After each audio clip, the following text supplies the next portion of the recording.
Hello and welcome everyone to ZaranTech.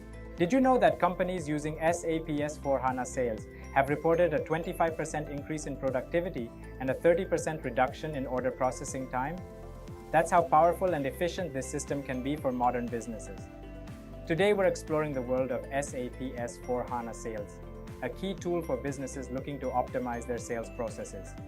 SAP S for HANA Sales is a robust solution designed to streamline sales operations by automating tasks, improving customer experience, and providing real-time data insights. It helps companies manage everything from lead generation to order fulfillment, all within a single integrated platform. SAP S for HANA is trusted by over 10,000 businesses globally. It brings a 15% increase in customer satisfaction and up to 30% faster decision-making. This system empowers teams to make better, faster decisions, respond promptly to customer needs, and reduce manual workloads, ultimately driving growth and profitability. Whether you're a sales manager or an IT professional, mastering this system is essential for success. In this course, we'll cover how SAP S for HANA Sales integrates with other business functions, its key features, and how you can leverage it to drive better sales performance. Before we begin, please make sure you subscribe to our YouTube channel and hit the bell icon for regular updates from us. Now let us take a look at the agenda. Agenda 1. Introduction to ERP and SAP. 2. Introduction to S/4HANA SD. 3. SAP Sales Overview. 4. Enterprise Structure for SD. 5. BP Master Creation and Configuration. Let's dive in. So I think need not explain more about what is ERP and all. Just will go through some points. If you're not aware of that, just you can get some ideas in that. After that, you can continue with the SD introduction to SD module, and you can introduction to S/4HANA topics also. So I think you already know about what is ERP. So ERP basically the enterprise resource planning, and SAP is one of the ERP package. And if you go for what is ERP, if you want to know what is ERP, so basically you can explain what is ERP, enterprise resource planning. So you can explain detail each of the term in the ERP. So what is the enterprise? So enterprise can be a company or a group of companies. So you are already aware of that. So like if you take Reliance and all, they are a group of companies. So enterprise can be a single company, or it can be a group of companies. Okay, so already know that. I think just will go through that. If anything is more, you can get more idea in that. So enterprise can be a company or a group of companies. So any company, the process will be these are. If it's a manufacturing company, so the process can be like this one. So there can be manufacturing process or fabrication or drilling or extruding. So many processes can be happen in a factory or in a plant environment. So for this process, we need some input. We need some input, like we need some materials. So just to go through this concept. So we need some raw materials or materials. We need money. We need materials. Sorry, we need machines.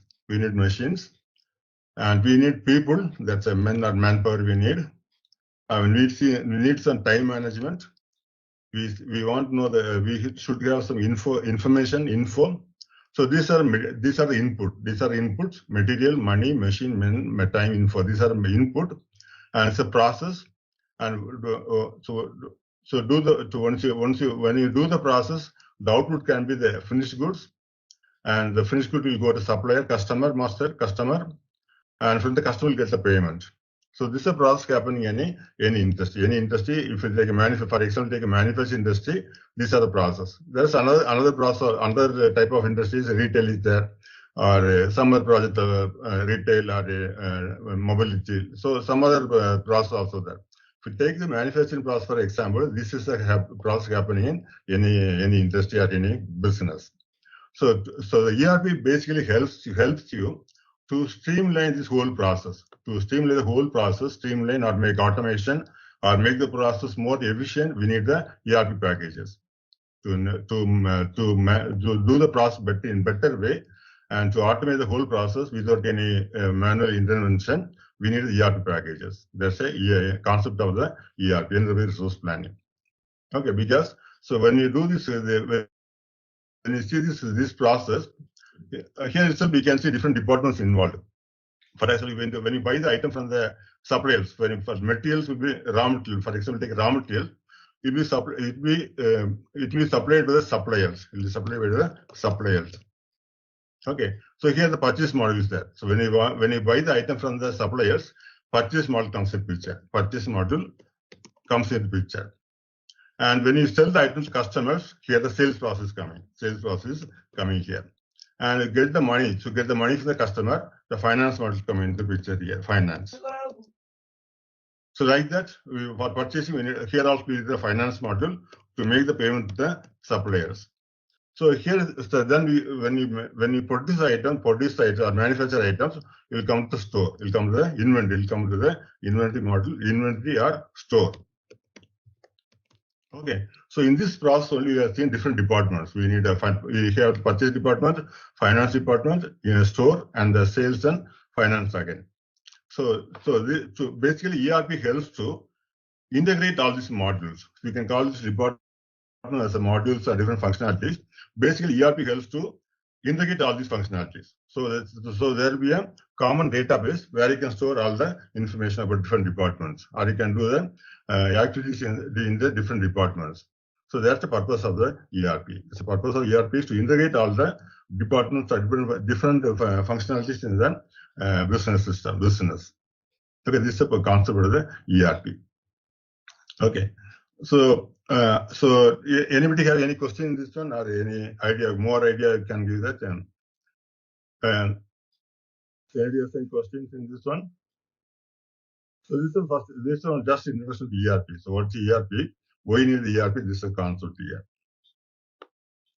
So now just go through the slides. So we'll see what some more points about ERP, what's the advantage, and after we'll go for introduction to SAP, and after that we'll go for S/4HANA introduction.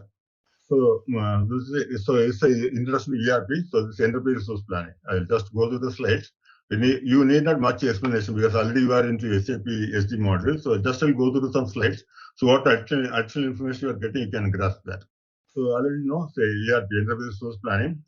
So basically, why you need the ERP? To manage the data of the enterprise. So already you know what is data. So when you have the customer's data, we have the data inside the customer's data. If you are going to metal mass data, there are details about metal in the metal mass data. So these are the data. So this is some additional knowledge I'm giving to you in the ERP, what's ERP and all. So basically ERP helps to store data in the enterprise. So in the enterprise, you want to store the data, want to store the data, so you can use the ERP system. So different departments like purchasing or receiving the inventory, customer sales process or sales department.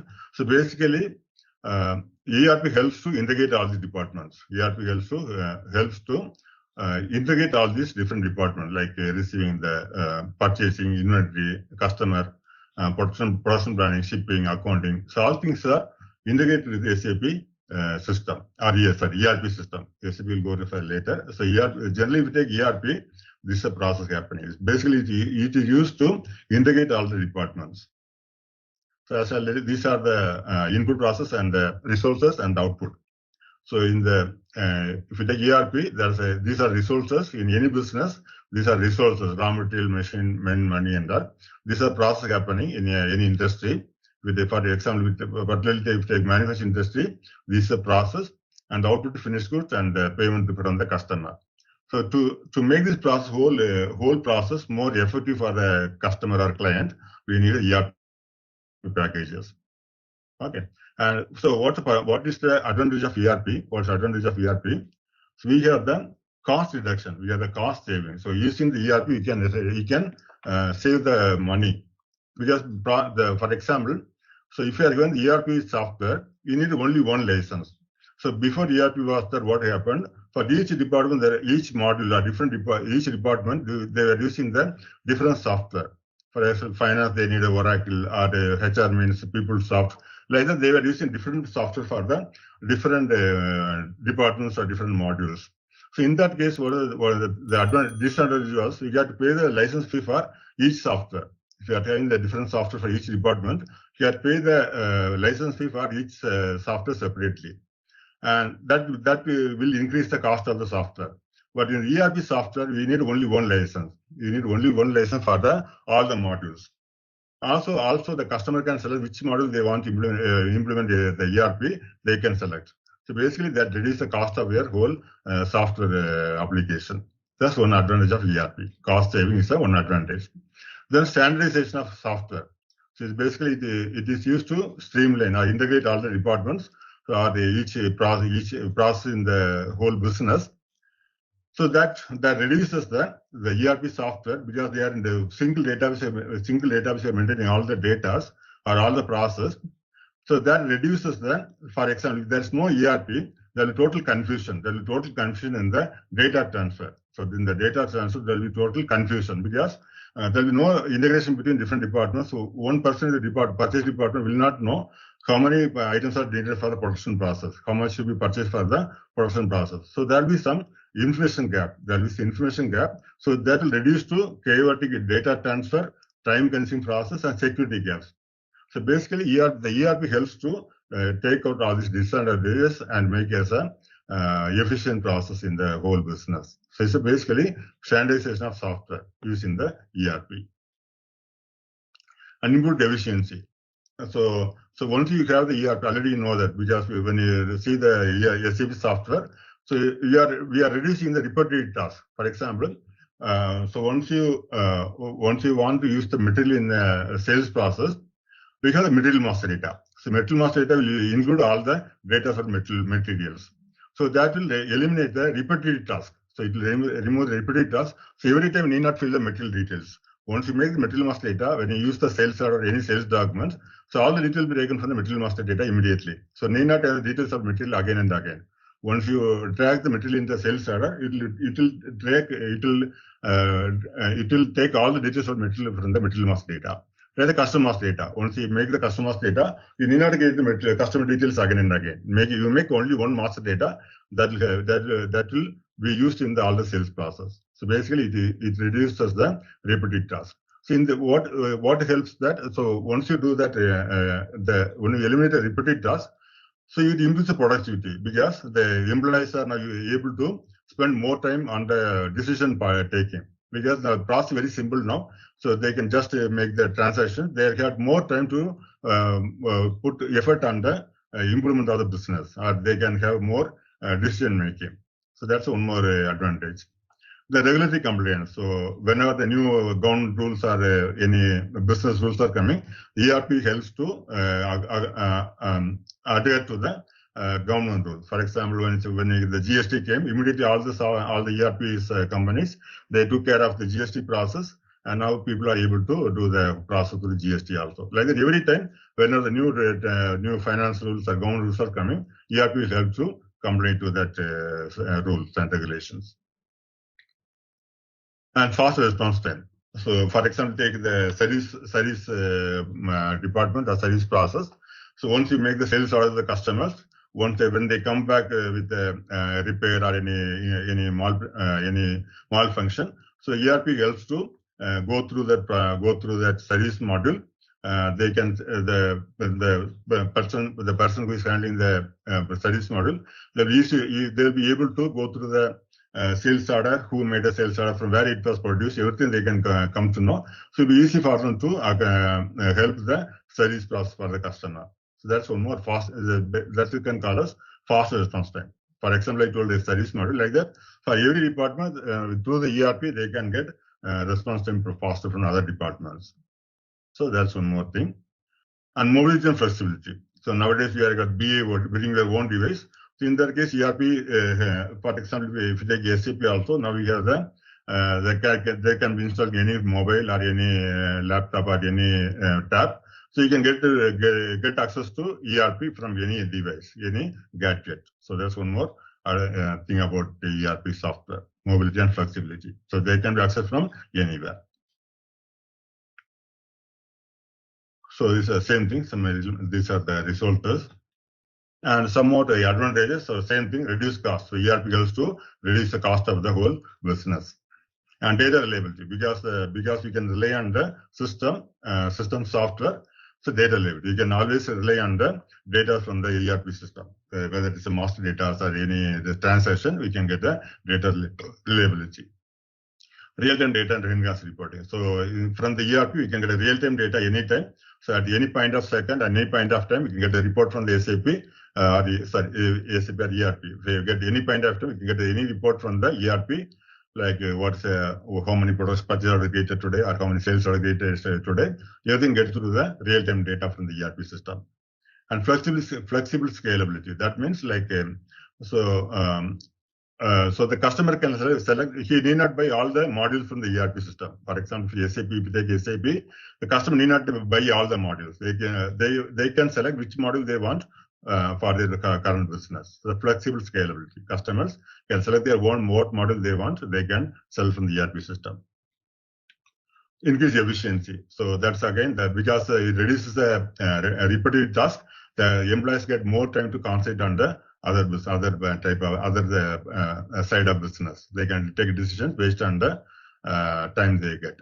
So increase efficiency. Data security. So always you can rely on the ERP software, ERP data. So customer service. So one more example, customer service. So once the item and the sales order comes back for the return or any repair process, the customer service can be well maintained in the ERP software.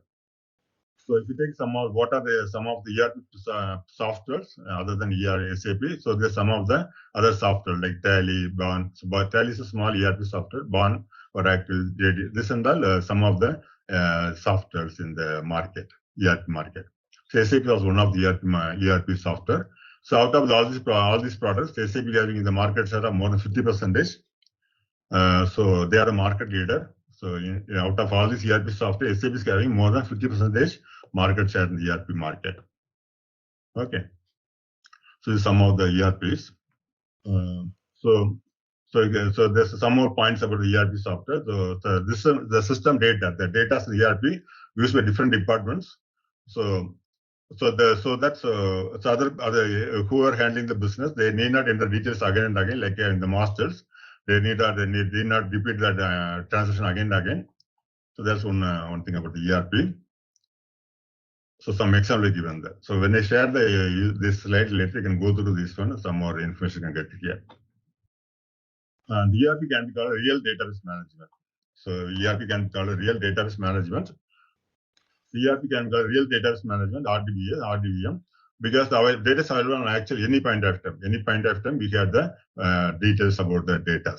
So that's a real database management. So you can have the past data also. So we want some data from the 5 years before. You can get the data from the past data from the ERP software.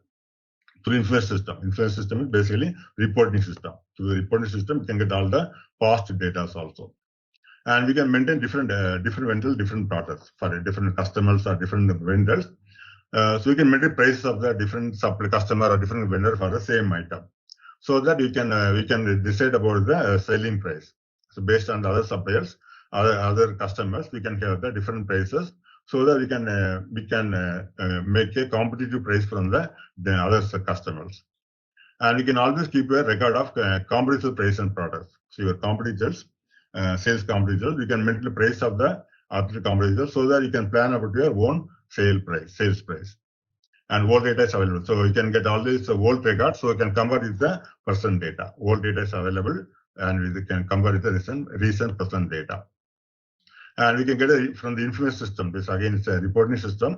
We can get all the reports, real-time reports. So you can even you can get a minute detail from the ERP system.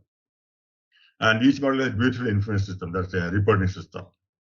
And all the modules like purchasing, inventory, sales, production, all these modules can be handled in the ERP software. And okay, this so you can go to later. So now we'll go for the SAP's introduction. We'll go for SAP introduction. So SAP means systems, application, processing, data processing. So that's a full form of SAP, systems, application, and processing, data processing. So SAP is not only a software, it's a company. Company name is also SAP, and their software is also SAP. Name is SAP. Okay. So as I already told, they are having the market share of more than 50%. So why it is in the they having the market? Why are they in the market leader? Because over the years, so they started in 1972. So SAP started in 1972. So now they have grown such a way that so almost 50 years are over now. 72 means already 50, almost 50 years are over now. So they have a long history. Because of a long history, they know each and every part of business. They know each and every part of business. So they are able to develop their own software into different levels. So they are always they are welcome to new technology development. So according to this, any recent technology development, they are able to put into SAP software. For example, we have we have the cloud management. The data can be maintained in cloud, and we have the web browser Fiori app. So like that, according to each every new advancement in the information technology, they are able to use it for SAP model. So SAP software. That's why they are in high demand. So always they are competitive with the recent development in the technology. They are able to take the technology into their software. That's why SAP in great demand. So this you can skip down. So now we will go for the history of SAP. So I'll go to history of SAP. So SAP was started in 1972. SAP was started in 1972 by some 5 former IBM employees. These are the 5 former IBM employees. They quit their job in 1972 and they started SAP software. They are working at IBM employees. They quit their IBM jobs and started SAP in 1972. They started as a finance product, small finance. They started SAP as a small finance product. Okay, this that was called R1. So now we can see the growth of SAP here. They started R1. So I'll explain what is R1 and all. It started in 1972 as a R1 product. Basically it was a small finance product. And in 1982 they started R2 structure. So I'll explain what is R1, R2 and all. So R2 in 1982 it was started SAP R2. And 1992 they started R3 and they later called ECC. They started R3, then they later called ECC.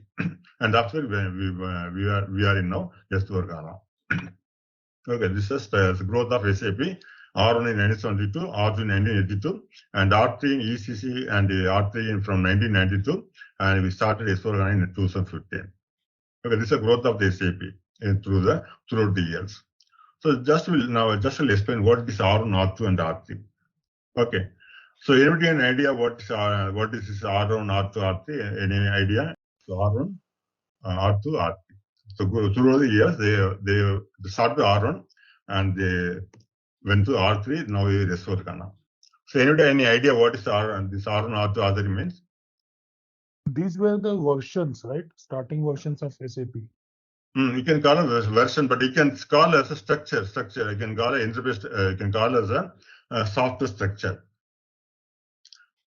Yeah, you can see the version also, but version is different. Version is like see in R3 we get different versions, 6.0, 4.0, like that we got different versions. Yeah. But but this is actually a structure of the whole product, whole SAP. So this means architecture, basically architecture, basically a maintenance architecture, mainframe architecture. So R1 R3 is a structure, it's basically structure.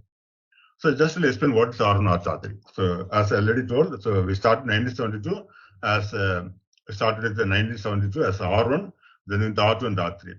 So basically it's an architecture. The R1 R3 is not a version, it's an architecture of a SAP system. So what is the R1 R2? I'll just explain what is R1 R2 R3. So R1 denotes so R1 means real time one tire or layer. You can call it tire or you can call it layer. One tire or you can call it layer. R1 real time one tire, or real time two tire, real time three tire. Okay, so this is a structure started in SAP in R1, then went on to R3, and now we are in S4HANA. So we'll define what is R1. What this R1 means. So if you take any software, any system, there will be 3 layers. The layers you can call it tire or layer. So there will be 3 layers. One is the presentation layer. Presentation layer. Then you have the application layer. And we have the database layer. We have one more layer is database layer. Database layer. Database layer. Okay. So these are three. If you take any software system, there are three layers will be there: presentation layer, application layer, and database layer. So presentation layer means, so in the system, I am seeing my laptop. You are seeing your laptop or mobile. What screen we are seeing in the laptop? The screen is called presentation layer. You can call us a GUI. You can call us GUI, or you can call us graphical user interface. Full form is graphical user interface. Graphical user interface. User interface. So basically, sorry, it's okay, fine. So this here. So presentation layer means GUI, graphical user interface. What you are seeing in the screen, laptop or mobile, the screen is called presentation layer, where you can see your screen. It's a presentation layer. So application layers are different applications. For example, making the masters or sales order, or delivery, sales delivery, or billing. So all things are transactions. These are transactions. So the presentation layer is having the GUI, and application layer will contain the transactions. This is application layer. Your different transactional purchase order, or sales order, delivery, or good receipt, this application layer. And database layer are kept to store data. So data are stored in database layer. So now, if you take R1, in the R1 structure, in the R1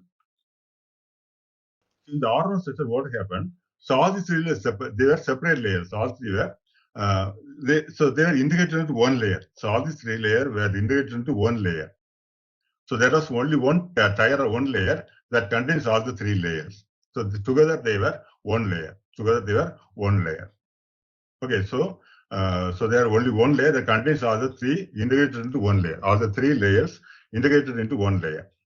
In R2, in the R2 structure, they made these two as a single layer. These two are single layer, together as one layer, and data layer separate. In R2, these two are linked into one layer, and data layer are separate.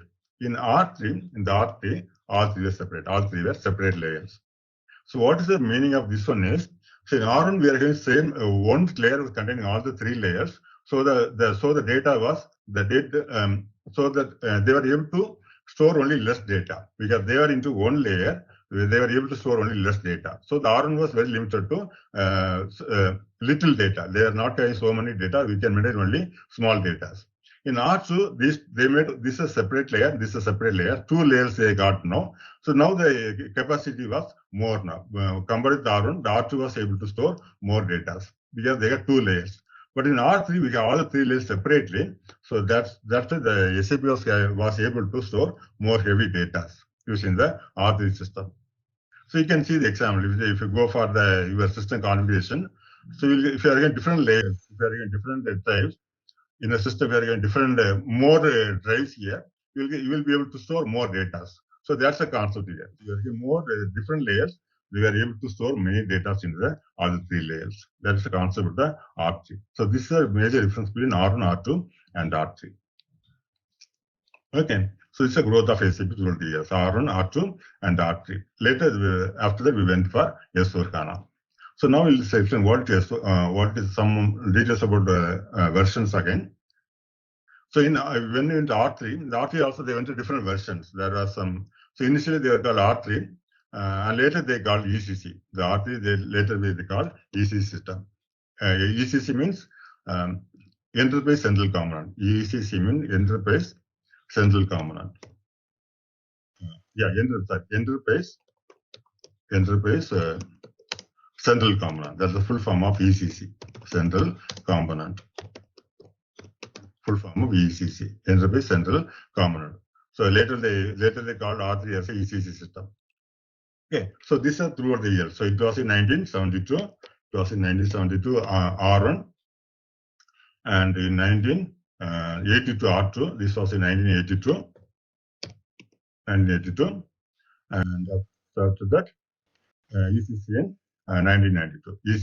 R3 in 1992. Okay. So now we are in S4. Now we are in S4. Now we are in S/4HANA. Now we are using S/4HANA. So now some more concept about this one. So what is the difference between S/4HANA and ECC? So ECC was the earlier one. Now we are in S/4HANA. So what's the difference between R3 and S4HANA? So so now we'll see what is S4HANA. So basically, 1992 they start R3, and all through the years, all through the from 1992 till 2011, in the current 2011 year. So the ECC was having three database management system. They stored the data. They stored the data till 2011. They're using Oracle or SQL. MS SQL. They were MS SQL, Microsoft SQL or Oracle till 2011. So SAP getting own software for ERP, but the data are stored in Oracle and MS SQL. The data in SAP were stored in Oracle database or SQL database. So they are competition for SAP, Oracle and SQL, but SAP was storing the data in the Oracle or SQL software, SQL database management system. They are not having their own database till 2011. In 2011, they introduced HANA database, not S4HANA, HANA database. When they introduced HANA database in 2011. Okay, 2011 they started introduce HANA database. But customers, clients are having option to take any of the database management. So they can use Oracle or SQL, or actually they can have a HANA database. So customers were free to select any of the database. Still in 2011, they introduced HANA database, but the customers are able to use any of the database management. But in 2015, they introduced S4HANA.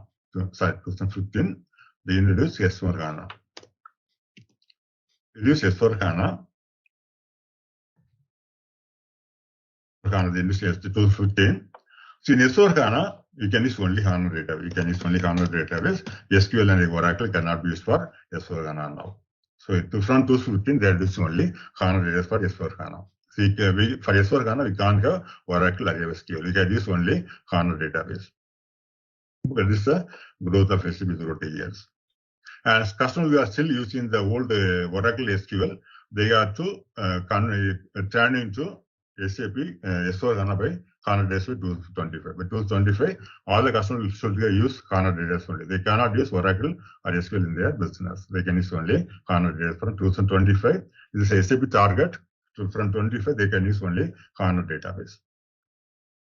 Okay, so these are some of the things about the SAP history. This is SAP history. So this is history of SAP throughout the years. So some more slides.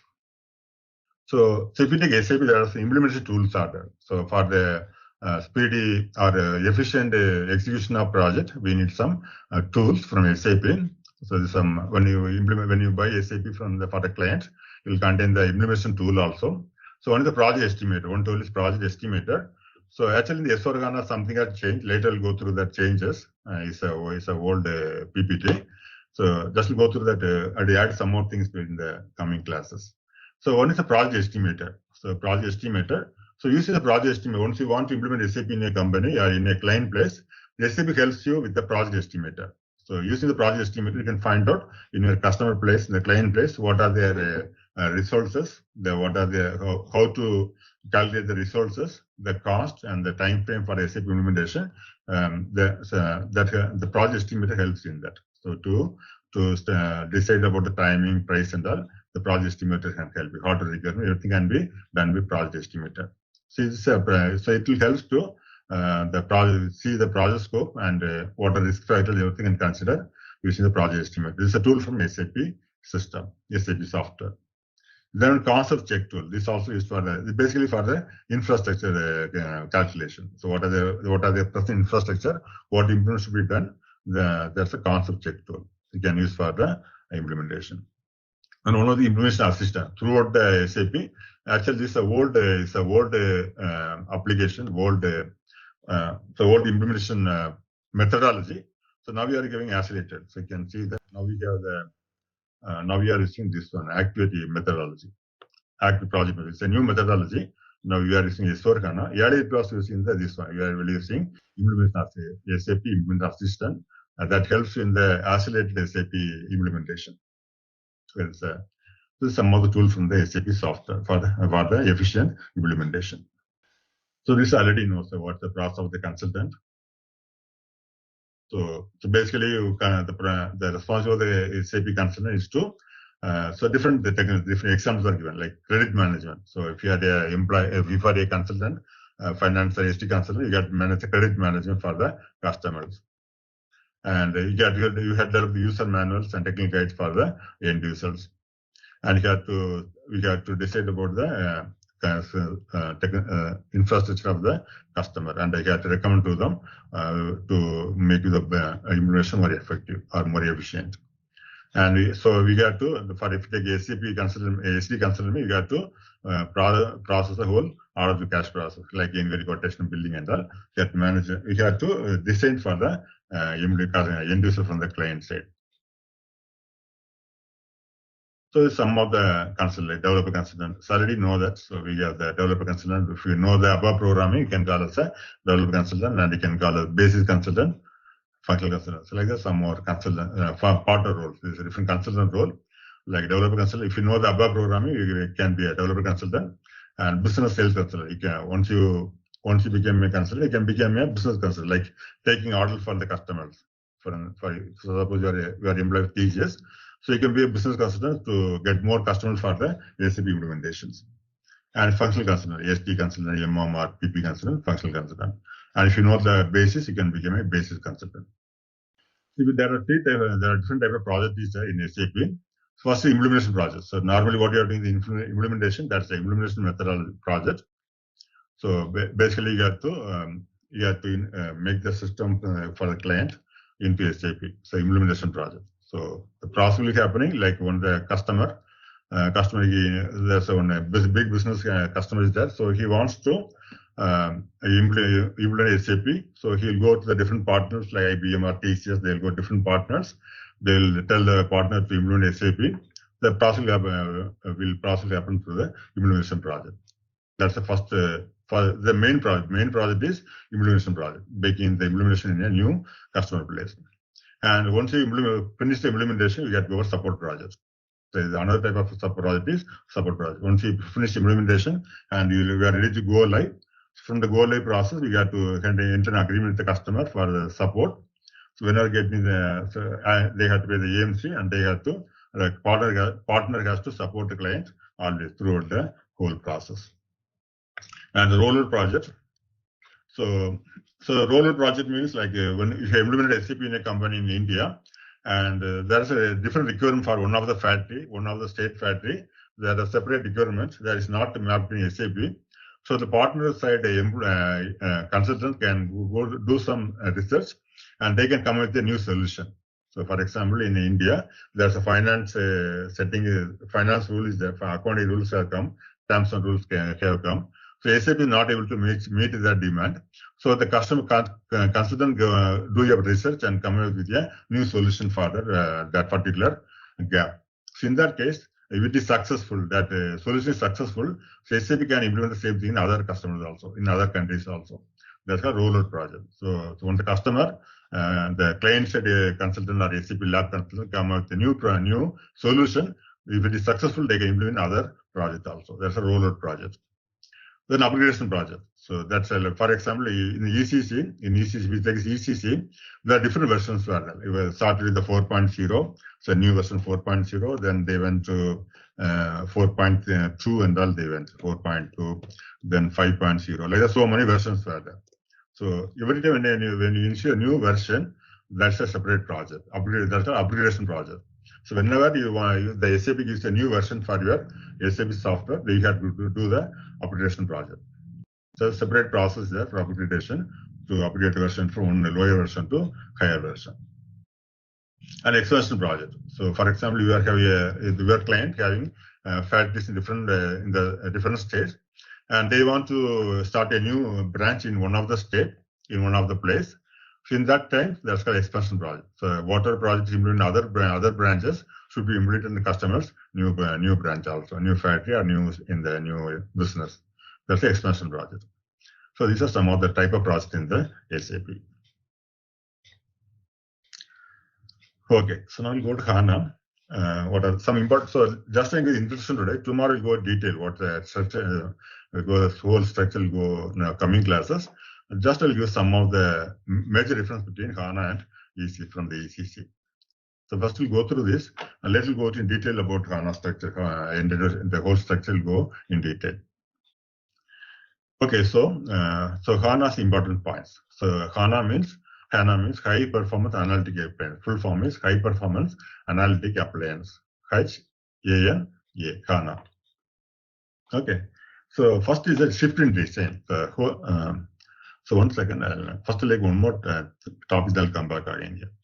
So I'll come back again to this one. We'll do one more topic. Then I'll come here. So one is the different SAP are different products. So we are having S/4HANA now. So like the SAP got different products, different software for different type of companies. So basically based on the size of the employee, size of the company, they have different software. For example, so if your company, you are a business, you are running a small business, and we are having less than 10 employees. In your office, you are having only less than 10 employees, and still you want ERP in your business, you can go for starter package. SAP starter package given by the SAP for the small companies, less than 10 employees. If you are less than 10 employees, you can go for starter package. I'll come to POs later. Business one. So if you are having the employee strength of 10 to 250 employees, your company is having minimum of 10 and up to 250 employees, you can go for SAP Business One. This basically is for the SME, the B1 business, we call as Business One or B1, SAP Business One or B1. It's mostly used for the SME companies. SME means small and medium enterprise, small and medium enterprise, small and medium enterprise. That is a SME. For those companies, SAP has a product called SAP Business One. SAP Business One. SAP Business for 10 to 50 employees, SME companies. And business by design, if you are having more than 100, above till 1,500, you can go for SAP Business by design. So one more product is SAP Business by design, where you can have the employees in the 100 to 1,500 employees. So if you are having 100 to 250 employees, you can go either for Business One or you can go for Business by design. Okay, this according to the strength of the employees, they say a different product. And all-in-one, if you are having more than 1,500 employees, you can go for all-in-one. So India, we are not having much all-in-one product. In European countries, they are using all-in-one also. Like ECC, S/4HANA, they are using all-in-one in their business. If your company is more than 1,000 employees, 1,500 employees, you can go either for all-in-one or S/4HANA. So ECC now not given by SAP, it's a old system. So if you have more than 1,500 employees, you can go either for all-in-one or you can go for S/4HANA. And one more thing is ECCO, customer checkout. One more thing is CCO, customer checkout.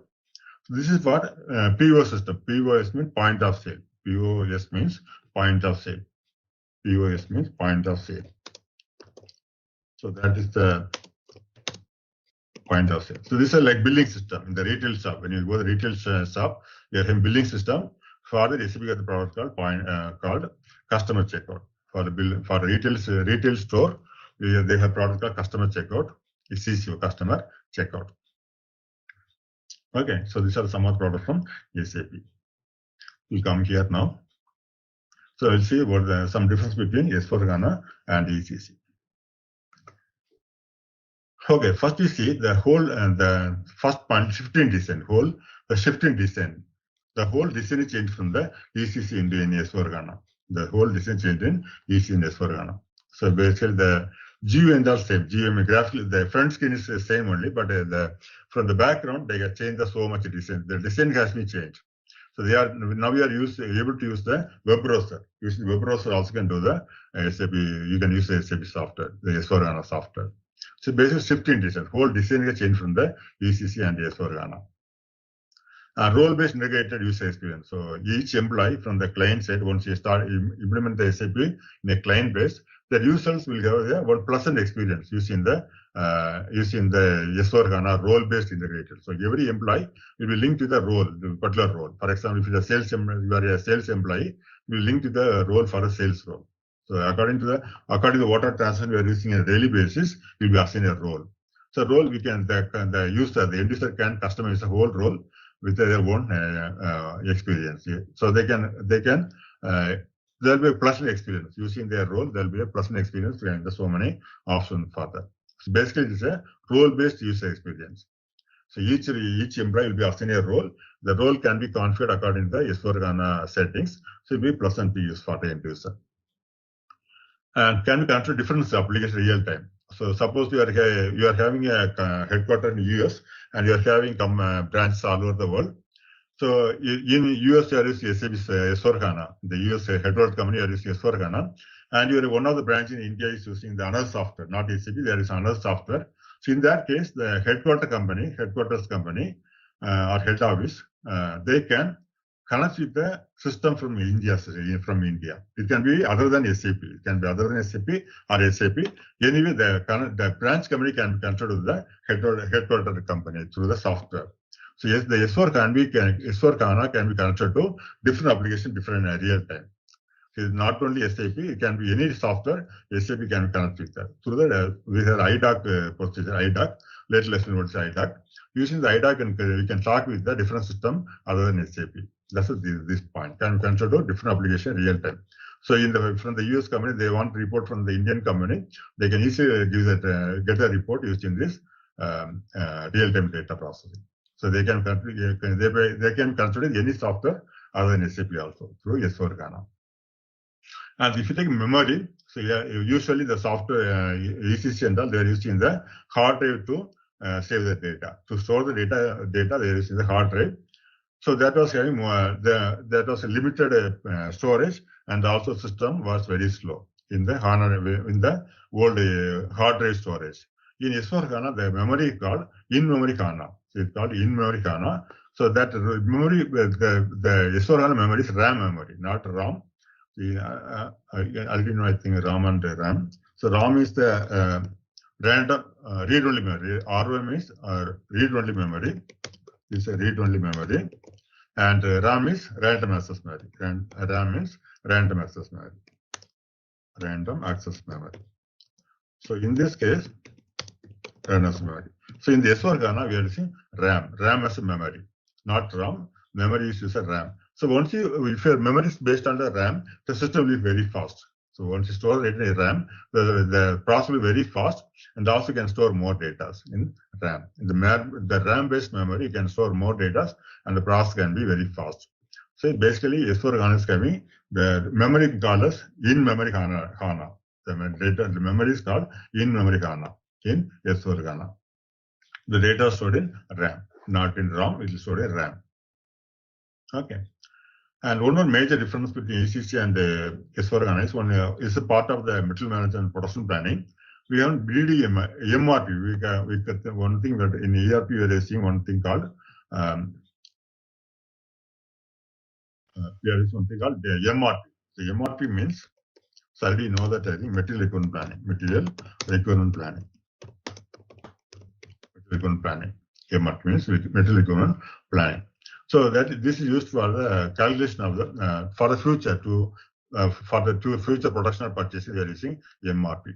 So for the future production purchase demand there is MRP process. So there's something called MRP run was there. There is something called MRP run. So once you run the MRP run, we'll get the result of the MRP run will be how many production order needed for the future, how many purchase orders we get for the future. That will run through MRP run. So based on the past or future, for the using the forecast or past data, we'll run the MRP to get the result of the production requirement and purchase requirement. So in this case, earlier there is MRP run. Yes, so in ECC there is MRP run. The disadvantage was, so when you run the MRP run, there will be a lot of data were there. So lakhs of data to be there. So system was very slow and started to hang.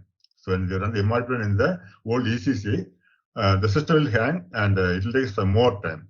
And also, the system will start hanging, and it can't be any transaction in ECC because the run was having so many data. So in that case, what they did the MRP run only in the night time. In the old ECC, the MRP runs are done only night time, not in the daytime. So night time, there will be one person called MRP controller. He will run the MRP in the night, and morning only the employees will get a result of the MRP run. This was the ECC. In S4HANA, we have changed the name. That's MRP Live now. MRP Live. So that helps to. So this when the MRP Live, you can run MRP any time of the day, and the system will not hang and will get the result of the MRP. So this is a major difference in S4HANA ECC. In ECC, the MRP run was called MRP run. In S4HANA, it's MRP live. So it is having so many advantages. It is very running fast, and it can take any number of data, any level of data. So there's one more difference between the S4HANA and the ECC. So ECC, there is MRP live. In S4HANA, it's called DDMR. DD means demand driven MRP. Demand driven MRP. Demand driven MRP. In SAP, in S4HANA, it is MRP live. That's one more difference from S4HANA from ECC. And DDMRP can be done from Fiori app also. I'll also watch Fiori app later. And SAP business partner. So this is a major difference in the S4HANA. Our customer master all got changed now. So BP master. So BP means business, already know. BP is business partner. Business partner. So in the earlier, the ECC, there are separate master data for customer master data. The T code was for customer was XD01, customer data creation, and supply was XK01. For supply creation, XK01, and for customer XD01. So there are different separate T code for business partner master data in the ECC. So this for customer and this for the supplier. It's for the supplier, XK01 supplier. So there is separate code for customer master creation, supplier master creation. The disadvantage was, in some places, the customer, he's a customer, he's buying from me, and I am buying the raw material from him. The same person is a customer as well as supplier. The same person was customer as well as supplier. But ECC, we can maintain only separate master data. XD01 for customer, so supplier for XK01. So in this case, what happened? Suppose the one person is there, one contract person or one contract is there, one sales employee or the contract person or bank employee. So the person is same for customer and supplier master data. Same person, he's a contract person as in the customer master data as well as supplier master data. But ECC, there was difficulty in maintaining those employee data. So in the ECC, it was difficult to maintain the same person as customer supplier. There was some disadvantage in that. So in this case, in the S4HANA, we have T code called BP. There's no, both of the things are absolute now. In the S4HANA, these two are not used now. The T code is BP. T code is BP itself. T code is BP. The BP can maintain both the supplier and customer in the same place. In the same place, we can maintain both customer and supplier through BP T code. So instead of XD01, XK01, their BP T code is there. Use the BP T code, you can both the customer, supplier and customer in the same window. So that you can maintain the contract person or sales employee, both the persons at the same time. This is a major difference between ECC and S4HANA in BP master data. So these two are obsolete now. We can't use the new T code is BP. Okay. That's one more major difference between ECC and S4HANA. There's a major difference for SAP SD also. For SD and majorly for SD and MM, this is a major change. The SD and material management module, it's a major change, BP master. So in coming class, we'll see detail about how to make this a business part of data configuration, everything we'll see in detail later, coming classes. And if you go for material master data, material level changes. So earlier we have only 18 characters. In S4HANA, in ECC, the total material master length is 18 characters. In S4HANA, it can extend to up to 40 characters. S4HANA can extend up to 40 characters. Okay. So earlier in the ECC, we had only 18 characters material master data. Now you can add up to 40 characters. So that the client side management, they can easily find out the item detail from the material master code only. From the code only, they can find out what type of material, where to purchase, everything can come to know. So there's one more difference between S4HANA and ECC. One more row column report. So usually, we'll get a report. Normally, we'll get a report by first reading the row. First we'll read the row. We'll read the row, then the system will read the column. These are the standard reporting process. When you win the report from any document, first the system will read the row, and then we'll read the columns. But the S4HANA, first we'll read the columns, then we'll read the row. So this is the difference between S4HANA reporting and ECC reporting. So normally we'll use the report by reading first row and column, but S4HANA first read the column, then read the row. So that's a technical thing. Just concept you got to know. So basically, S4HANA create the report by reading column first, then row first, then row second. Okay, so next one is so reduce data footprint. So if you are getting the old ECC, when you transfer to S4HANA data from the ECC to S4HANA. So in if HANA database, the HANA database, as I told you earlier, HANA data was used in till 2015. In 2015, we are using the HANA database 2011 to 2015.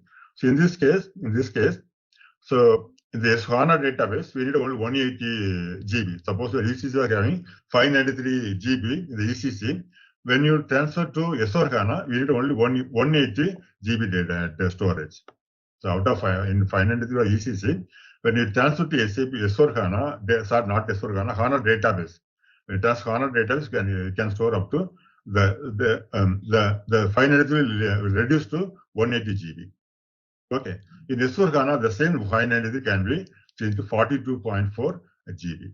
This is called data footprint. Then you transfer data from one system to another system. That's a data footprint. For ECC, when you transfer HANA database 180 GB, in S4HANA, it's only 42.4 GB required for the storage. This one more point about S4HANA. And one more major difference between S4HANA and ECC, output determination. So already you know we are using the output like print output, email output, and all.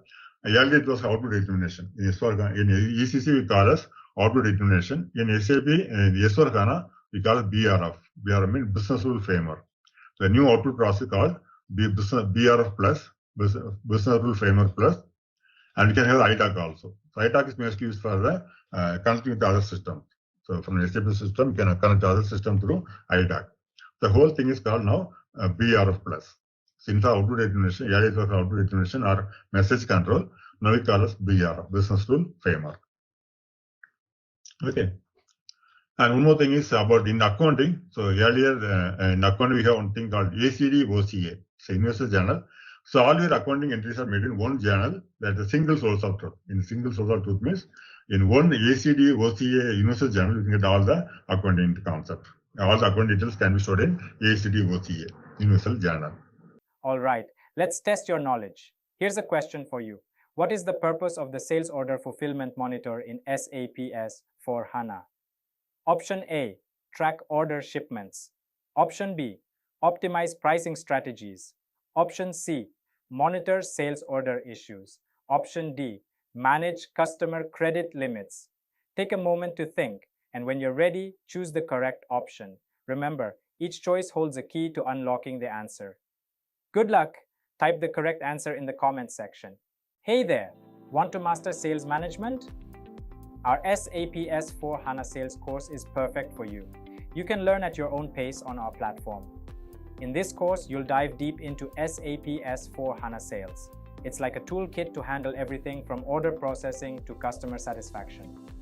Our course covers all the essentials, from the basics to advanced techniques. It's designed by experts who know the industry inside out. Your instructors are seasoned pros ready to guide you and answer any questions you have. And don't just take our word for it. Our students love it too. People like you have found this course super useful for their careers. The best part? It's budget friendly. This amazing chance to learn is very affordable. Ready to excel in SAP S for HANA Sales? Sign up now. For more details, visit ZaranTech's website.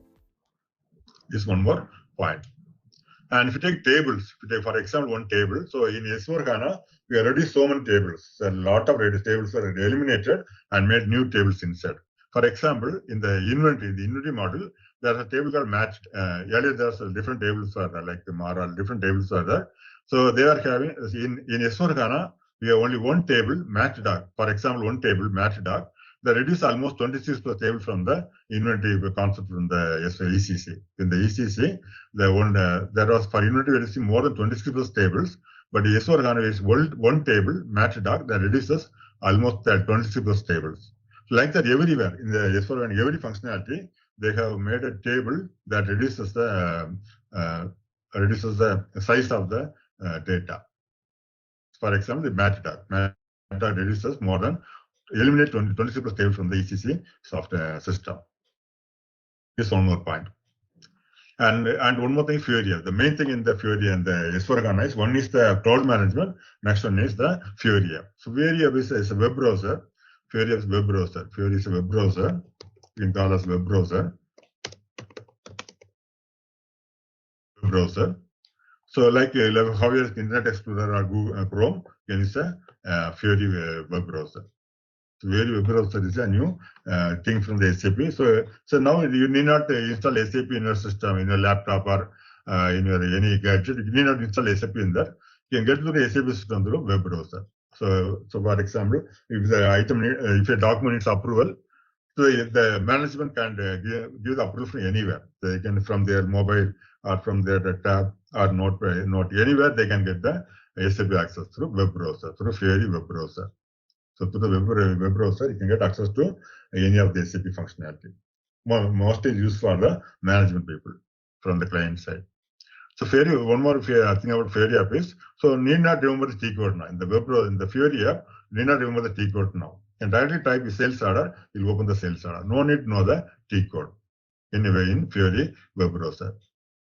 So advantage is the training is less now. When you implement SAP ECC system, the training itself will get more than 2 months. So the training for the industry will get more than 2 or 3 months because they can remember all the T code and their process are different. But in Fury app, so no need to remember the T code. So training the training requirement is very less now. The employees can be trained very easily because they need not the T code and all. They can easily do the transition through Fury app. So the training period is now reduced for the end user from the client side. So minimal training. So Fury app using the minimal training for the end users. Okay. So I'll finish this one, then we'll go for a break. I'll finish this page, then we'll go for a break. So next one is OLTP. So one more thing, reporting process. The old reporting process was called OLTP, Online Transaction Processing. There's a old reporting system. Now it is called OLAP, Online Analytical Processing. So in the Fury and all, they can use the analytical reporting using OLAP, Online Analytical Processing. So using the business warehouse, they can use OLAP. There's a new process in the S4HANA. So earlier it was OLTP, now it's called OLAP in S4HANA. So next point, cloud deployment. So the customer can go for cloud deployment. So they need not install SAP server in their system, in their factory, they can go for cloud deployment for the data in maintain the cloud. Two more modules are now in SAP S4HANA. Transportation management, SAP extended warehouse management. It's a new module from SAP for S4HANA. Transportation management, new module like the EWM, we call it EWM, extended warehouse management. It's a new module in SAP. So these two are new modules in S4HANA. Like SDMO module, these are two additional modules now. Warehouse management like that, we have two more additional modules. And if you take the site, that is so it's still in S4HANA. Still, ECC is having 80% of data. The settings from the ECC still there in the S4HANA. So S4HANA more than 80% from ECC only. So if you want to know S4HANA, without ECC, you can't learn S4HANA. You have to know what is ECC, then only you can learn S4HANA also. Because 80% data is taken from ECC only. By 2025, their target, and that is they'll go fully for S4HANA. They'll not change ECC, everything will be S4HANA. But as of now, 80% taken from the ECC only. Okay. There is extension add-on. We have some extension add-ons from SAP other than the main software. We have some new add-ons. SAP Ariba, vendor-based cloud management. The customers can buy the SAP Ariba to manage their vendor cloud management, so that they can easily interact with their suppliers. There's SAP Ariba, vendor-based cloud management. One add-on. Another add-on is Concur for travel experience web add-on for the HR people. So they can manage the travel and expense through Concur add-on.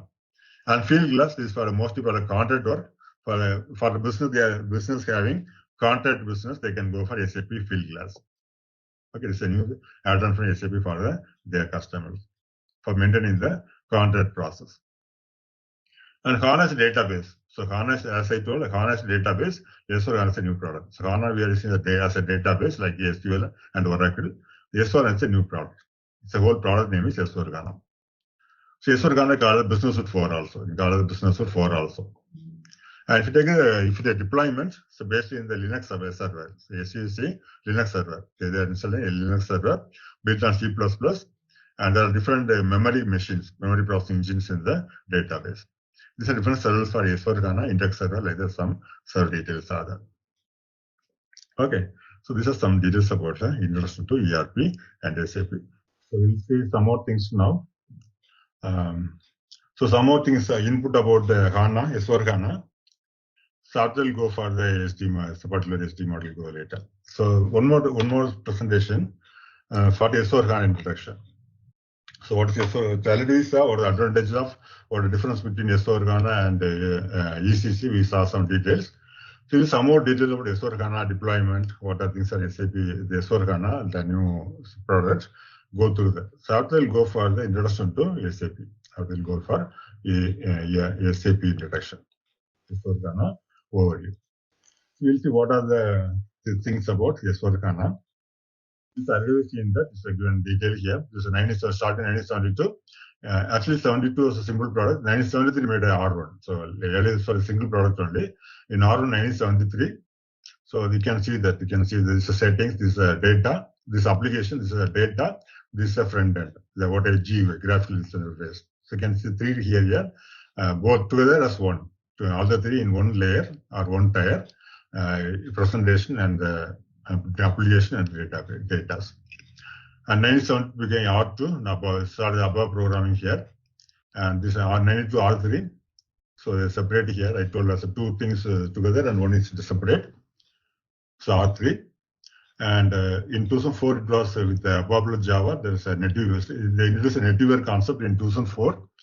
And 2005 it was ERP EHP7. 2005 became ERP EHP7. That's a ARC and ECC version. So here NetWeaver included. The NetWeaver introduced 2004 as well as 2005. NetWeaver was introduced.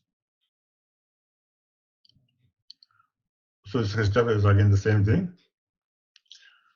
So in all-in-one, they start all-in-one 2006, as I already told. So we saw that this all-in-one. We saw different products here. So all-in-one we started in 19. So you can see that. So all-in started in 2006. And 2011 is they introduced the HANA database, not S4HANA. They introduced HANA database in the 2011. And 2009 it was Business Suite 7 with the ERP and again with the NetWeaver. And 2015 they introduced the S4HANA product. So this is a history of SAP throughout the years. So we saw in detail.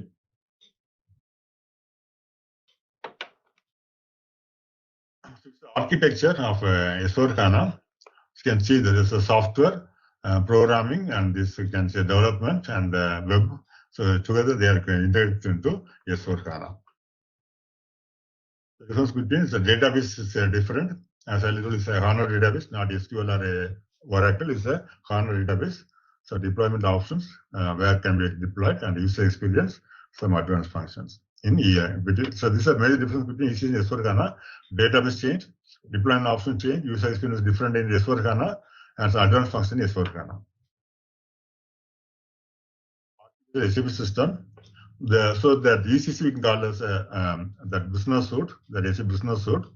So this was in the applications, like there are so many applications that you see. ERP means like regular ERP, like all the modules inside the ERP, material management, sales and distribution, production planning. This is a CRM module was there, customer relationship management, supplier, and then this is a supply management, supply chain management, plan maintenance. So everything is part of the business suite, SAP business suite applications. And you can see here, this is a ECC system. So it's a business, business warehouse, supply chain management. So all these modules were in the business suite. In S4HANA, this service is different now, SAP system. You can transfer data from ECC into S4HANA using the SAP systems, integration with the SAP systems. S4HANA server will be there and linked with the business warehouse in S4HANA. So get all the analytical reporting, you can use the business warehouse for S4HANA reporting. Okay, this is architecture. It's a simple concept here. We'll come in detail again later.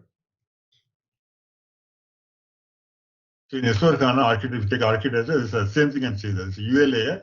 What I told R3 structure, same thing and E here. In R3, I explained the percentage layer, database layer, application layer. In S4HANA also you can see that. This is a UA layer, graphical user interface UA layer. user interface layer, application layer, and database layer. So as I showed here, same thing here. So as I told, showed here, the same thing, this one. So these three layers you can see in the S/4HANA system also. So three layers, UA layer, application layer. And you can see the Fiori shell. So the Fiori is carrying all the applications. So Fiori means there's a web browser. So I'll try to show system server.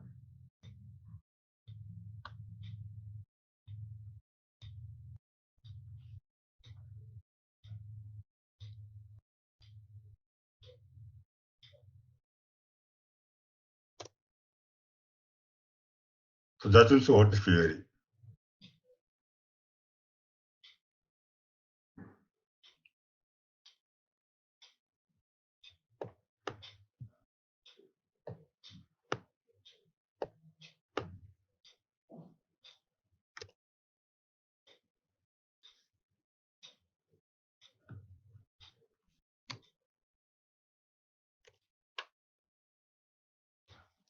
So this S/4HANA system is literally what is S/4HANA system is a common system.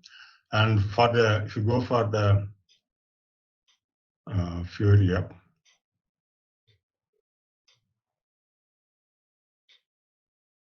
okay, Fiori app can get from link I forgot something. The link was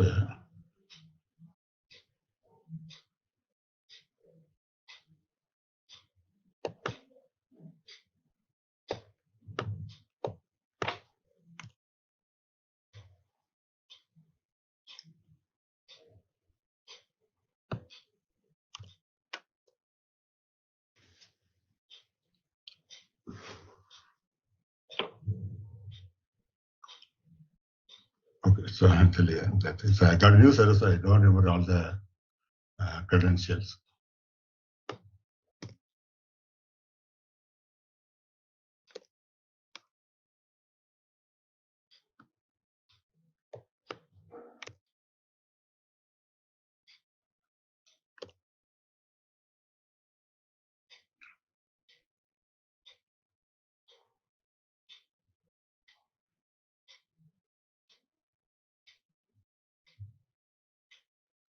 So have you anybody seen this? Are you seeing the Fiori app? Anybody? And here the training. Already using the Fiori app? Anybody? No, I am first time. Okay, okay. So this is a Fiori app. This is a Fiori app.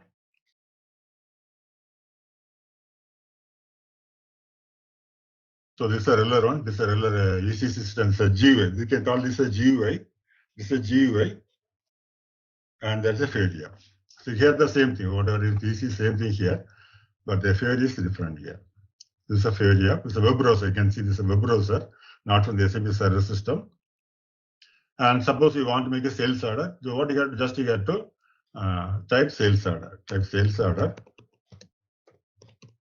You'll get all the later apps. So we can call it apps. So all the apps related to sales order will open here. So actually, I had wait. The Fiori app, we have so many friends are using. We get a little slow. So you actually get wait some more time. Then you have to type here. You get the things and done. So it will take some time. So initially, you have to give some time. Then only you can start the searching option. So anyway, this is a Fiori app. So when you type the sales, take apps and sales, type sales order. With the apps, all the apps related to sales order will show up. And from there, you can make the sales order. So like this, make a new sales order. So I should have waited some more time. So a little slow. Okay, let me show later. Let it open. Let this complete. With this slide. So this is a Fiori app. So it has the data here, data, and we get the studio analysis app. So basically, this is all for analytical reporting. For the analytic, in the Fiori app, we can do a lot of analytics. So here,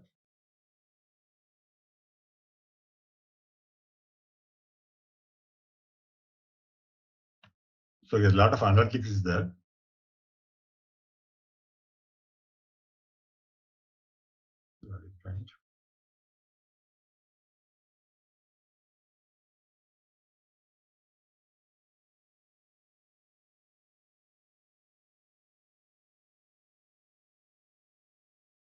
Okay, I'll come to Fairy App later. I'll show the Fairy App later because it's a little slow today. I'll show the Fairy App later.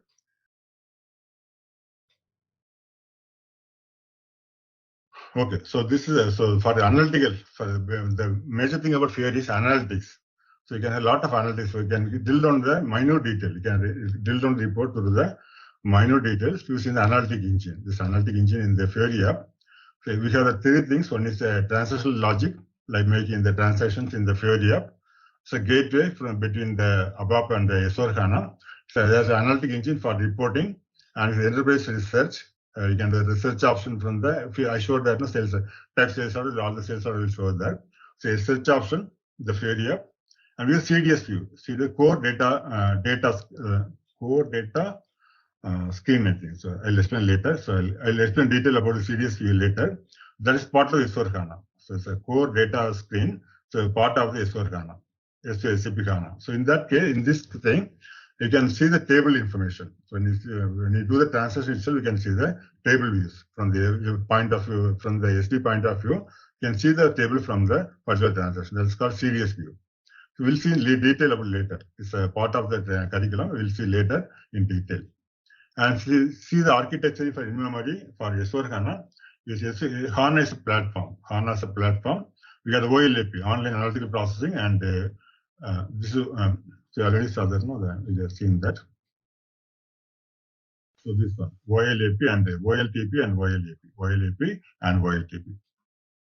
So this OLAP and OLTP merge in the S/4HANA system. So both are merged in the S/4HANA system to get better reporting. And in-memory compression. So the data are stored and compressed to be having more space. So in-memory compression, code push down. So most of the codes are limited in the S/4HANA system. And data speed, the data are stored in very high speed in S/4HANA. Increased speed for data. To do the application and all, we have the more speed now, increased speed in the S/4HANA. And it's a responsive system, so responsive design. So inter-communication is better in S/4HANA. So it's a user experience very good in Fairy App. So employees in the special regular user role, they can have better experience using the SAP Fairy App. Then you have web-based all devices. So all the details are web-based, and you can get the SAP access from any device, any gadget to web browser. So web-based all devices. You can use all the gadgets. It's a role-based. So Fairy App basically role-based. So I couldn't open that one. So it's basically role-based. So every employee will get a role. So they will get the function according to their role given by the administrator. As a decisive, productive, predictive, and simulative. So you can simulate the reports, also predict for the future, forecasting, and make a decision immediately based on the HANA application. As a principle of one, simplification application data model. So it's a data model simplification applications. All the applications are simple and in a very informative manner is maintained. And so one recommended solution. So it's one solution for the all the functionality in one solution. So it's a single solution for all your business requirements. No aggregate, no indices. So it's a reporting purpose and highly flexible throughout. So throughout the process, it's a highly flexible. The whole product is highly flexible. Data footprint reduction. So that is actually what I showed. This one. This is a rate of reducing the data footprint. So from when you convert into a system data into ECC into S/4HANA or HANA data, this is a footprint. So footprint is reduced so much. So data footprint reduction in S/4HANA. When you convert from one system to another system, the data footprint reduction is very less in S/4HANA. And here is a new experience, new user experience in Fairy. So same thing again here. You can go through later these slides and all. So simply data about application innovations. About that applications, simplification application and underlying data model. So it's redundancy is very much reduced in the S/4HANA. Redundancy is very much reduced. So again, same data will not be repeated. So single source of truth for all the accounting. It's basically about the accounting concept. The single source of truth for the accounting and application optimizations, higher flexibility throughout and innovations. So S/4HANA has so many reporting innovations. You can go through and search for the innovations in S/4HANA. And it's an underlying platform for OLAP and OLTP merge. So online analytical processing and OLTP. So both are maintained there. This one, OLTP and OLAP, they are merged together in the S4HANA. So get a better reporting options. Again, the architecture, so the business started with the business suite. And so this is the different versions, different versions in S4 ECC. 6.0 was there. Then the 6.0, they introduced EHP 7, EHP 8 and all. So different versions in the ECC system. So they started NetWeaver with 7 and 7.5. Then so different NetWeaver versions, different NetWeaver versions for different versions of SAP ECC. So any database can be used in the. So here, any database means I told about the Oracle and SQL and HANA database. Anything can be used here. SQL or Oracle can be used as in database. And in S4HANA and the 6.0, they introduced S4HANA database. They introduced HANA database, while the version was 1.0. The dual version was 7.4 and 7.5.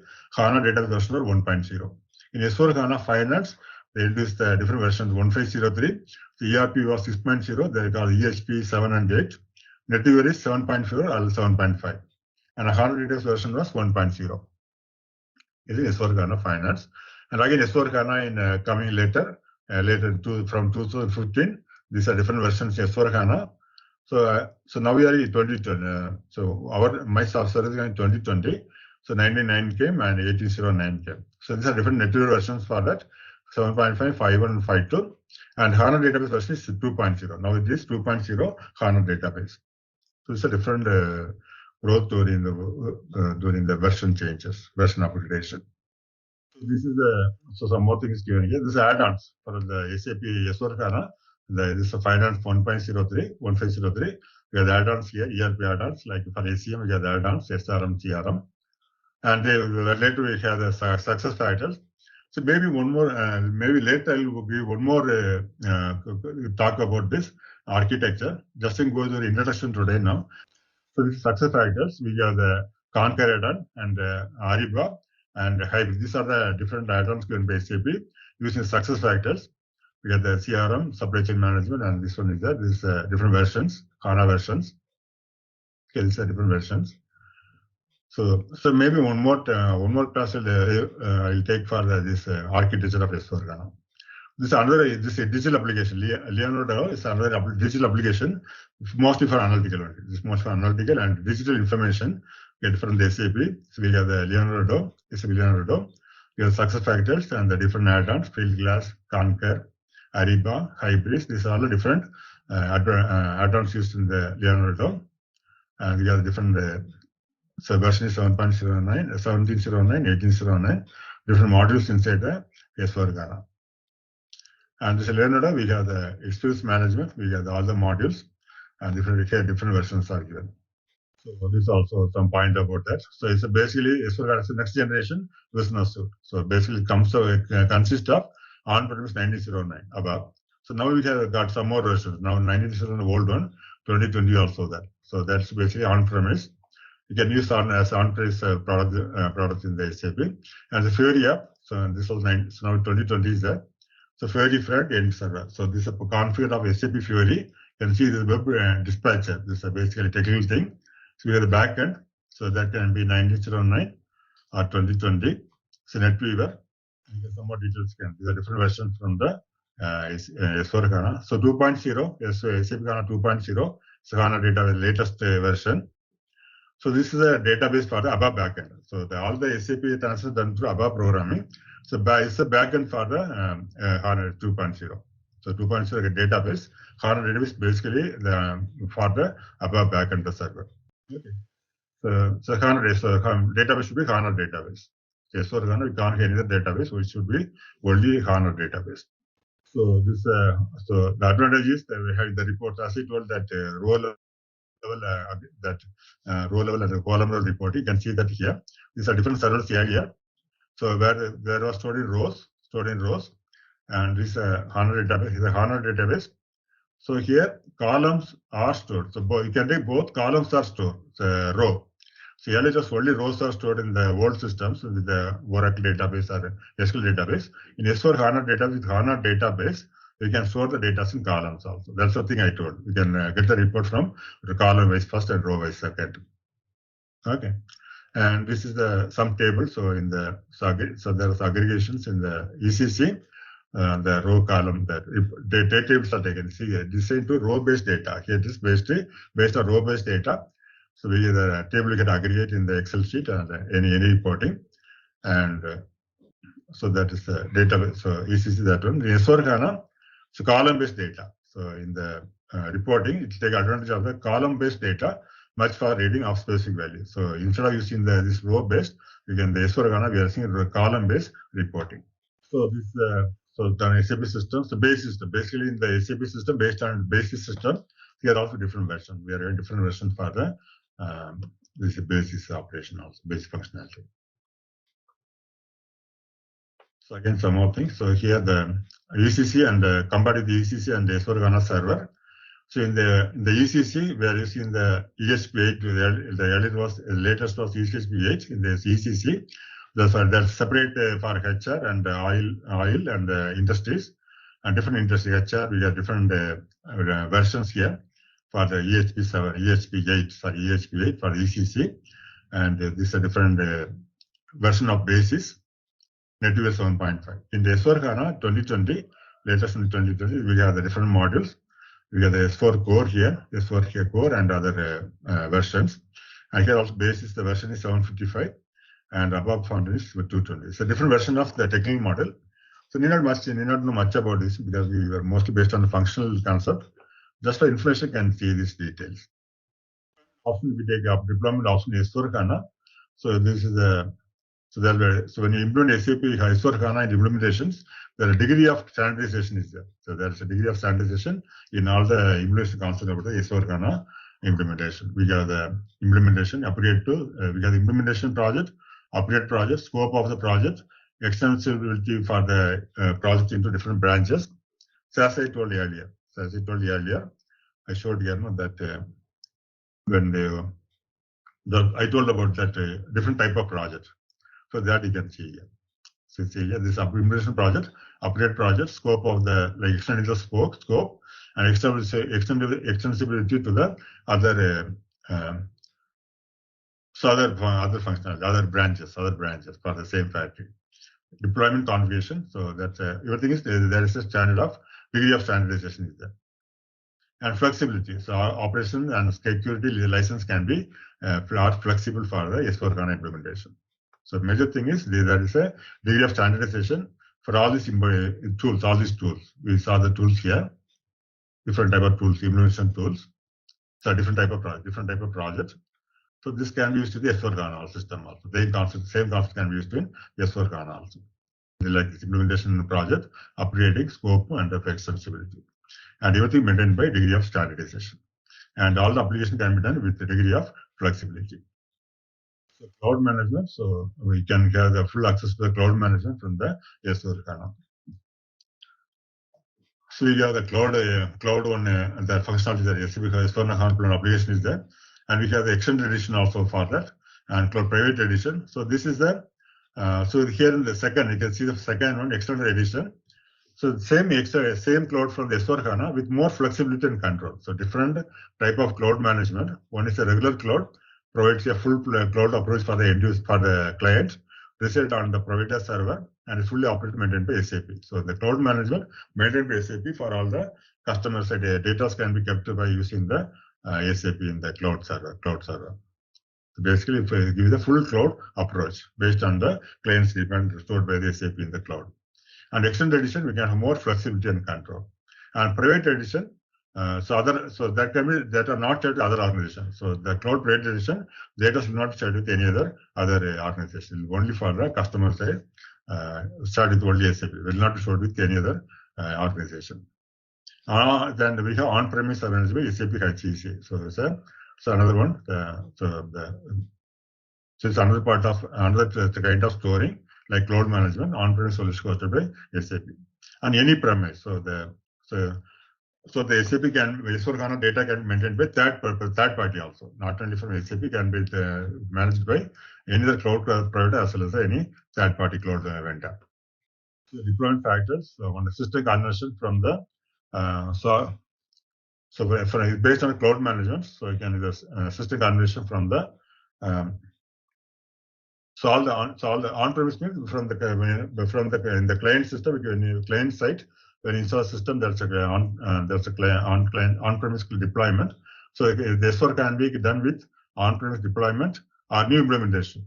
So this can be transferred from old system. Here's a fully new implementation. The second this option, you have to install the tool implementation for S/4HANA fully as a new one, new implementation. So new implementation or hybrid approach. So deployments. So you can transition from the old system and also maintain the S/4HANA standard system. So these two are linked with that. So this is the system conversion from the old system to S/4HANA system conversion. This is a new implementation, and this is a hybrid. You can do the system conversion as well as the new implementation at third level. The deployment factor. So one thing is you can implement S/4HANA with the conversion from the old system, or it's a new implementation, or to become hybrid, both together. Some data from input from the other system, and we'll do the implementation on the premise directly from the S/4HANA. It's an introduction to S/4HANA structure.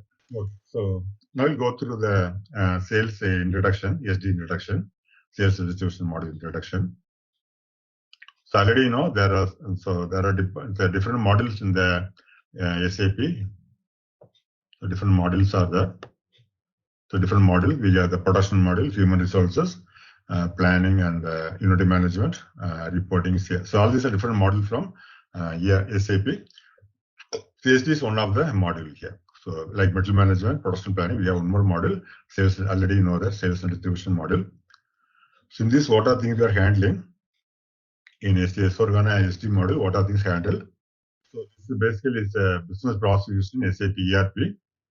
So it's selling. So once you make if you are a manufacturing company, once you produce a finished good, it should be sold to the customer.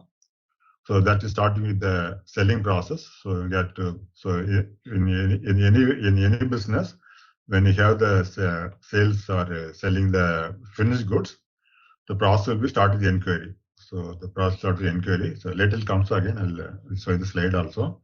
So once we have the FG item, we have an FG item, we have produced the FG item. So now we have to sell the customer. We have to sell the customer. So for that you can we can include the CRM model also here during the real time. You can CRM model to get the better customer relationship. So once you make the item in the production model or the production system, you can sell the customer. So that you sell the customer one or some customer. We'll sell the customer. So process starts with there. So you can get some advertisement or files, business files and all. So that you can reduce your item to the customers.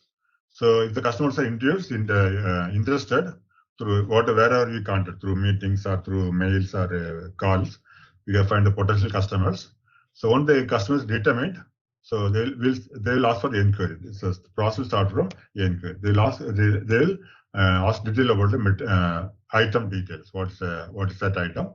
What's the price of the item? What's the quality? They can give the inquiry. So based on inquiry, so we give the quotation. So based on the inquiry, we give the quotation. We'll mention the price and the quantity of the items. Quotation. So the quotation done when they are satisfied with the quotation, and they will give the purchase order. For will be purchase order. But for us, for the customer side, for the suppliers, it's a sales order. So this is the PO from the customer and sales order on the supplier side. So when the sales are created, we'll do the delivery. So the sales are completed, and we'll deliver that to the customer to delivery. And finally, with the billing will be done. So once the confirmation got from this customer that he has received the item, we'll do the billing. We'll do the billing, and finally we'll done by the accounts with the payment from the account. So we'll do only the billing. This is done with the account department. This is a process happening in the any sales process. This is a standard process. Start with the inquiry, quotations, order, delivery, billing, and payment. So in between, we got some more things like we got the contract option, the scheduling agreement. So we'll see in detail later scheduling agreement. These are some of the transactions used in SD model. Start with the inquiry. Okay, so we have the include selling, shipping, billing. So you have to sell the product as well as you have to ship the product and get the bill, send the bill to the customer. So basically, the SD model manages customer relationship starting from raising quotation, sales, or billing. So starting with the inquiry, quotation, sales, and billing. So they managed by SD sales and distribution module. This is really integrated with other modules like material management, production planning, and finance. So SD model is integrated with other modules, like MM, PP, FI, and W warehouse management. Like so many models can be linked here with the SD model. So in the SAP SD model, we have the different key features, price and taxation. So you can maintain the price and the tax in the sales documents through the tax configuration as well as pricing configuration. So already know the price configuration and the calculation schema and all you can use for pricing, and we can do availability check. So at any point of view, any point of time, you can get the sales order requirement, like whether items are available for the sales order delivery. And if it's not there, we can system will recommend when it's available. And there's automatic availability check is there. We can do that through automatic availability AATP. You'll get a better result from the such availability check configuration and building an invoice. These are the key features in SD model. One is the price and taxation and availability check configuration, and we have the building an invoice. These are some features in the SD model. So some more things. So that was three. That was first is the price and availability check, billing, and we have the material determination. So we can find material determination like we can particularly assign some material for the customer. So always buying the same material from us. There are so many things out there. So complementary material determination we can take as basic functions like free goods, material determination, item proposal. Lot of things are there. Just one of the key features of SAP SD. We got the free goods configuration there. Material determination means you can, so suppose someone is not available, you can replace another item, and so customer can select the item from the list of items. So that can configure the basic functions, comes under basic functions. And credit management. So you can maintain credit management for the customer. Whether when he is exceeding the credit management, the system can give a warning message, error message. So in S/4HANA, we are having the credit management through the finance supply management. So we added ECC, we are limited to simple finance, simple credit management. In S/4HANA, we are having the FSCM, finance supply chain management. They are recommending the credit management in a very better way. And account determination. So basically linked with the SD module, linked with the finance module through account determination. This is all we can see later. Some of the functionality inside the SD model. So what are those there? We can see the price and taxation, availability check, billing and invoice, and we have the basic function. We call it the basic functions, credit management, and account determination. These are key features in SAP SD model. Are the key components, master data. So master basically customer master data and the material master data. So basically two main masters in SAP. One is the master data, one is the customer master, another material master. And also one more thing is customer material info record. So three basic master data. And we have the master data, sales process, like inquiry quotation, shipping of materials delivery, billing related transactions, and sales support after the sales, we can do the support the customer with sales support, transportation. So after during the shipping of material, we have to transport the products and foreign trade also. These are the key components of SAP SD model. In the old ECC as well as S/4HANA, the process is same only. The business process same in S/4HANA as well as ECC also. So this is the master data. We have the master data one. So that time, so every time we need not make the details again. We make a material master one time for a finished product, or make customer master data one time. That can be used any number of times in the transaction. So it's as master data, which helps to track each time every transaction within the data. So same master can be used in any number of transactions. And master data comprises both customer and the material data. So master data, the sales and distribution master data, customer master data consists both customer and material data. So material master will contain material data, customer master will contain material master data, customer master data, and credit management also can be made in the master data.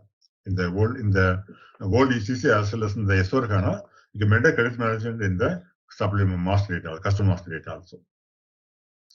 And as I already told, in the S4 HANA, the master data is totally different. BIP was totally different from the earlier S4 HANA, SAP ECC master data. The customer master data is a whole change happened in the main thing is customer data change. So as I told, the earlier using ST7, the customer master data is absolute now. Here is only BPT code. Okay, so screen will be like this one. The BIP master will be screen like this now. So here is a different screen. Now we are in BIP master BPT code. This is a BIP master screen. So it's a totally different from the ECC BIP master. If you put X301, the old one, system will not accept. It's great. So it will come to again the same field only. Come to this one. This is the new customer master data. So we will see in detail later what's BIP master. So basically, the business partner details will maintain the business partner master data, and credit management details also kept in the BIP master. And the master is the most important factor. So both customer and metal master data, they are very important in the SAP model, SD model. So otherwise, you can't do any transaction. So the SD model includes process of order and cash. The SD model includes the process of order and cash. Order means that's the inquiry quotation order and the cash process, getting the cash from the customer. So there are, if you take master data functions, this is a master data, there's a customer master, material master, pricing also master only. So pricing also maintained as master data. So these are main three masters. The two levels are, first level is customer master, material master condition. Second master data include output conditions like customers details, details of materials, reporting, basically about reporting, and the flexible data business environment. So basically the master data, customer master, material master, and pricing masters, and they can use for output conditions, getting the transaction done through billing or payments. And so always you can have flexible data structures. So that supports the whole business environment, whole business sales environment. You can say you can do with the flexible data structures. Okay. So it's a pre-sales. If you say the what are process happening in SAP SD model, or any business, this is a process. So pre-sales, inquiry is a pre-sales, and we have a quotation. So we have the contract and schedule agreement. Already know, I think. So contract means a long-term agreement with the customer. So for 1 year, I'll sell the item to the customer with the same price, with the same quantity for the whole year. For example, 10,000 kg of item I'll send the customer for the whole year. So I'll have agreement with him. So he can, whenever he needs the item, he can make a purchase order to me asking the quantity based on the contract. So contract is long-term agreement, and schedule agreement also long-term agreement, but here we use purchase schedule length. So maybe later we'll show in detail. So contract is a long-term agreement without any delivery schedule. Schedule agreement will get delivery schedule. So you'll get delivery schedule. So delivery schedule. Schedule agreement will get delivery schedule.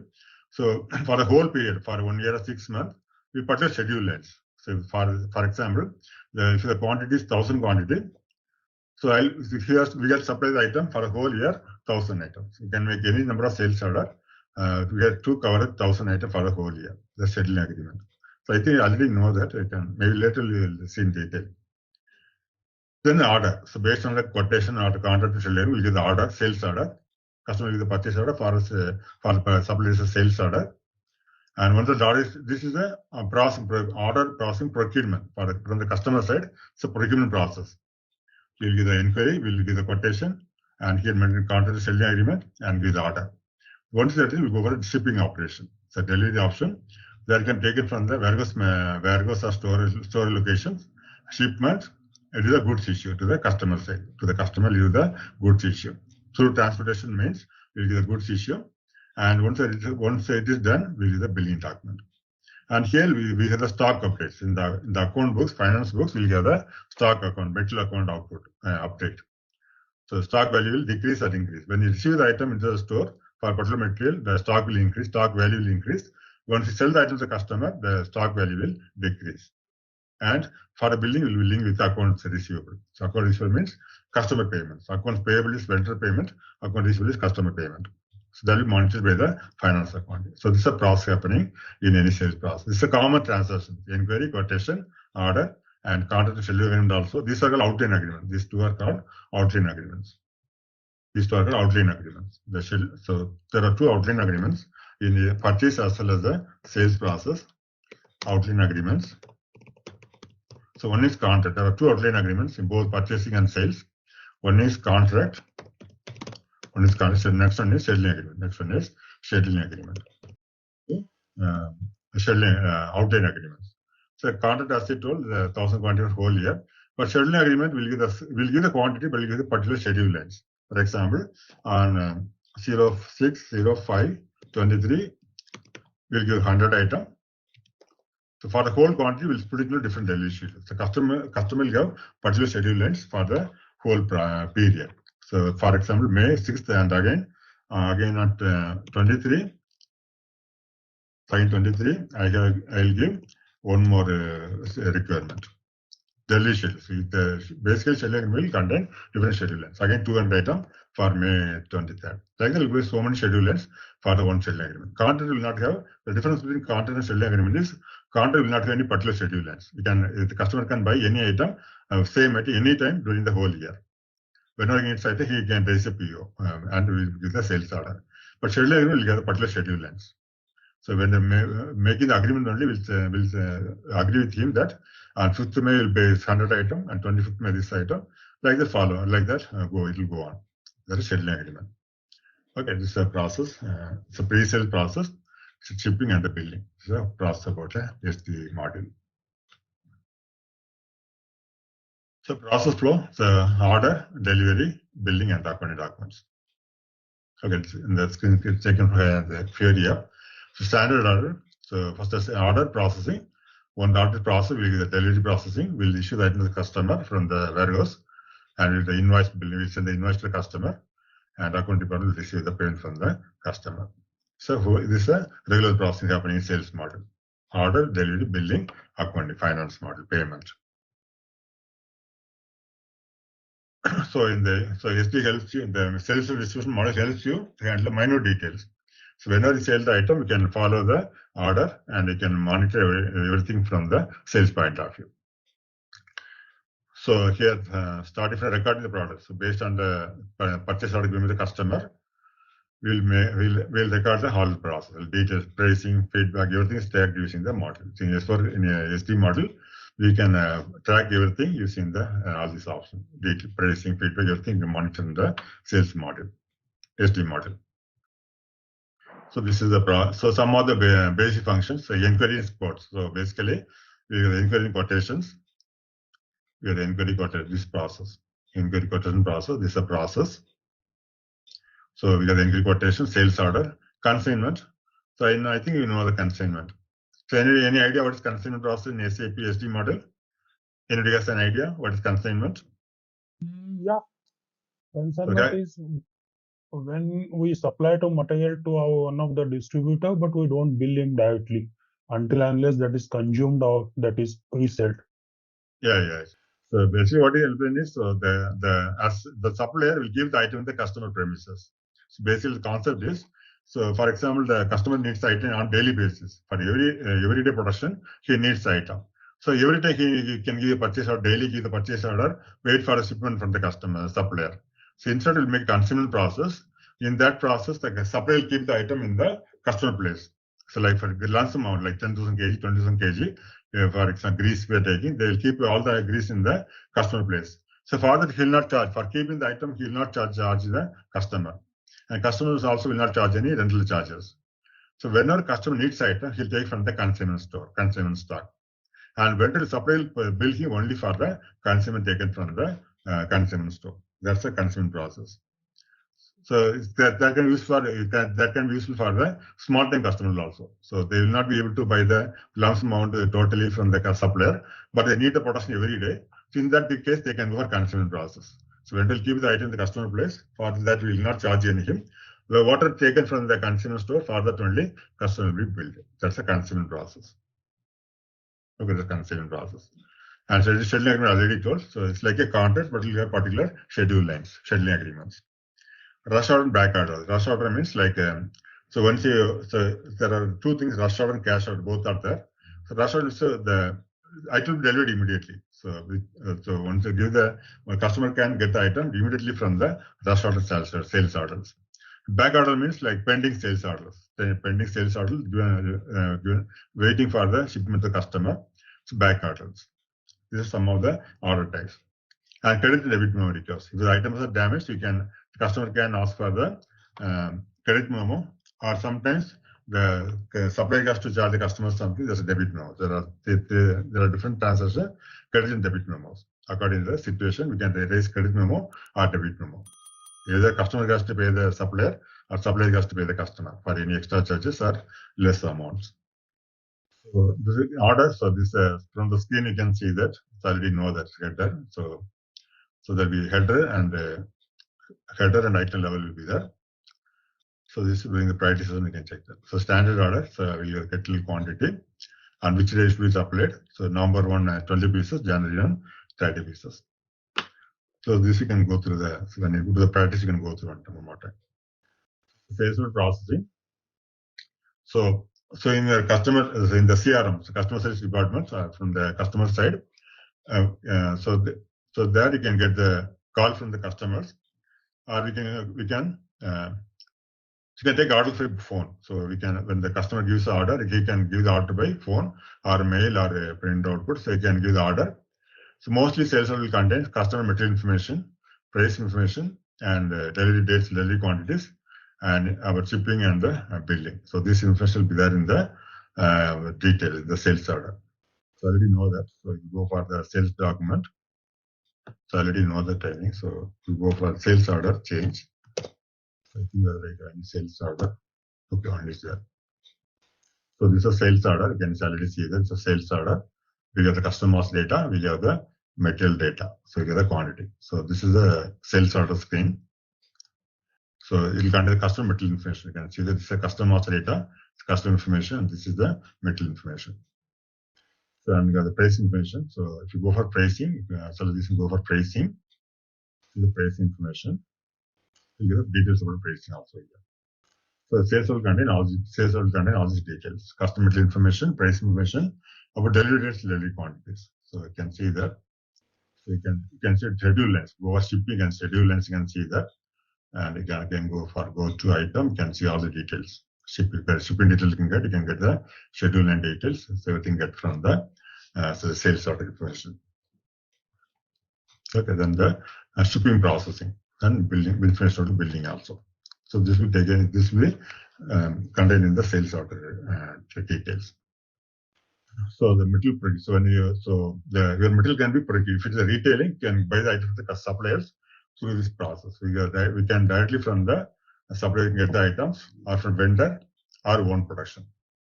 So you can get the material for selling, get from the vendor, or get from the production process. So procurement from the so when you give the sales order, the items are not available. The items are not available for not confirmed. The quantity is not confirmed. Then you can go for the availability check. So you can check the availability of the ordered goods. And if there is any option to change the stores of the material, you can change during the availability check configuration. During the availability check configuration, you can change the transfer the return to the different levels. And so material management. So material management will basically organize the materials, making the material status, keeping the items in the store, part of the material management module. So that can be include the in-house production or purchased products. The items for material management, the materials can be purchased or can be produced from the own production plant. So this is a procurement process happened from the purchase side. So they can include the manufactured item from their own factory, or they can purchase item from the other suppliers. And also you can check the availability of the ordered items. The shipping, so always shipping after the shipping and delivery. So once your item is ready for the selling, you made a finished good, and the customer is already given the sales order. To transportation, there's a separate process. We have the shipping and delivery. So we got to ship correctly the items and deliver to the customer in a seamless way. So there are different methods of shipping is there. So for example, it can be road, or it can be sea, or air. Anywhere you got to ship the items. And so in the SD model, SAP SD model, the whole process from the ship to the to be delivered to the customer or after return to the customer, everything is monitored in the CST model. The whole process monitored in the SD model through the shipping transportation process. So shipping functions, we can generate shipping documents. So delivery shipping document, basically delivery documents. When you go for that delivery, so this is a delivery process. So when you make the purchase sales order, you go for the delivery. That T code is there. You can go for that transportation, shipping and transportation. You can do the transportation from here. You can do the process from here. You can make a delivery document from here and you can process sales process. Okay, then picking and packing. So during the shipping, we'll do the picking and packing also. Picking means, so I already know that. So once the warehouse person picks the item from the store for the selling or the delivery, he'll pick the record the picking activity. He'll record picking, like how much item taken, what time of picking, everything can maintain the picking activity. Then packing. After picking, you pack the item and you can manage the inventory management and you can sell to the customer, deliver to the customer. There's a transportation management and the scheduling for the delivery. Scheduling and returns deliveries. You can schedule the delivery as well as returns of the item from the customer through the CST model. And you can do stock transfer during the process. From one location to another location, transfer the stock. Some more things are the transportation. So it works with the shipping model. And the transportation for each model different. So some items will be like have to be handled carefully. So you got to send a separate process for that. Solve the transportation later. So it can be truck or sea or air or any type of products like any perishable item. Everything can be handled accordingly using the transportations.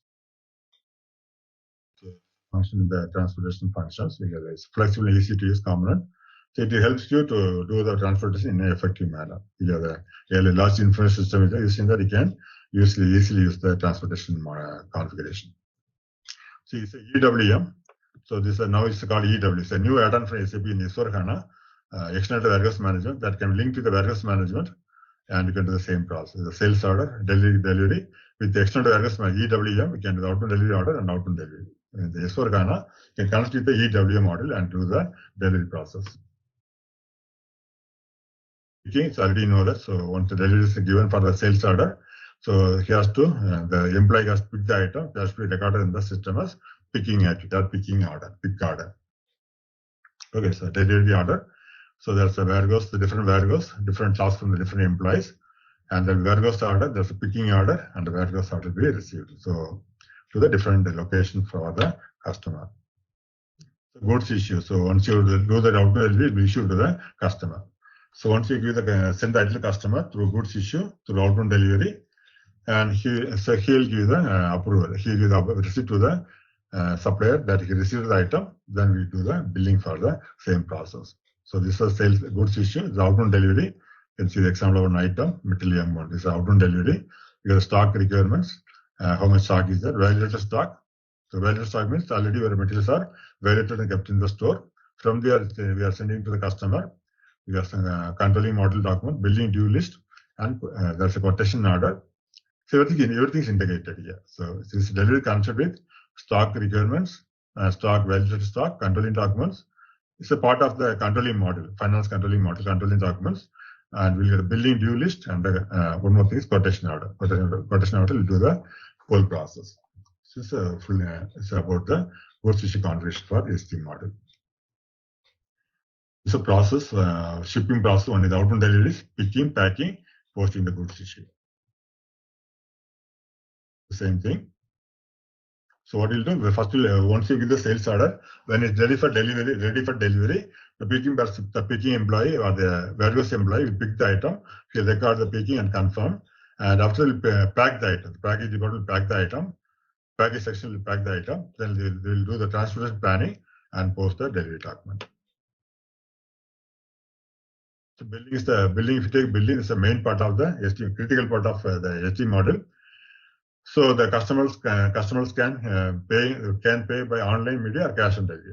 According to the new developments, new technology, customer can pay by cash or by any online media, like any card or any method. And so this billing model will monitor the whole process of the billing data.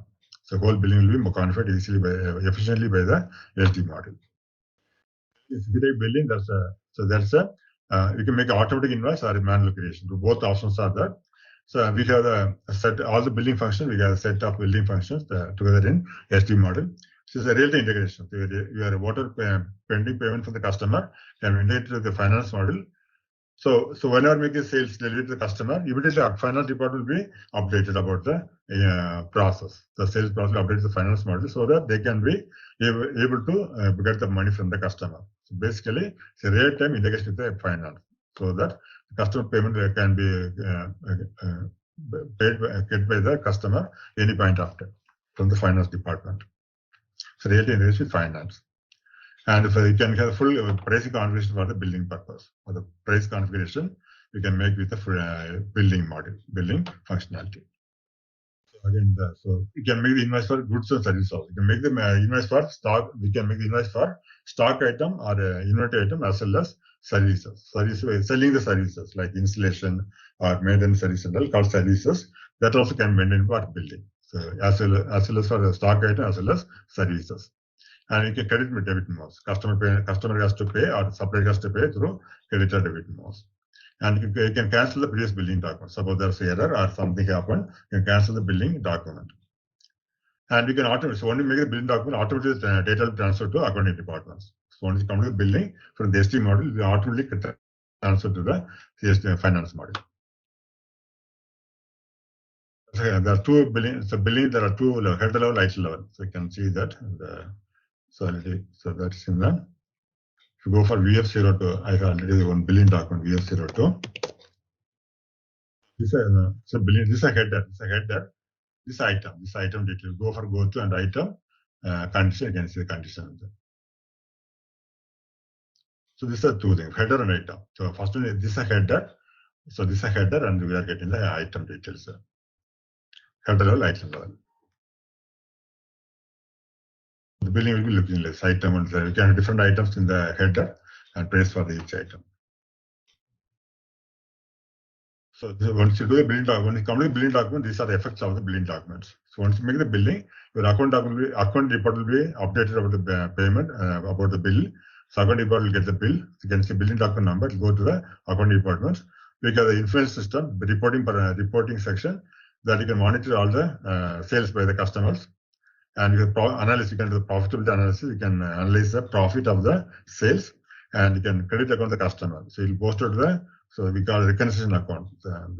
I'll later explain the reconciliation account. So when you make the billing, you post to the reconciliation account of the customer, and your sales order they will also link with the billing document. So from delivery, you'll do the billing. So the billing will consider the sales order and the delivery documents. Okay, this is the effort of billing document. The effort of billing document one is the accounting document generation and reporting and analysis for the profitability, and there's an account amount will post to the customer account, and the can be linked to the sales order and the delivery. So what is happening during the sales during the billing? Two things will happen. One is the debit posting, credit posting. I think I already know that. So in the accounting, there will be debit and credit. In always there will be debit and credit. Debit means, for example, when the customer makes the payment, he will be credited, and for the finance department or the supplier will get debited. This is journal entry. So when you make customer will be always the credit side, and the supplier the debit side. So there's a lot of explanation for the debit and credit. Basically, these are two things. So customer will debited or credited. So in accounting, that's a main thing. In accounting, it's called JE. Call us JE or journal entry. JE or journal entry. Journal entry will be basically the two things will be. One is credit, another is debit. So the entry will look like this one. After payment, so once you do the billing, we'll do the payment process. In that we you can make the payment again invoices, and you can clear the difference between the different accounts. So after this, sales support. So once you get the sales to the customer, we'll get the sales support through SAP SD model. We can get a better sales support to the customers. So you can interact with the sales team, and you can check with all the functions. So pricing is another important thing. Pricing is another important in the SD model.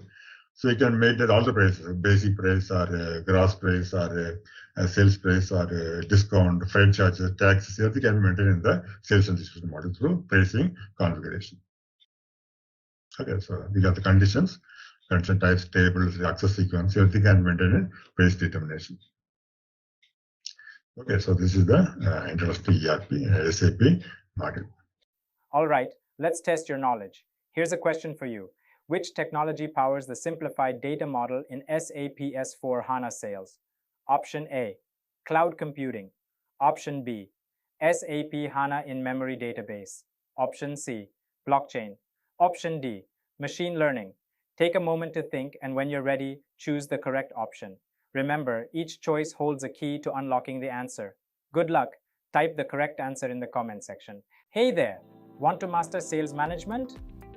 Our SAP S4 HANA Sales course is perfect for you. You can learn at your own pace on our platform. In this course, you'll dive deep into SAP S4 HANA Sales. It's like a toolkit to handle everything from order processing to customer satisfaction. Our course covers all the essentials, from the basics to advanced techniques. It's designed by experts who know the industry inside out. Your instructors are seasoned pros ready to guide you and answer any questions you have. And don't just take our word for it. Our students love it too. People like you have found this course super useful for their careers. The best part? It's budget friendly. This amazing chance to learn is very affordable. Ready to excel in SAP S4 HANA Sales? Sign up now. For more details, visit ZaranTech's website. So this is a process happening in the sales environment of the SD model SAP. So general process, sales order, then delivery, billing and accounting.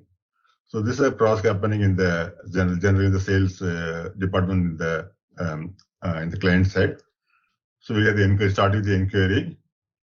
So if you take this process in the SAP SD model, generally in the SAP SD model, so these are things we can see in the SD model. So these are things mandatorily, you need for our business, we need all these settings or transaction in the SAP SD model. So as a consultant, you have to know how to make the documents or how to make the transactions. At the same time, you have to know how to configure the transactions. That already you know that. So this is a general process happening in any sales department in a business. So you start the inquiry, then the quotation, order, and delivery in billing document. This is a general process: inquiry, quotation, order, delivery, warehouse management, that's transportation, and the billing document, and the payment from the customers, accounts department. So this is a general flow happening in any business. So in the SAP SD model, these are the sales transactions happening. So inquiry, quotation, order, delivery, billing, and in addition to that, we have the outline agreement also. So just we'll go through these things. What we are having standard SAP SD system. We'll just go through these things. What is happening in the SD model. So for practice also, when you want to practice or you want to do the implementation in the SAP SD model, the basic thing is first is the interview structure. The organization structure first you get made. So I think already you know everything about the how to make the professional assignment. So the first step in the implementation is making the organizational structure.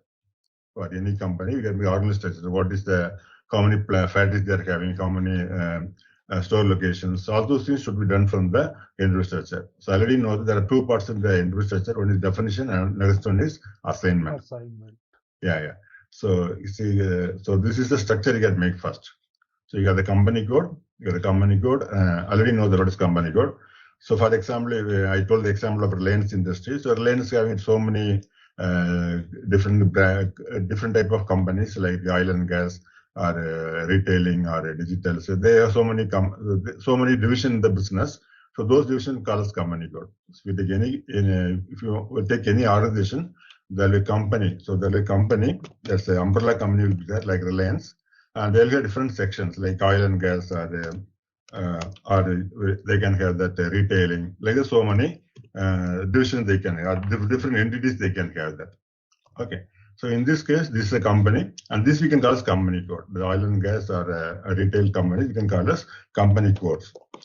So in the SAP model, the SAP system, we have to make the structure first the company and company code. So that is company and company code should be made. Okay, that's the first thing.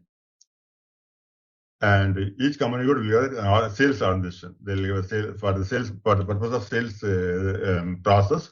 We should have sales organization. So sales organization will be having the so they will control all the sales activities for the company code at the company code level. The sales organization will monitor the sales process or streamline the sales process. The sales process will control by the sales organization. This is basically it's a group of people. They will be handling all the sales transactions. And they will get distribution channel, like we have the retailing or dealership or dealers or so like so many distribution channels are there. When you from the sales organization, the material, the finished goods will be distributed to different customers or different areas through distribution channel. And division is location based, so division also so location based. So from the sales organization, it will be divided into divisions. So it can be like product wise, like all the electronics item will have a separate division, FG item for the electronics, for the mechanical item we have a separate division. So like we'll give this setup will have that. And these three things can be combined together to make a sales area. The sales area is a part of the so combination of these three things can be your sales area. And each company will have the factory. You can have a factory or plant. And the plant will be linked with the shipping point. So shipping point is a place from where the transportation will be planned for the delivery to the customer. From the factory shipping point, the material will be planned to the different location of the customers. And this sales area can be linked with the sales office and sales group. The sales area can be linked with the sales office and sales group. So under sales area, again, you have some more division, sales office. These are location based. In a city, you can have different locations as a sales office. So they also will monitor particular type of location is the sales office monitor the sales process and the sales group. So another sales office again some more divisions as sales group. This is all things will be group of people. All this will be group of people. So this is a structure we have to make in the SAP SD model. So this is a base structure. From this only we can develop the transaction or different functionalities. So it's a basic structure first we have to make. That's the enterprise structure. So today we are going to see that. Today we are going to the enterprise structure. There are two parts, one is definition and assignment. First we'll make all the units, like this we make all the units separately in the system. One will make all the settings, all this structure. And based on structure, we'll do the assignment. First we'll create everything in the separate window and we'll make the link between one by one through the assignment part. So this is an enterprise structure. So once you finish the enterprise structure, then we'll go for the masters. So there are basically two main masters are there, customer and material. So once you get your production is having a different finished goods. So during the process, manufacturing process or any process, you'll get the finished goods. You'll get the finished goods. That's we can call it FG item. So we'll get the finished goods. Yeah, we get the plan. If factory is there, shipping point is already there. So anyway, plan will contain the storage location. Plan will contain the storage location. So actually, here we take only part of sales process. Actually, the storage location come under material management. So I did not include that. So during the process, during the practice session, we are going to create the storage location also. Without storage location, we can't make any entries. So we'll make that. Okay, so we're going to sell the item to the customers. So now you can get the probable customer. You have to get the probable customers who will buy the washing machine from our company. So in that case, the process for the inquiry process. So we'll start with the inquiry. So the customer can make a phone call or he can query through suppose we have the promotional meetings or the trade fair. So from there we'll get a contact of the customer. We'll get the contact of the customers. So they may be interested in your product. They may be interested in your product. So they'll make an inquiry. They can make a phone call or something. They can inquire about your product. Okay. So that inquiry should be recorded in the system. That the inquiry should be recorded in the system as an inquiry document. For that, making the inquiry document, you need two things. One, the customer master and material master. We need details of the customer, like when you get the information call from the customer, you have to record these details in the customer master data. So there are two main masters, customer and material. So we make the master for the customer, his name. We can give a new code for him in the system, in our system, and what's address, but like this will maintain in the customer master data. And which product? So this washing machine products, we'll give the code to the washing machine. That finished good, we'll give some item code or material code like this. W1000 is a washing machine model. That will be the material code. So which item we are selling and which customer we are having the inquiry or a sale document, we make customer master data, material master data. So material master data will contain the details about the washing machine. So what is the unit of measurement, what's the price of the material, washing machine, those will maintain in the material master data. And customer master data will contain the address details or his banking information will contain the customer master data. So only when you want, if you want to record the inquiry document in the system, first you can make the customer master data and the material master data. Okay, these are two basic things: customer master and material master. Okay, and so after that we'll make the link. We will make the link between customer and material through customer material info record. So there's another master data, customer material info record. There is record our item code and the supplier's item code as well as customer's item code. So this material, this WM1000, in the supplier system, the code is WM1000. In the customer and the supplier side, the code is WM1000. For same item, the customer can get some other code in his system. In his system, customer can get some other code. For example, like maybe WB1000, Whirlpool 1000. So customer can have his code as WB1000. So in the customer material info record, we link this supplier code and the customer code. So that when the customer making the transaction in his system, he can refer that their employees can refer easily by using their material code. So this is supplier material code, this is a customer material code. That's a customer material info record. So basically we have three masters: customer, material, and customer material info record. And when you so in the S/4HANA, when you make the customer master data, it is different from the ECC. The customer master data from S/4HANA is different from the ECC. Today we are going to see that how to make the business part in S/4HANA. So this is one input. So customer in S/4HANA, customer master creation is different from the ECC customer master creation. Okay, so this is masters. So we'll start a process with the inquiry. So our sales process will start from the inquiry. So once we get the inquiry from the customer, we'll send the quotation to them. To the customer, send the quotation like what's the price of the item, maybe the 20,000, 25,000. We'll enter the price of the item and how much quantity available. We'll give the quotation. We'll send the quotation to the customer. And based on the quotation, they'll do the price comparison. In the customer side, they'll do the price comparison. So they will be getting the quotation from the different customers, different suppliers. They will do the price comparison from different suppliers. They will do the price comparison in the purchase module from their side, and maybe our product is competitive price in the competitive price. So they will select the one of supplier as a customer, one supplier. They will give the purchase order. So after price comparison, they will give the purchase order. Purchase order, PO is purchase order. So the customer said once they complete the price comparison, they will select the best supplier and they will give the PO to the customer. From the supplier side, there will be record a sales order. The purchase order given by customer is recorded in the supplier system as sales order. So based on the quotation, we'll send the customer will do the price comparison from different suppliers, and they'll select a supplier and give the PO, purchase order. So that purchase order from the customer is stored in the system, in the supplier system as sales order. So once the sales order created, so we'll check in the store whether the washing machines are available, the particular models available in the store. If it's available, we'll do delivery to the customer. If it's available, we'll deliver to the customer through delivery, transportation, delivery. We'll send to the customer. Suppose it's not available, the store person or the salesperson they'll tell the production department to manufacture some required washing machine should be manufactured. So if the item is FG good is available in the after production is available in the store, then the item should be sent to the customer through delivery document, through transportation, through truck or train or sea. It will be sent to the customer. That's a delivery. Suppose the item is not available in the store, the particular model is not available in the store. So it will be the salesperson or store person can tell the production department to assemble or manufacture some more washing machines for delivery to the customer.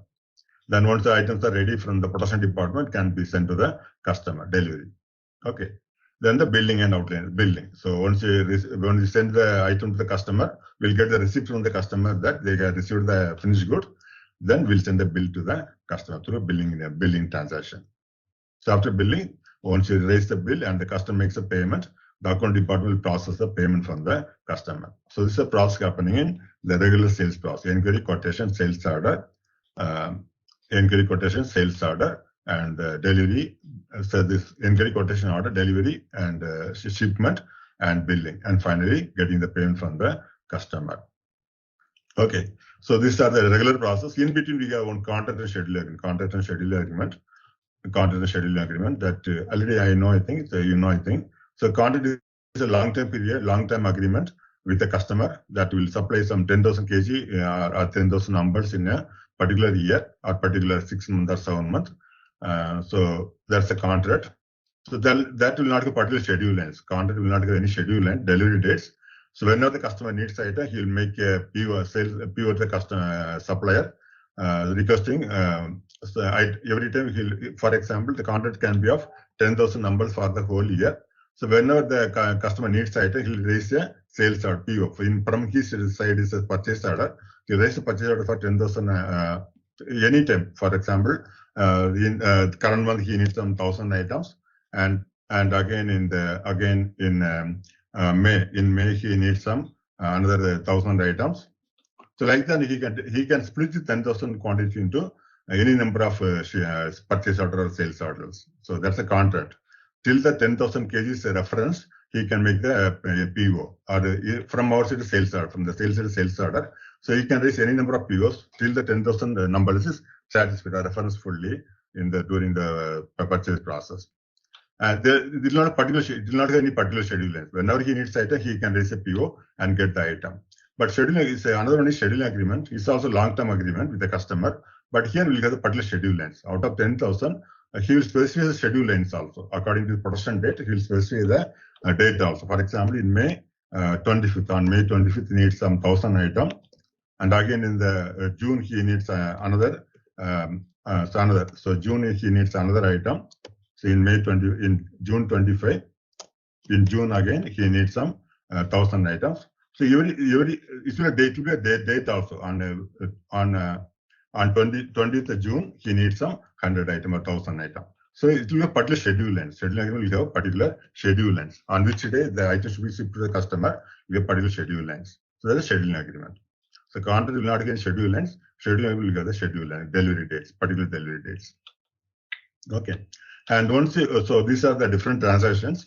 And this will be done as a end user. In the end user from the client side, they will doing all these transactions. But as a consultant, we have to configure all these transactions. We have to configure the whole process for using the configuration part. For example, when you raise the inquiry or sales order, we'll get a number of we'll get a document number. So when you raise the sales order, we finish the sales order, we'll get a document number. So the document number can be configured through the document types. The sales documents can be configured through document types. So like making the number ranges, making the number for the document, the sales order, making field settings. Field setting means making the fields mandatory or optional field. Making the field mandatory or optional field settings. So that's also part of the configuration part. And we have the settings for the documents can be done through document. So I'll show you. We'll see in the detail later when you go to the practice part. We'll go through this concept once again. So document to configure the transaction as a consultant to configure the transaction, we'll use the document types. And also the configuration can be done with item categories and schedule line categories. So item categories will basically control the item details in the documents. And scheduling category will make the scheduling, like the delivery schedule, be done through scheduling categories. And our copy control means we can copy the inquiry into quotation. So we'll make an inquiry and we will send the quotation. For the quotation, again, need not enter the details again and again. We'll copy from the inquiry. And for the sales order, you can copy from the quotation. Delivery can be copied from the sales order, and billing can be done copy from the delivery. Like we copy one document, another document. The configuration done by copy control. All the copying the transaction done through copy control. Okay, these are some of the transactions.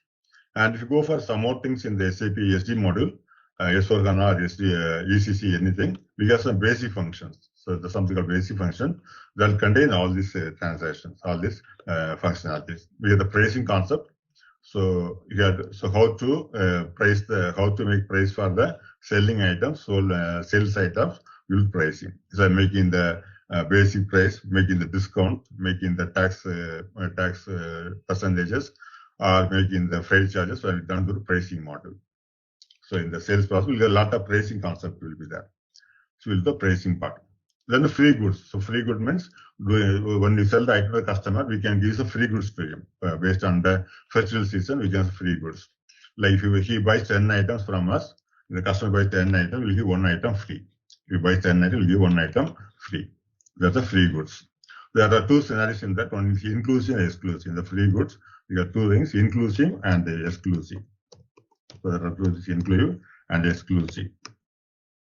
Inclusive means like if you buy 10 items, we'll give him 10 items only, but 1 item will be without cost. It will be free item. If you buy 10 items, we'll give him 10 items only, but 1 item will be free. That will not be billed. Exclusive means we'll give selling 10 items and 1 item will be free. Total 11 items, 10 will be charged and 1 will be free. That's the exclusive. That's a free good configuration.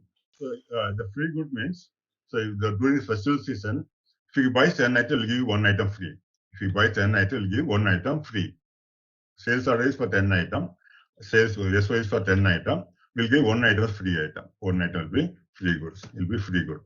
Okay. So in the inclusive means he will buy 10.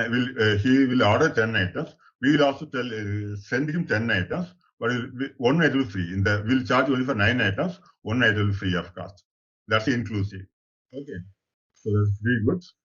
And next, material determination. So material determination is again is a part of the promotional things like during the festival season. So we have the FG. The one item is FG 100. This without packaging, without any gift wrapping. So during the festival season, we can tell the customer that when he wants this FG 1000 item, we can tell him that another item is there. There's a special item is there. This one like so same item. One more. It is gift wrapped. So this is the main item he's ordering. During the festival season, we can send as a gifted item. It's like a gift pack. We can tell them that. So when he buys item, he can instead of this item, we can replace it with the gift pack item. That's a material determination. We can replace one item with another item during the festival season. For example, gift wrapped item. That's a material determination. Okay. Basically, we replace one item with another item through material determination. And product proposal means like it's item, we call it item proposal also. So that is so the particular customer always buys the same set of items every time. So every sales order. So every sales order need not fill the items one by one in the sales order. We'll get a list of items. We'll store in the product proposal document. Whenever make a sales order for that customer, just will take from the already existing list. So you need to enter again and again in the sales order, fill the line items. We'll just take the product proposal, item proposal document. We'll populate all the items in the sales order.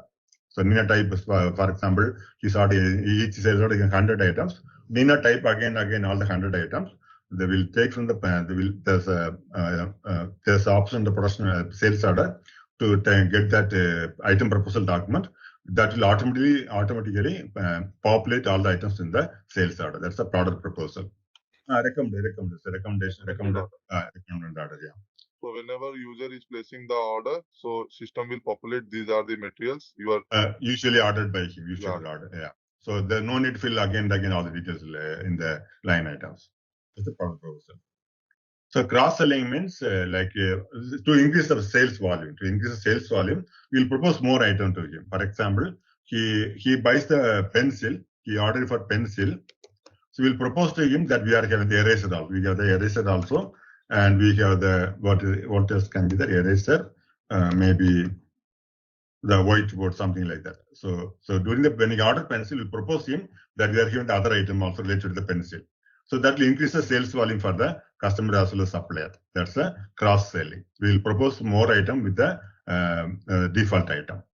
That's a cross-selling.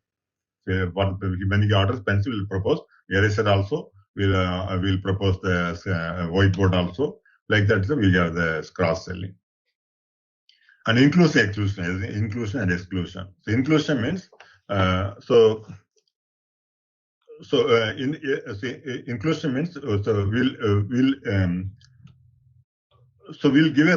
make a list of inclusion. So that will propose only the item the particular supplier customer can buy. There's a customer, he is not a regular customer, but he is not a regular customer. So in the listing, what we'll do, which are document he can buy. I will restrict the customer to buy only the items which I am proposing to him. So he cannot order any item for a particular customer. For one customer, his name is code is CS1000. For the customer, I will propose only some particular items. So I will not sell all the items to him. I will propose only some particular items to the customer. Because he is not a regular customer and his sales volume very less. So I limit the item to the customer. So he can order only some particular items. I'll order some. I'll mention 5 items. Only those 5 items he can buy. That's a listing. Okay. Exclusion means we'll exclude some items. Particular item he cannot buy. The listing will include the item which he can buy. The exclusion will make the item he cannot buy. That's inclusion exclusion. So inclusion will include the items which he can buy. Exclusion, he cannot buy particular item from the supplier side. That's the inclusion. Sorry, that's the exclusion. Inclusion will include item which can buy. Exclusion will enter the item which he cannot buy from the supplier. Okay. So these are generally used in FMCG industry. Yeah, correct. Yeah. So that will in supermarkets, some materials are mandatory. Some for wholesalers, some materials are different. Yeah, so in that case, we'll do so all these things can be used for all the business process. All these things, different scenarios, they are used in the business processes. So then we have account assignment. So to make the integration between FI and SC model, we have the account assignment. So that's a separate topic in the account management with the finance model. So all your sales, all your billing. So when you go to the daily, so till send accounting document. So whenever whatever doing in the sales model, you are affected in the finance model. But these things will not affect the finance. These things will not affect the finance. Daily will affect the stock. It will affect the stock and stock value. And main thing is billing. So billing is the accounting document where that will connect the SD model with the finance model. That's done through account assignment. So in SAP, in a finance model, we have the general ledger accounts, GLR general ledger accounts. In finance, we have general ledger. So those, there will be general ledger account will be there. General ledger account will be there. So that is connected to the SD model. The integration between SD and MM model is SD and finance model, then mostly to the general ledger accounts. So that is done by this account assignment. Okay, that's account assignment. So whenever making billing, it will post accounting documents. That's credit and debit will be there. So customer will be debited, and bank or cash will be credited. So that's an account assignment concept is there through the general ledger accounts. So that's a part of the configuration. Then partner determination. So there's partner. I know. I think any idea what is partner determination? Any of you? What is partner determination? Partner determination basically when in the order or in the SAP document, right? So sales document, the means bill to party, sold to party, or or vendor partner. So we need to determine based on the partner determination. So basically, concept is the even in master data also. Yeah, we can link the partner. The master data bar and the BIP master, we can link the partner. Yeah. The aim of the partner determination is. So I have a customer. He is located in Mumbai. He's in Mumbai, and he has different branches all over India. So he has Pune. He has one more office. Pune he is carrying, and again Delhi also he has one office. So in this case, what will happen? So the purchase order from the customer can come from the Mumbai branch. From the Mumbai branch, they can send the purchase order to the supplier. So that is the order we can call as ordering address. This you can call as OA or ordering address. OA or ordering address. So the sales purchase order will come from the Mumbai location from the customer side, and he'll tell the supplier to send the item not to Mumbai. So Mumbai is another having branch or factory. He'll ask them, he'll tell the supplier to send the item to Pune office or Pune factory. So this can call us, so we have the one option, good supplier. It's a good supplier. Sorry, it's in the M. So you can call us shipping party. It's a shipping party. This one is partner determination, partner function, shipping party. This ordering address, this is a shipping party. Or not ordering address, you can call us sold party. Call us sold party. This is the part of the MO model. Sold party. So the order will come from the Mumbai office as sold party. The address will be in the sold Mumbai address. And when you send the shipment to the customer, it will be Pune address. Pune is factory. That is shipping. That's called shipping party. And bill will send to the headquarters in Delhi. So we'll send the bill to the bill to party. We can call us bill to party. So bill will go to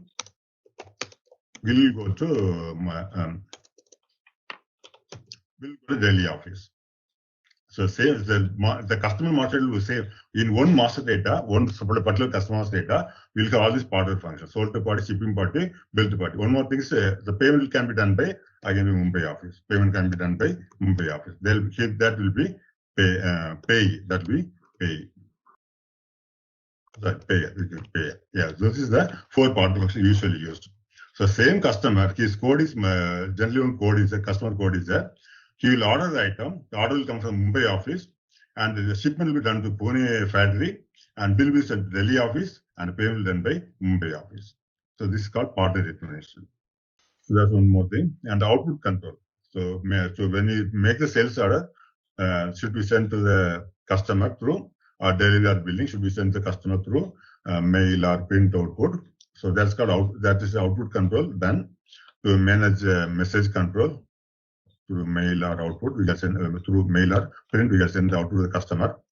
That's output control. In the SAP, SD model, generally ECC, we call the output control.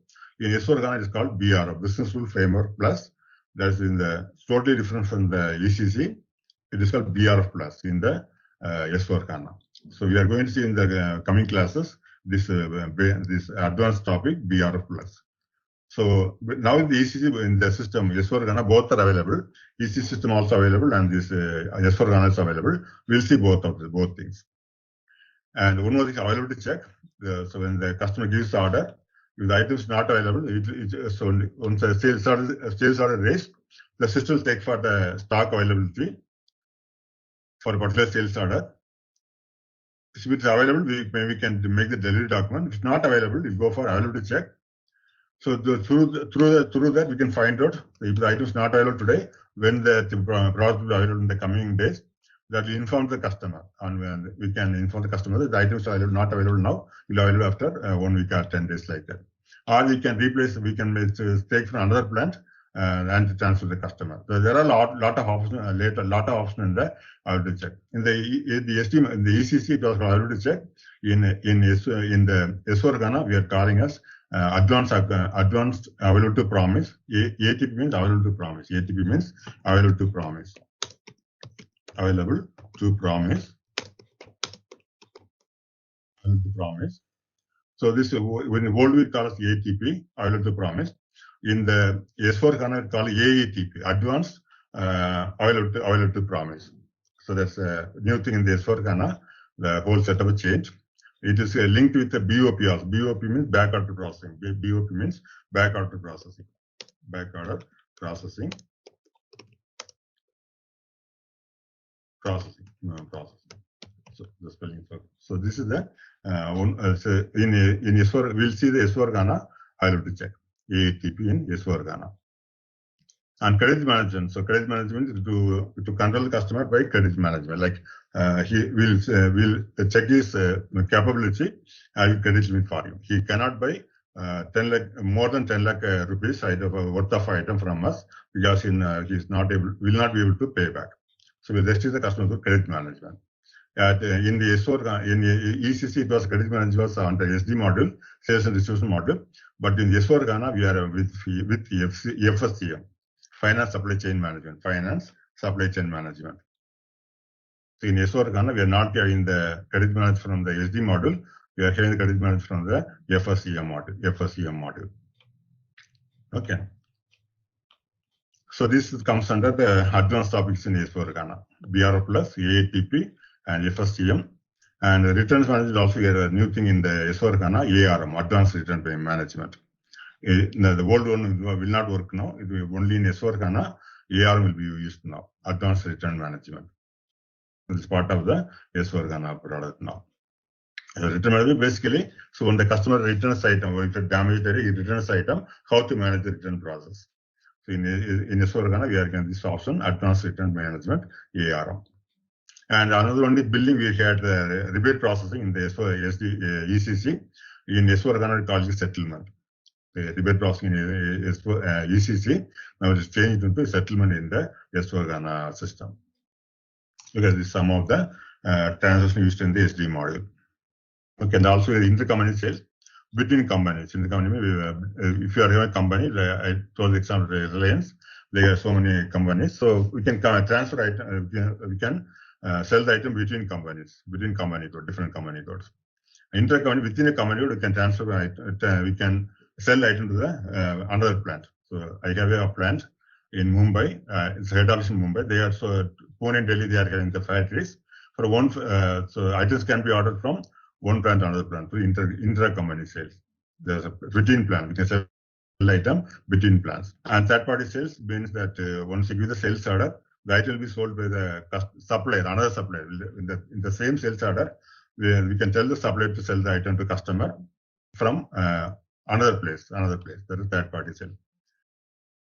So intercompany, between company code, within the company, you can send sell the item, and intercompany between plants, and third party with the third party supplier to the customer. So these are the things we can normally use in the sales model. And one more thing in the sales order, one more thing was in the rush order, cash order. The sales order, we have rush and sales order. Rush and cash order. So that means, so that will be done immediately for emergency things. When you make the sales order, immediately you can send the item will be sent without making delivery documents. Item will be sent to the customer through cash rush order. The cash orders like that only. The difference is the cash rush order only shipment will be done to the customer immediately. Cash can be done later. The billing, the payment can be done later. The cash order will happen. The payment as well as the delivery will happen at the same time. This is a cash order. It's a part of the sales order process. Rush order and cash order. So actually, I just want to know, means what is the difference between ECC system and S4HANA system? Why? Because we all know this, everything is available in ECC system. Correct, correct? yeah. So what are the things which are merged in S4HANA, and what are the new functionalities which are implemented in S4HANA? So can you please summarize the thing difference between? Yeah, as yesterday I was showing one thing, the difference between the I told about some it's a general, just a generally the difference between ECC and S4HANA. I told about that yesterday. Like we have the business, for example, business partner. We are SD models with business partner. It's a major difference between the ECC and the S4HANA. The whole setup is changed now. The customer creation, customer master data completely changed the S4HANA. That's one thing. So BIP master different from the S4HANA and BP. And these all things are advanced topics in the, as far as SD is concerned, sales and distribution concerned, these are advanced topics in the S4HANA. So in the credit, this credit management not used, it cannot be in the ECC, what you are doing credit management, that cannot be done with the S4HANA. We can do only with the FSCM, finance supply chain management. Like so it come under finance team or finance module or SD module? So that also like a part of integration with the SD and the finance module. Because they are also involved, and the SD employee also involved here. So one is the business partner, you are saying the difference. So one is the business partner, another one is this credit management, and so output currently we are in BRF, the business rule framework. Okay. So that SD also is coming there. Yeah, the all to check is we have the AATP now in the S4HANA, not a regular level, we are in the AATP, and together with the Fiori app. The Fiori app, we have the BOP, back-order processing. They are together, they are done in the Fiori module now, Fiori web browser now. So 4 to 5 functionalities which are advanced. They are advanced, yeah. So mostly, it's actually, as I told, So we have almost 80% taken from the ECC only. You can see that 80% settings are taken from the ECC only. So without ECC, you can't learn S4HANA. If you want to know or learn or do implementation S4HANA, without ECC it is not possible. We having completely gone to S4HANA, we are still using the ECC settings also. Okay, so some of them change manually. Basically, we hope that by 2025, when the SAP plans for complete S4HANA 25, so that is they maybe make the merger and make the complete S4HANA without the background of the ECC. Okay, so these are some advanced things in the S4HANA. Return management also, we have the advanced now in the S4HANA with advanced return management. And rebate processing, what are the earlier some drawbacks were in the rebate processing in the ECC, now they replaced with settlement process, the rebate processing. So these are some major changes. These are some major changes as far as SD is concerned. As far as SD is concerned, these are some major changes, and also beep master. These are not major thing. Beep master, supply customer master. Okay. ECC we have availability check in checking group and based on plant, right, at plant level. So Yeah. in S4HANA, this is being replaced by this AATP, or any new features were added to the existing functionality? Yeah, new features added. We can do it through Fury app now. We can do the backend processing and all through Fury app now. So the functionality will remain same, like yes, functionality same. Settings. Yes, settings are same. Some checking additional group, checking group. Yeah, some old are there and additional settings are there. Additional concept and additional settings are there. What I heard is GATP is also been covered in global availability to promise in S4HANA. But in this particular in this training we are having this one only, AATP and BOP. Okay, so we'll go through all these things one by one Friday sessions. So maybe you can go one before starting with the active and the advanced topic. We can go through these things but slowly. Like we'll go a little faster about all these things. Just a review for like a refresh your memory. Then you go for advanced topics when you do the practice sessions. Okay, so this is happening in the process used in the SAP SD model, usually by all the companies. So now for our practice purpose, we have to start with the infrastructure. So as I already told, this structure you can make this structure in the system, in the server, you can make this structure. So based on the structure only, you can make the transaction. Without this structure, you cannot make any transaction. In the implementation or training purpose also, without a structure, you can't make any functionality, use the functionality. So first you got to do the structure. Okay. So this is what is the infrastructure. What is infrastructure? So we have two things: definition assignment. In the infrastructure, we have to do definition assignment. So we are going to see that now. We are going to see that. So there are different for each module wise. In the definition assignment, different modules are there. Different modules in the infrastructure. We have different modules. We have the finance, accounting, controlling, logistics, general, sales and distribution. So this for SD practice, for the sales practice, we need all these units. We got to create all these units. We got a company, command code, credit control area. So like that, we got to make the structure. So the two things are first we'll define all these units first step. Then we'll do the assignment. We'll make the link between them in the assignment part. So first we'll define all these units in the server. Then in the assignment, we'll make the link between all these things. One day we'll make the link between all these organized units. Okay. So already know that during the implementation, as a SD consultant, we have to do only these things. As a SD consultant, calculate only these things. But in our practice session, for doing the transaction, these are mandatory. Without command code, you cannot have the sales process. So actually, they are part of the finance accounting. This command code is part of the finance accounting. The real time already know the real time done by the finance consultant. This can be created by finance consultant, and control will be done by the controlling consultant. But our practice purpose, we need these two. Without this, we cannot do any sales activities. So in our practice session, in the training session, we have to create these units also. For our practice purpose, to do the sales practice, we have to create these units in the other modules also. So controlling area and plan location division in the logistics general part. And under sales and distribution, we have to create all these units. And material management make the storage location.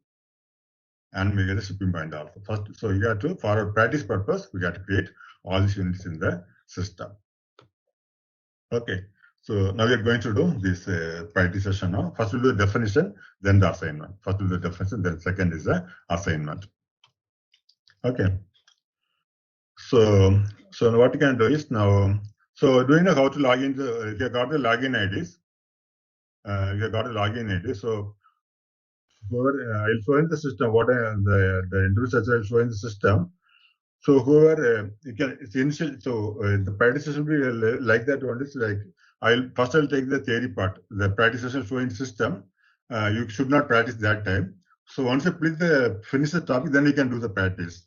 So like that, I show from my system the process, and whoever getting the system installed, they can do the getting the logon. They can do the practice.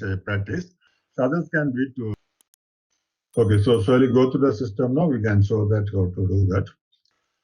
So once you get the logon, you have to open from here SAP logon. So you got logon.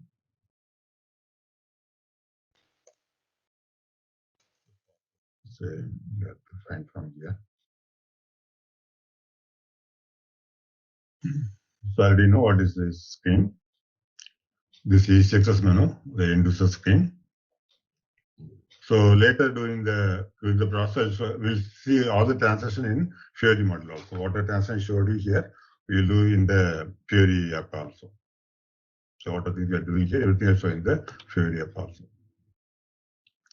So this is success menu. So we have started the interface structure that go for the SPRO.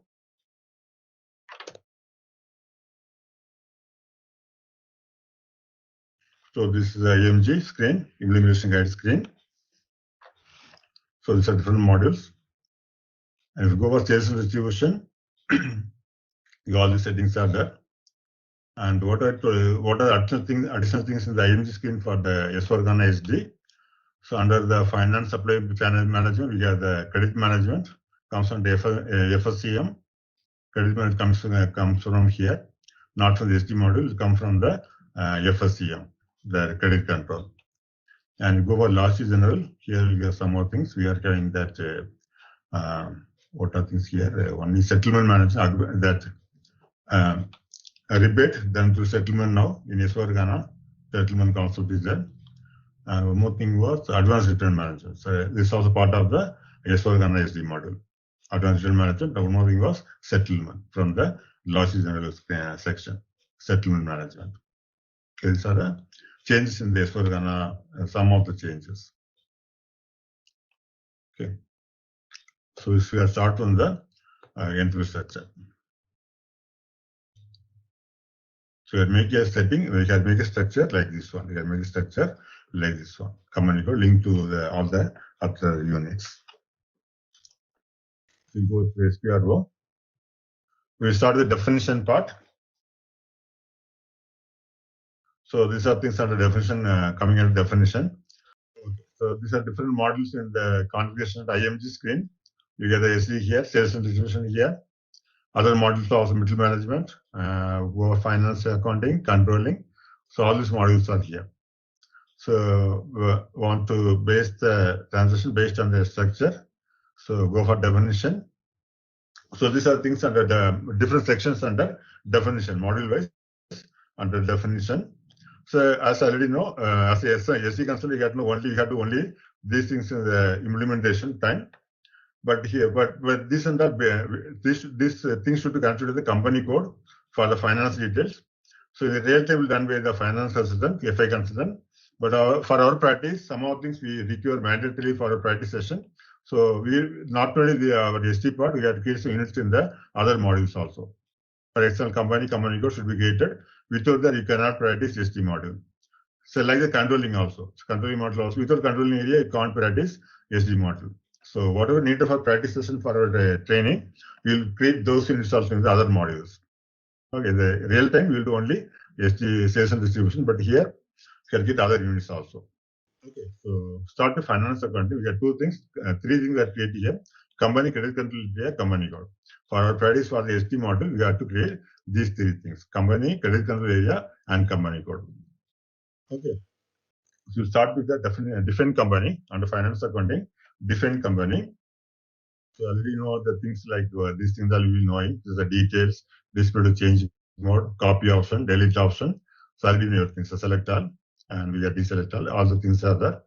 So we'll make a new company for our practice session, for our training. Go for new entries, click on new entries. Given company identity. It's not a code, it's just identity of the company. So I give the name as TRG, training purpose, I give it TRG. So it's up to 6 characters. You can mention some 6 characters. And next the company name.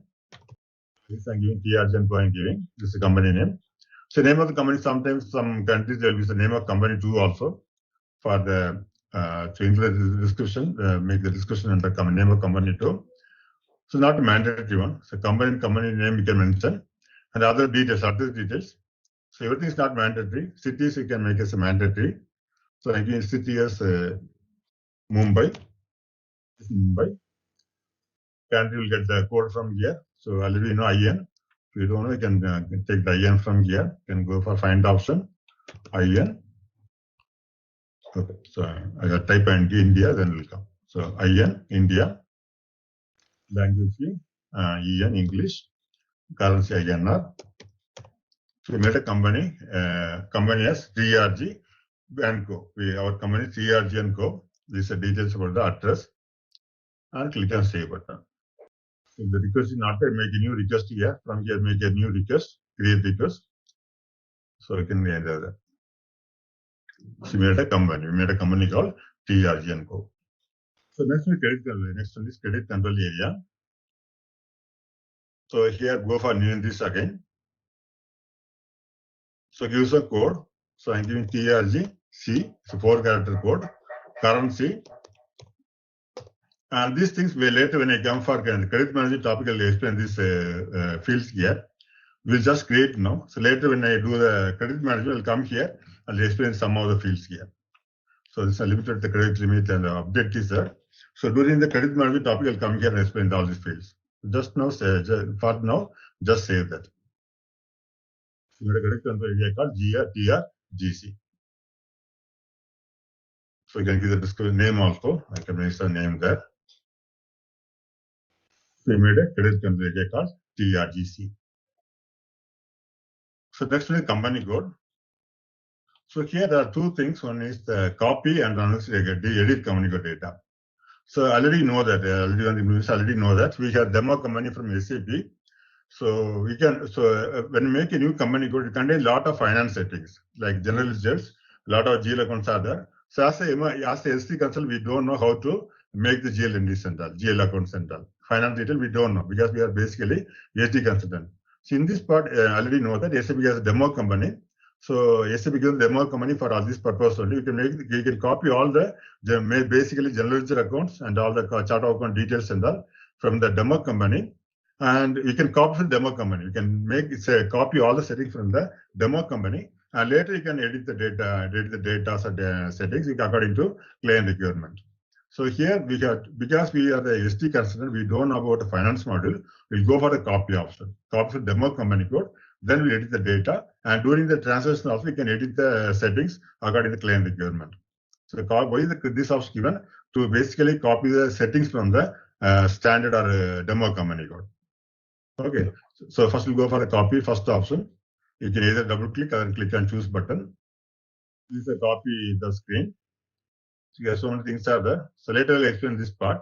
Now I'll go for a copy option. This is a copy organizational object. Copy organizational object. Click on that one. From company code, you can take this 001. There are some model company, demo companies. 001 is there. And some more things, some more model companies. So 1710 is there. 1710. This is a 1710. 1000 also there. In this server, 1000 is not there. Some company 1000 there. Some server 1000 will not be there. So we can take this one. We can 001. This is SAP INC. You can take this one. 001. So anything you can take. Either you can 001 or you can 1710 or 1000. So you can go for that. So I take it 001 from 001. So 001 is a model company. It's a model company from SAP for copying purpose. They are given only for this copying purpose only. So you can copy from the standard company code, demo company code. 2 company code, so the 4 character. So in TRG I give only TRG. So to 4 character, I give only TRG. First one we get was company. It's a company code. Company was having 6 characters. Company code is only 4 characters. So I'm getting only 3 characters TRG. I give the company code TRG. Enter.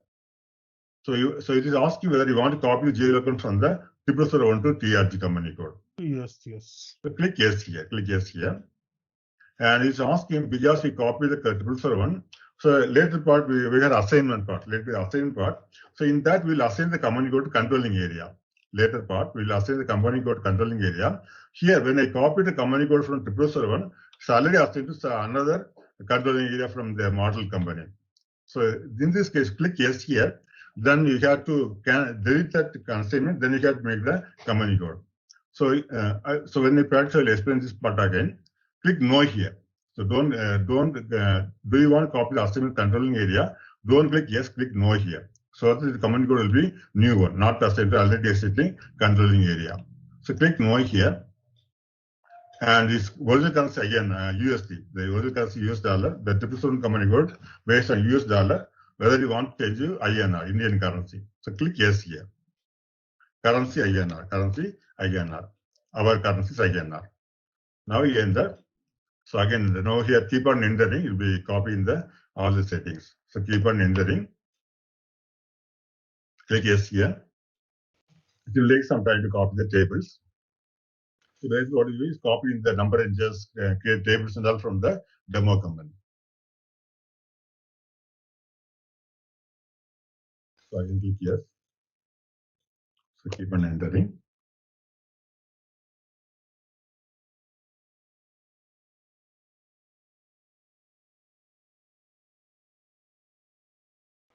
You see it's the same screen is coming again, but you keep on entering, will be saved, copied.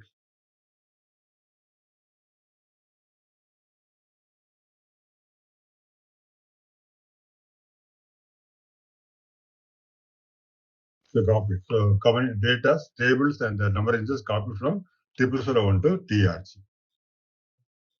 So now come back. So next you get some data in the base model company copied into the TRG company code. But because the company code was in US dollar, US location, some data are in the US data, you can change that. So click on edit company code data. You want to edit the data from the copied company code. So edit company code data. You can find TRG. So log country is coming.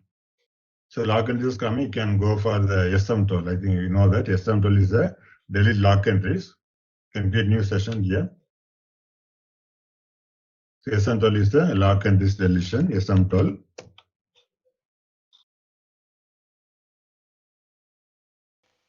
Okay, so you have to go for the search option.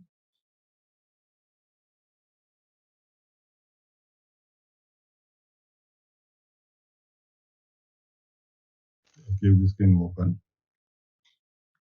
So come to IMG. So go for edit option. Same thing. So go for edit company code data. So you can go for position to find TRG company code. Position. TRG was my company code. So it is saying the name is SAP INC. Change this to your company code. So then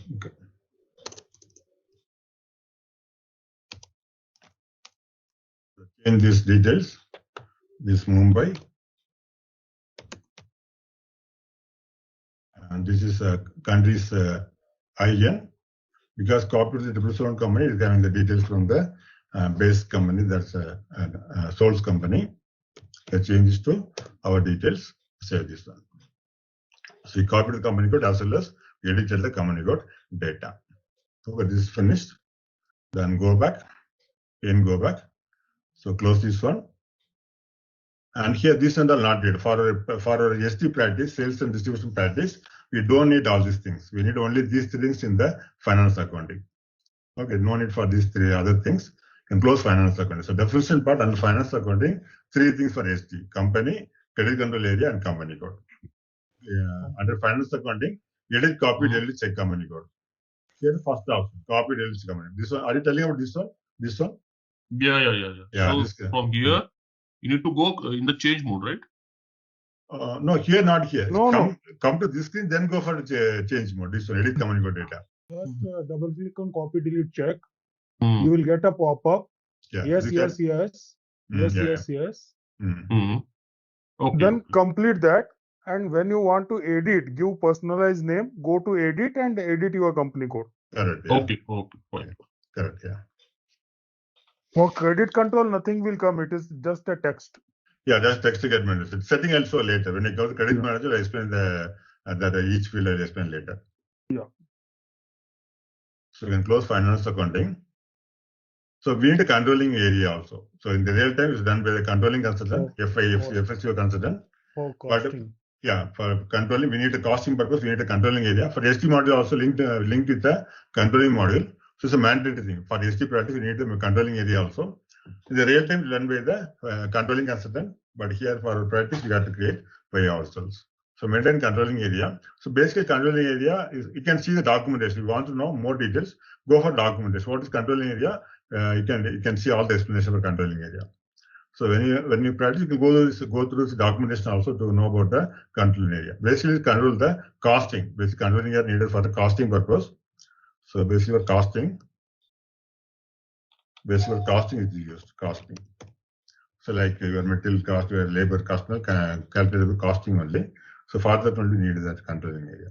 So this has a link with the finance model. Sorry, SD model. So we have to create the controlling area. So maintain controlling area. So here, no need to copy. So we'll copy only the company code and the plant also copy. So other things no need to copy. So that you can create the controlling area by clicking maintain controlling area. So here, under controlling section, maintain controlling area. Here also maintain controlling area. No need to copy. Directly maintain controlling area. You'll get a window like this one. Click enter, press enter. So click new entries. Again, new entries for the controlling area. You control area code. So this code should name the same as company code. You get the option here, control area equal to company code. There are different scenarios of that. We are not bothering about it. We need a simple configuration only. So controlling area should be the same as company code. So I gave it company code TRG. Same thing should be maintained here also. Don't give any other name. Should give the company code same thing as controlling area. And some name for the controlling area. Like this. You need some name for the controlling. Yeah. I think if you click on CO area equal to company code, all the data will default. Yeah, that give the company code. Yeah. That can be done. Other you can go for each. You can go for yes, this yes. one.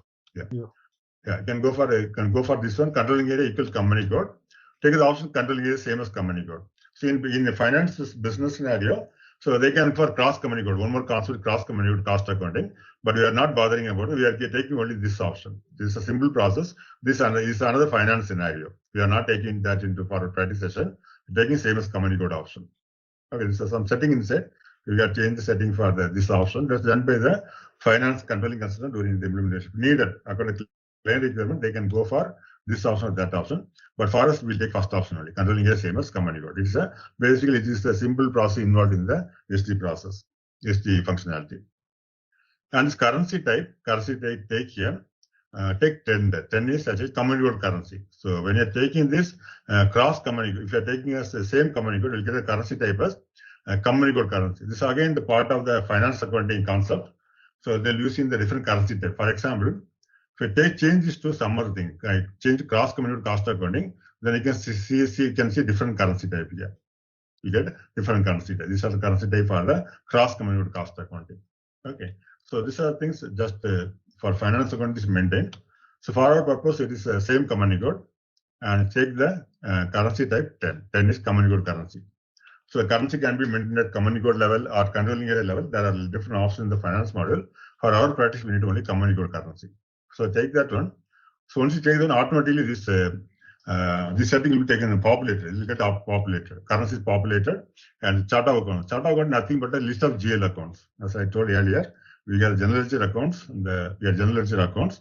So chart of account, CYA means chart of accounts. CYA means chart of accounts. So all the finance related GL accounts will be stored in chart of accounts. The particular is basically accounting concept. Chart of accounts. Chart of accounts. So all your GL accounts are stored in the chart of accounts. So each chart will have own name. So for our in my company, I got a chart of accounts CANA. Chart of accounts or some actually it's done by some other consultant. So KANA is done here. KANA is for it's a list of GL accounts. Basically, it's a list of GL accounts. You can see the list of GL chart of accounts here. These are different chart of accounts. Standard system as for gateway students, other students. So all contain GL accounts. Contain the list of general ledger accounts. General ledger account means when the accounting happens, accounting transaction happens, basically the journal entry, you can call it journal entry or JE, it will contain the posting to chart of GL accounts. So GL accounts are maintained in the chart of accounts. Okay, so finance concept, save this one. Press enter again. Enter again. So we made a controlling area. So come back now, can close this one, come back. So my community TRG. If you want to know the details again, double click on this one. You'll get the TRG, the details again. So come back. So one more time, save this one. Enter again. So we made a controlling area. So we have made company code, credit control area, and next is controlling area. Okay. So we can close this one. Next one is logistics general. He'll make the plant. The factory or plant will be made from the logistics general. So here plant. So we have to create a plant. Copy the company. So here also we need to copy. We'll copy the plant because again some settings are related to the plant creation. So that also can be copied from the demo company because we are not from metal management module or some of the details we don't know. As a SD concept, some of the basic settings we don't know. So we'll copy the plant also from the demo plant. So first define plant, then copy plant. So during this copying and all, don't change the order. Or if you take company code copying, when you come here, first copy, then edit. First copy, then edit. Same thing in the plant creation, first you define plant, then copy. So don't change the order, it will give you an error message later. So when you copy company code, first copy, then edit. We'll make the plant, first define plant, then copy the plant. Don't change the order, it will create the error messages later during the process. So under logistics general, we create a plan, define plan. First is a define plan. So click here. Go for new entries again. Click on new entries. So given plan name, code, again some 4-character code. So I'm giving TRGP, and some name for the plant like this. Okay, then the factory. So here we are, this address field. So when I go for save option, it will ask for the address. That in and the address it will be populated here. It will come automatically from the address. And here the county code, city code. So not country, it's a county. Not country, it's a county. So it's only for European and US countries. For US and European countries, we are having the county code, city code. So their tax will be determined based on the county code and city code. For Indian localization, no need. Don't enter anything in the county code, city code for India localization. Only FATI calendar is mandatory. So FATI calendar maintain, take IN. IN is Indian calendar. Basically, this calendar will contain the holiday list. It will contain all the holiday list for the Indian location. So in India. So now you enter. When you click save button, ask for address. When you click save button, ask for address. Otherwise, you can go for address from here also. So click save button, ask for address. So give the title, some title like company, a name.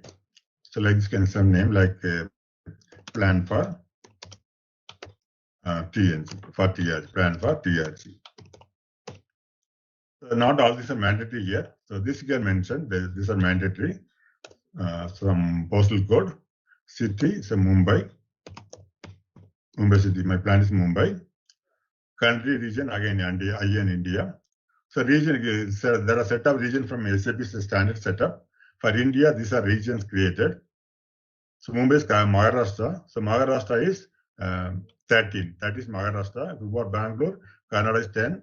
Like that, we have all the regional codes. So region will take Mumbai, Maharashtra. That is 13. Enter. So again, save this one. So you made a plant like this. This is a plant. This is my plant.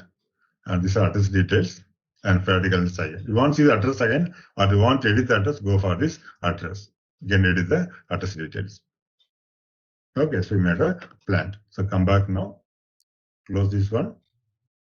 Next, let's copy that also, because some settings are related to the plant management.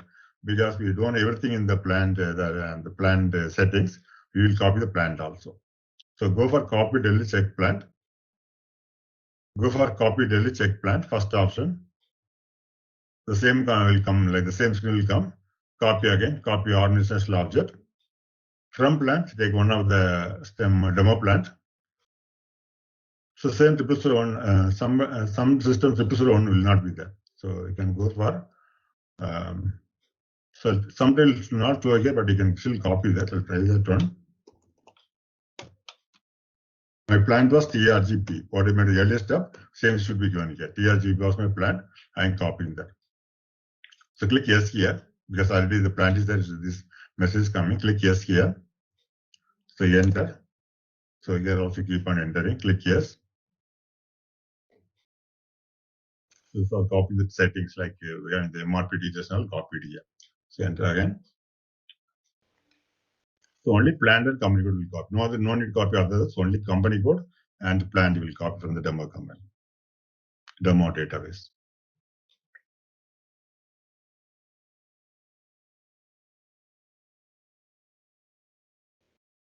Copied. So you can ignore the errors. No need, no bothers about that one. So you copy the plant from the model plant. So this is over. So we got different revision location also. So why the SAP given the optional location? So your factory can, because of space constraint, you can locate, you can get the plant. Your factory in different location also. In the same city, it can be different locations. Because of the space availability, the same factory are getting different locations. So the different location of the plant is a mandatory one. So even if you have only one location also, it's a mandatory one. Otherwise, later will be the problem. So different location. So again, new entries, click new entries. The plan we could create was TRGP. You can search from here also, that is directly type TRGP. So you can go for here, otherwise you can directly type also. This was a plan created, TRGP. So location Mumbai. So you can give the location like Mumbai 1, Mumbai 2, like what a location you need, you can create. Same plan can be created in different locations. The name of the plant also. So I give plan for something like that. So location that you can type in TRGP also. TRGP is a plant code. Press enter. When you press enter, last word address. Press enter, last word address of the location. Here we have multiple locations. Each location is defined one by one. So details. So it's already there, because once you enter details, if you press backspace in that field, it will show all the previous entries. So you need to type again and again. You can go for backspace and take the existing details. So again, this 13, Maharashtra, enter. So I made a location for Mumbai location. Like that, if one more location one, again plant, location, and again we'll get the address. So save this one. We have only one location, Mumbai location, we have only one location. So I create only one location. If you want multiple location, again with the plant, another location, and the name and address. So this is over. Generally, the plant will be in one location, right? No, in some scenarios, actually SAP is giving all the possible scenarios globally.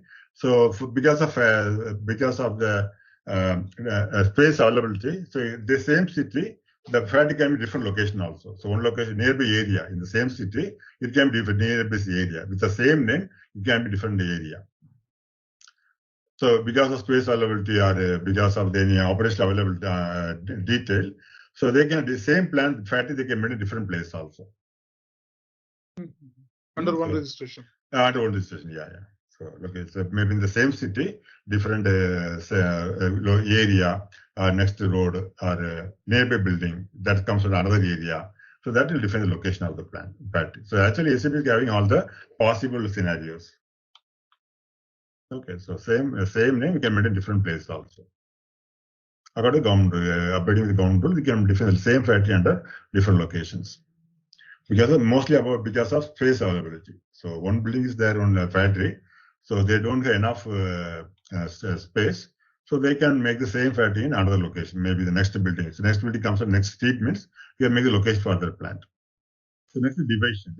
So division is needed for the product distribution. For example, division can be like product based divisions. For electronic item, you have a separate division. Electrical item for selling. For selling the electrical item, you have one division. For electronic item, you have one more division. So basically, it's part of the distribution chain for division from the supplier's factory. It can be sent to different customers through different divisions. This is only 2-character code. No need to copy, only the 2-character code defined. So I give TR. The name is code is TR, only 2-character. So name also will give TR. So I made a division called TR. Made a division. So no need to copy. So only plant and common code will copy. Other things will not copy. No need to copy. So we can close this one. This part we can close. Next one, sales and distribution. Sales and distribution. Different sales organization, distribution channels, office and groups. Already saw that in the demo. This one. This structure is going to be company code will link with the sales organization, distribution channel, division, and that's called sales area. And link the sales office and sales group with the sales area.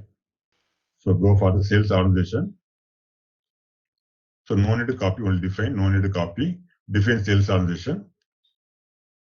Click new entries. So this is the sales organization screen. So I give the name is TRSS. My name is my sales organization name is TRGS. So basically, sales organization is required for the sales activities. So each company code will have sales organization. That will be basically group of people. They will be handling the different type of products. So maybe you can have more than one sales organization for your company code. So they can be a group of people monitoring different type of product or different location of selling. So that's the purpose of the sales organization. Basically to monitor the sales transaction for the company code at the company code level. So gives a name also. And TRG. Currency is mandatory. Currency. And these details, other details are not required now. Not required, other details not required now. So this was the third party. When we do the third party sale, we use this data here. So now we are no need for now. When we use the third party sale, we use this section here. This also some text here. So that can be copied into the documents. So for the party, this is enough. The code and the currency enough. When you press save loss address, when you press save loss for the address of the sales organization. So again, combining and do the name as sales organization, or you can just type TRGSS. GR is the sales organization name, TRGS. So other details, these are only mandatory. No need for other details. These are mandatory. Country, and this 13. Now enter. We made a sales organization. You want to see the address again? This address. You can edit. You want to edit the address? You can edit the address here. This is done. So no need to copy. So next is distribution channel. So again, this is like part of the distribution chain, like retail or franchises. They are distribution channels. Click here. So here also define. This is also 2-character. So click new entries. This is also give TR. Name also TR. Save this. Distribution channel. TR for sales organization TRSS. TRGS. Okay. So distribution channel. No need to copy. So next is sales office. So sales office part of the sales organization. So sales office comes under sales organization. So under sales office, if you are having some 50 people under sales organization, so again they can divide the sales organization to different groups, different sales offices. It can be location-wise. For each city, in the city can be different locations. For each location, maintain a sales office. Again to control the sales activities. So sales office cannot control all the activities because so much activity will be there. Sales transaction will be there. So they will divide the organization into different sales offices. So under sales organization, we have different sales offices. So they will be monitoring particular type of material or particular location of the sales. They will maintain sales office to monitor the sales transaction location wise. So again, maintain sales office. So new entries. Again, some code for this. Same thing I give TRGS. This also TRGS. enter. So give the address of the sales office. So name is TRGS. So again the details. Mumbai. So again this 13. And say this one. Simera sales office. So again sales office can be divided into sales group. So again to divide the sales office, we can divide to sales group. Again 2 or 3 people will be there under sales group. So they will be part of sales office. So again to satisfy the sales demands or because sales office cannot control everything, again they will divide in sales group. So for example, in a city have a sales office and different location sales office can have and the city can have sales group. So they'll report to sales office. Sales group will report to sales office. Sales office will report to sales organization. Okay. So maintain sales group. So new this again. So name. So I'm giving TRG. I'm the same TRG and the name also TRG. Save this one. So we made a sales group. So this is done. So that completes the sales and distribution. You can close this one. So next one is material management. Service we don't need. Service material management. So under material management, we get the store location. So again, so the real time will done by the MM consultant. For our practice, without store location, we can't make any sales activities. We can't order or make any item without store location. So this is a mandatory one. Comes from material management. Maintain store location. So this is not needed. Only we need a store location. Each plant should have the store locations. So basically, materials will be kept in the store location under the plant, under the factory. So maintain store location. So give your plant, what you get earlier. Our plant was TRGP. Our plant was GRGP, enter. So because we copied the plant from the typical server, it's already in the standard storage locations. So already we copied the plant from the typical server company plant. So it is already having the details. So you can keep this and continue with that. Otherwise, you can delete and create your own storage location. These are standard storage locations. If you want to delete and create new one. Otherwise, you can maintain the same store locations. But the thing is, this location should have the address, store location address. It should have the store location address. It's not having that. So it's better to remove and make a new store location. So to remove that, I can click on the select all. It's a delete button. Delete. You make a new store location. We'll delete this all the old ones and make a new store. Save this one. Then go for new entries. Now go for new entries. Nothing is there in the plan now. This is a plan. There's no store location. Go for new entries. So look some code. For example, 00001, something and maintain. So here we give the description. For example, raw materials. So we can give the raw material store location. For ST, we don't need actually. It's for purchase. We need a store location. The raw materials. So another one for FG item. So 002 for FG item. So it can be metal type like raw material finished good. Otherwise, different type of metal can be different location. For example, mechanite will be in 002, electrical light in 003. So according to the client requirement, you make your own store location according to the client requirement. So this will be finished good. So 002 will be finished goods. Finished goods.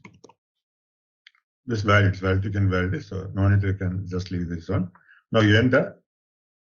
So we have 2 store locations, but still not completed. You have to give the address for the store locations. So again, the concept here. So you can have a factory, but store locations can be different locations. For the same factory, again, because of space availability, so store location can be different location also. For example, if you take the producer of raw material, to give the address, select the button which you want with address, select the button and double click on address of store location. Select the button and double click on address of store locations. Now go for new entries again. Give one ID like 0102, give some ID. You can have multiple addresses. For say this store location also I can have multiple addresses. First 01, enter, last address of the store location. So I give here again name. So I'm giving TRGP 001. So details. So I made a store location for 001. So if you don't meet this location, this location for source location, later you'll get the error. When you go for the transfer, you'll get the error message. This location not maintained. So we can done with Tripusara 1. For Tripusara 2 also we do the same thing. Now take second button. Again double click. So again new entries.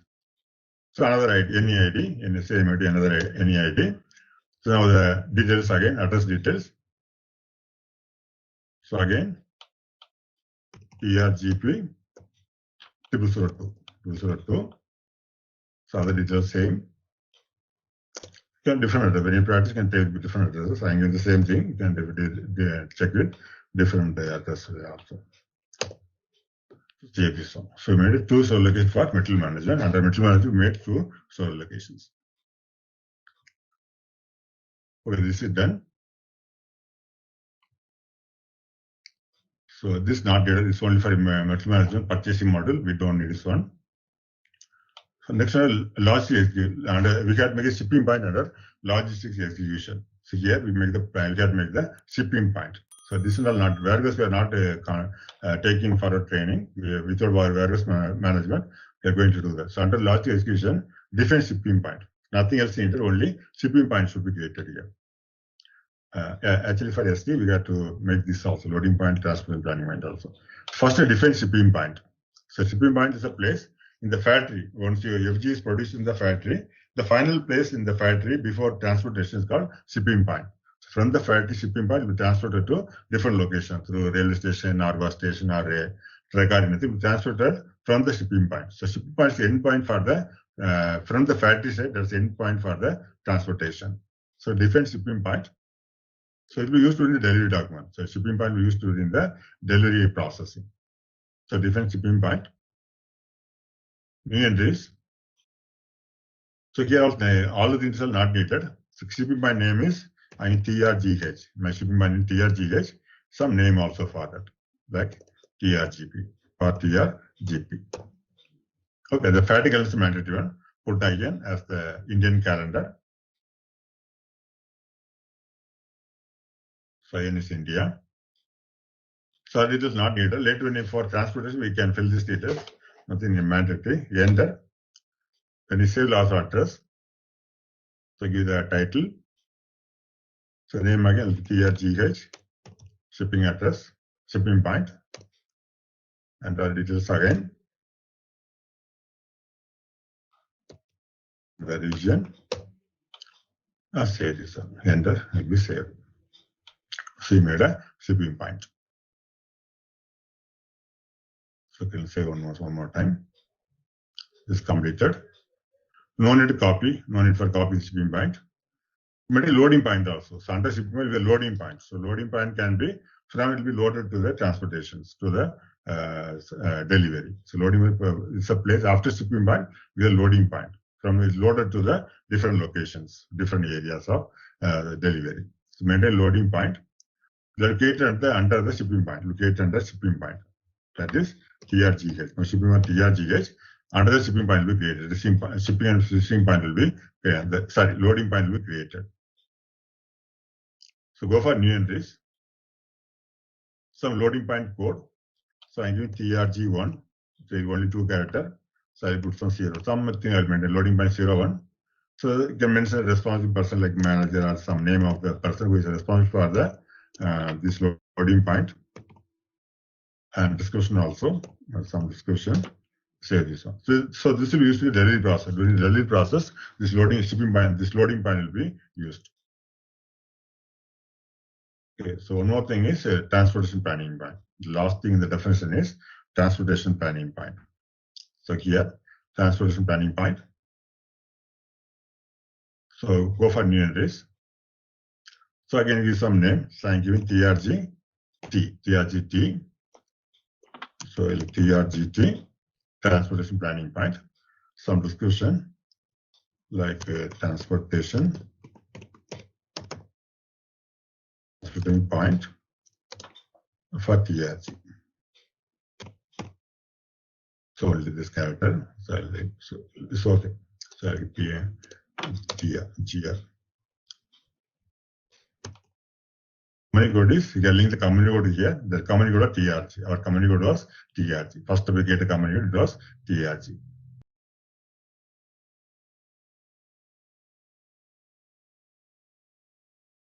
Then you say our address. Give the address. So that was TRGT. So that's the same.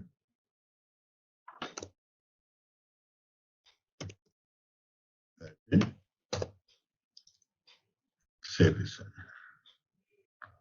Okay, this completes the definition part. This completes the definition part for the SD module configuration.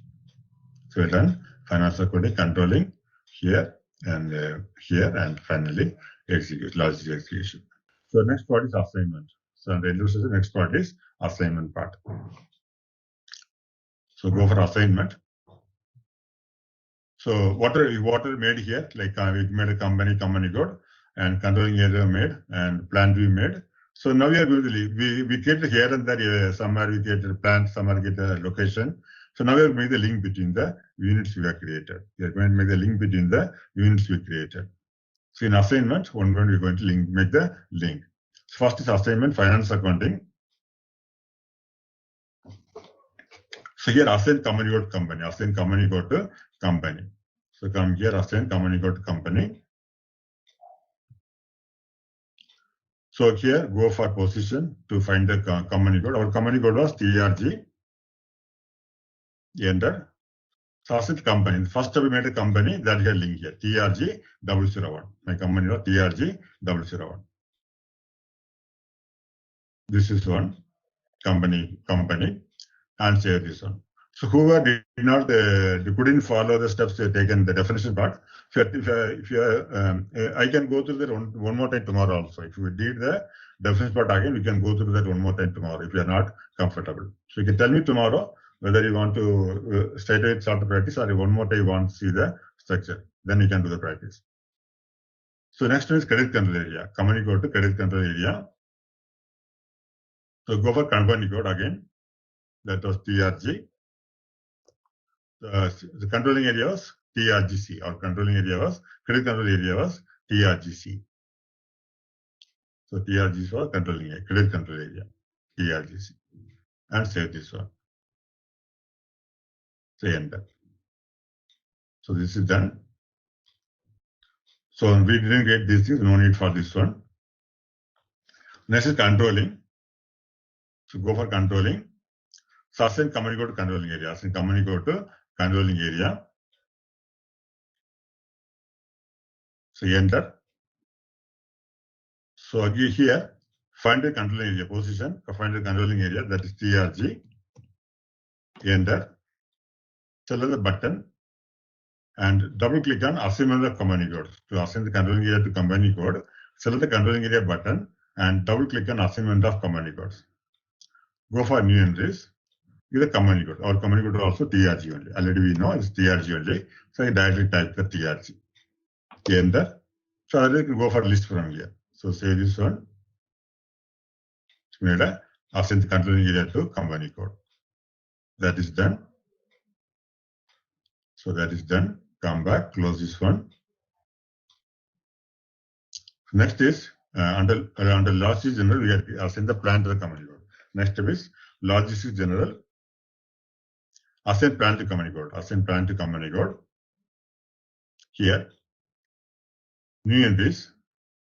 Second company code TRG. My plan was TRGP. Enter. So I get the error message. Plan already assigned to company code 001. Because we copied the plan from the 001 company code plant, it was already assigned to the company code 001. My plan, because copied the plan from 001, my plan was assigned to 001. So one plan can be assigned to company code at a time only once. So one company plan can be assigned to only one company code. But my company's plan is already assigned to 001. So I cannot assign my TRG company to my TRG plant code. So what you have to, I have to delete this assignment from 001, then you get assigned to my own company plant and company code. So what you have to cancel this one. Because you copied from the plant 001, that plant is already assigned to 001 company code, controlling a company code. So I cannot assign the same plant to different company codes. So I have to delete the entry, then you have to do the assignment. So here, go for position.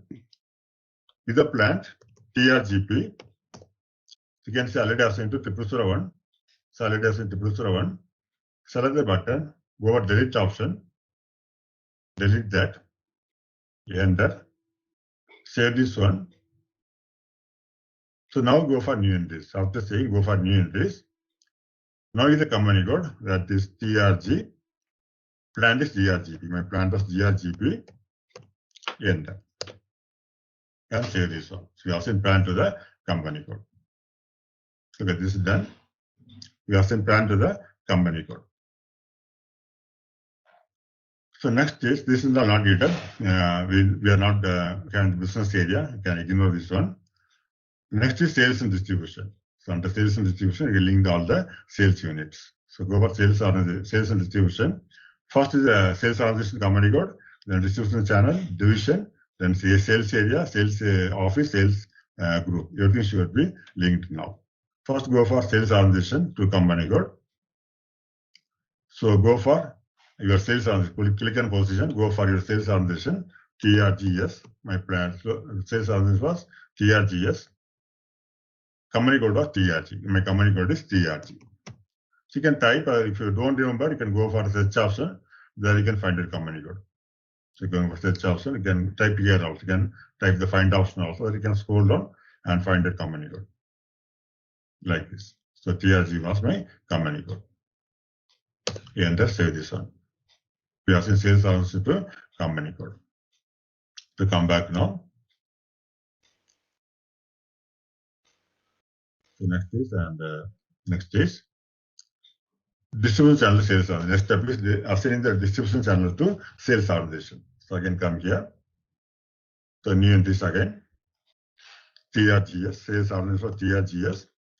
And distribution channel was TR. Our distribution channel was TR. Allocated in the definition part. Save this one. So this is done. So next is division to sales organization. So again, new entries. This was TRGS, sales organization. Sorry. TRGS, sales organization, and division was again TR. So enter, save this. So I have to close and open. So save this one. So assign division to sales organization. So this is over. So next is sales area. Set up these three things we are going to make a sales area. Distribution channel, the sales organization, distribution channel division, together is called sales area. Sales organization, distribution channel, division, together is called sales area. So set up sales area, new entries, sales organization TRGS, distribution channel was TR, division also formed it was TR only. So this is a sales area. So sales area. So this is very important step during the order processing. During the order processing, we are not getting the sales area. We cannot make any sales order. So say this one. This is done. So next step is sales office to sales area. So sales area should be linked with the sales office. So again, new entries. So sales office was TRGS. Distribution channel was TR. Division was TR. And sales office was TRGS. My sales office was TRGS. Can go from, if you don't remember, go for search option, find that. TRGS, this one. Enter and save this one. So you made an assignment of sales office to sales area. So come back again. Go for sales group to sales office. So link sales group to, so sales group will report to sales group people will report to sales office. So again, new entries. Sales office was TRGS and the sales group was TRG. Sales group was TRG. Enter, save this one. So save this one. This is done. The next one is you got to link this sales organization distribution channel to plant. So come here again. So go for new entries again. Sales on this was again TRGS. This one channel was TR and parent was TRGP. Parent was TRGP. So say this one. So this part is over. So this part is over. So next one is, so this is not needed. The business area has been not needed. So this is also not needed. Middleman is also not needed. Not needed. Here next one is logistic execution. Logistic execution.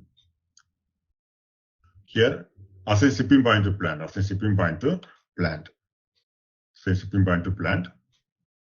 So click here. So it will be looking like this one. Find your plant first. Find your plant. Go for find option. The plant that is TRGP. Plant was TRGP. Enter. This was the plant. Select this plant. And TRGP, because you copied already as introducer one. So additionally link to your shipping point also. Put the cursor on the TRGP plant. Put the cursor on that. Click on assign. Click on assign. So go for TRGP. Find TRGP. TRGH. Our shipping TRGH. This is a TRGH. Shipping point for TRGP. So select that one and save this one. So my shipping point linked to my plant. My plant assigned to shipping point. So the first one is because we copied the plant, it is already there. So save this one. So this is done. So this is the enterprise structure we have made. So finished all the things. First we did a definition, then we linked the assignment to each unit. We have assigned the different units. Okay, so this is the structure. Shekhar, we also need a purchasing org, right? The PO as a PO creation, right? No. For as far as sales concerned, we are currently only sales activities. So later part, if you want third party sales, that will include the middle management. Because so how we make the stock is now through the direct GR, through the MIGO, we'll make the stock. So we are not going to do purchasing. We are going to do only the sales. For the store, for the stock, we'll make the MIGO transfer without the purchase organization. Okay. So relatively linked to the middle management, but here we are using without any middle management functionality. Maybe during the return management, I may create these units again. Now not required. When we do the return management, we'll use this option again. So that will use that. Now we are not using. Later we'll use that functionality. So this comes to the infrastructure. If you want, now we have made a structure. We want the whole structure in a single screen. To see that, go for definition. Go for finance accounting to see the structure again. What is the made structure? In a single page, you can get everything. So this option, edit company, check company code. Here, first option, edit company code. Same screen will come. Go for structure. Click on navigation. Enter. So go find your plant. Go find your company code. Go find option. So my company was TRG. Enter. This was my company code, TRG. This is my company code. Go for details. You can double click or go for details. So this is structure you have made. This is my company. This is my company. Carrying the company code inside that one, company code. This is my controlling area. And this is a company code under controlling area. This is a credit control area. Another company code. This is my plant. So this is my location. So because we copied this already in some other location. So our location, Mumbai was our location.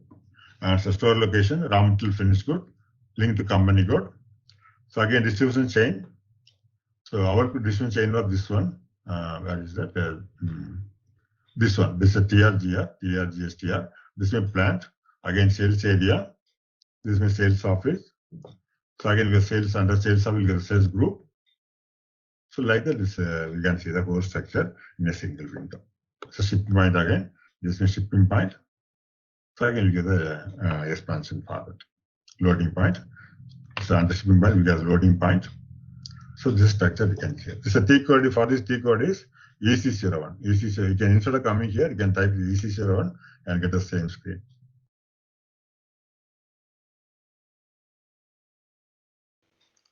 You can click on ECC1 also.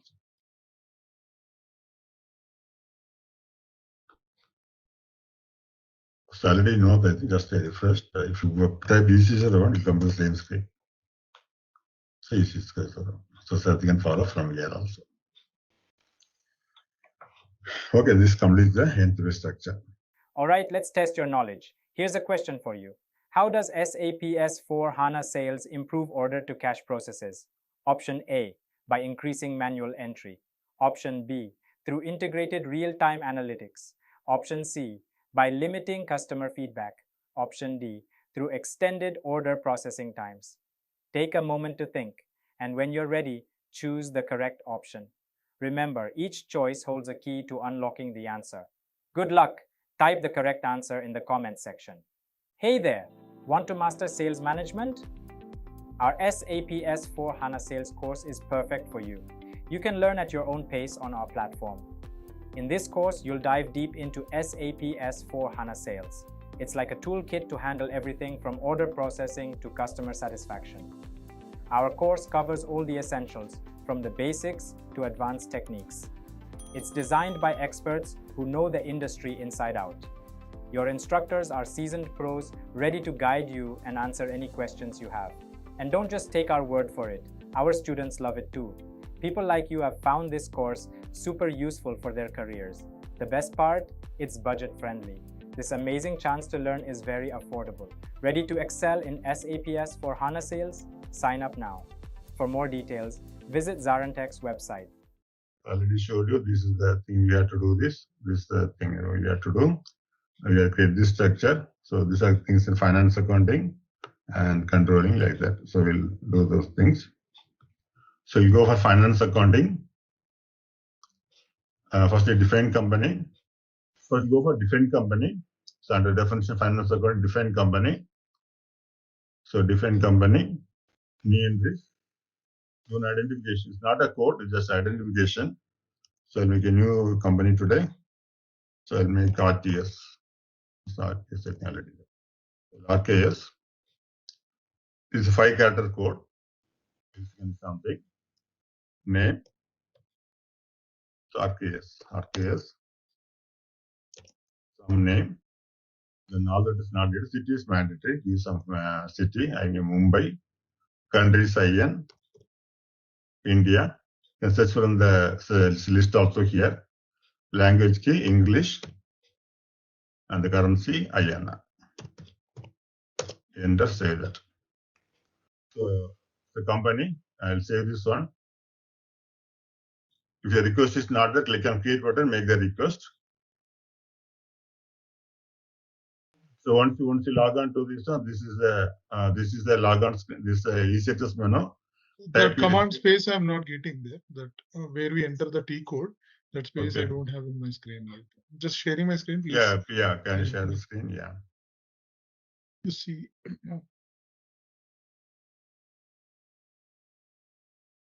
Okay, here.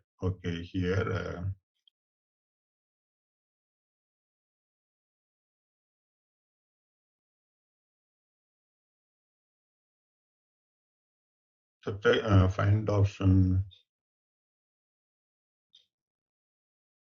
Okay, otherwise see that change that layer, this theme. No, this for that E6, not for SPRO. Not this one. Okay.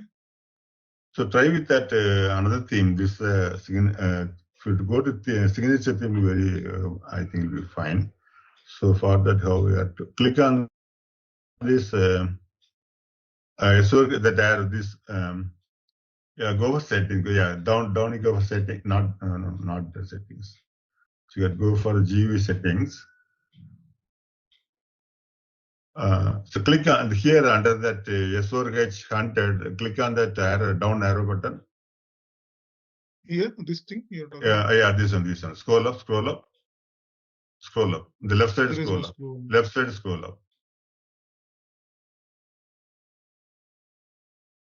Okay, not this one. So cancel this one. So here, this is execute. Down setting is down. The right side down setting is a check that one. Right side down. Setting. The corner, right side corner settings, that settings icon is there, no? Down, down, down, down. Down, last, yeah, there are down, down. Yeah, click on that one, yeah. Okay, here also not, so not that one. Close this one. That is not SAP, I think. Yeah, not that one. So otherwise, This is execute. So whether I'll be able to control your screen. Yeah, you can take the control. How to do that one? Once click on user menu. No, user that will not work. I think user not that. So here, the right side icons, one by one, click on that right side icon, click one by one down, right side. Yeah, not that one. In the right side, we try those things. What are things are there? Click on exit. Outlook. Click on exit. Log off. Oh, it is log off done. Okay, so how to take the control of your screen? User menu, favorites. What happens if you click on menu? What are the options it is showing? Yeah, here go for settings, down second settings, one, down. go to settings. Setting, yeah. This go for visual design. Go for visual design. Not this one. Okay, theme. Select the theme there. Yeah, change the theme there. Yeah. Go for signature will be easy, and there'll be yeah. So for SAP signature theme. Scroll down. Signature theme is there or not? It's not there. Huh? Okay. Check what is horizon. The SAP horizon.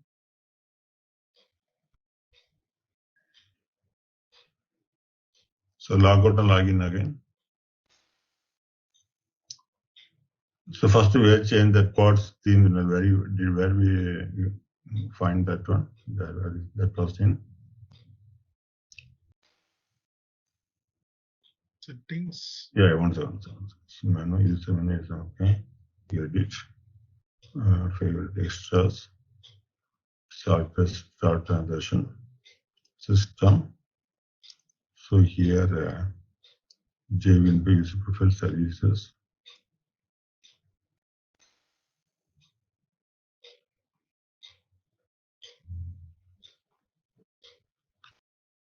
So first we made a company.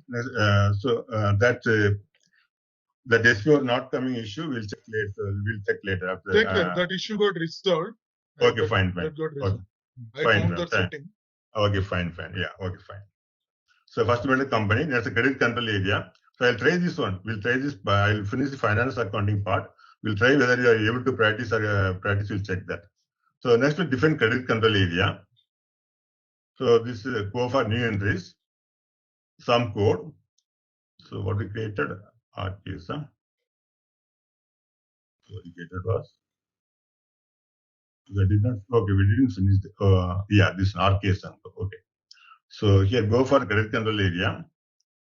New entries. Some code. So I'm giving RKS C, currency, INR. So this setting I will explain later. When you go for credit management topic, I'll explain this part again. So I'll save this one. So in a company is RKS and credit control is RKSC. So next one is so you can fill that description also. So for RKSC. So I can give the name. I can give the name to like this. I can give like. So you'll save this one.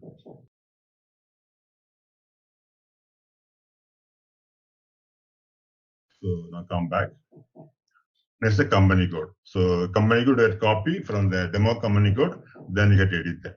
So this will complete, then you can try practicing. So this one, go for copy edit, copy the company code, demo company code, copy option, copy organizational object. From company code, You can take 0001, so model company from SAP, that's a US based, US dollar. So go for your company code. That is, what do you get? RKS or what I gave there? Let me, 1 second.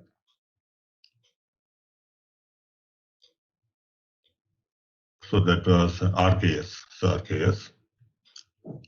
So go for company code. Copy. This is a 4-character code. Can up to 4 character in RKS. Enter. Click yes for the company. Copy the GL account. Click here no, because we copied the salary assigned to the under company code. So click no here. Then click yes for the currency change. Currency INR. Enter. So again enter. Again enter. Keep on entering. Just copy the number inches and the tables.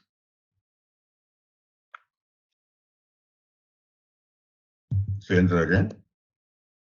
So keep on entering every screen.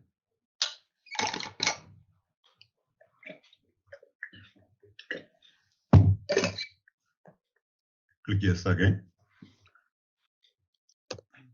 Keep on entering.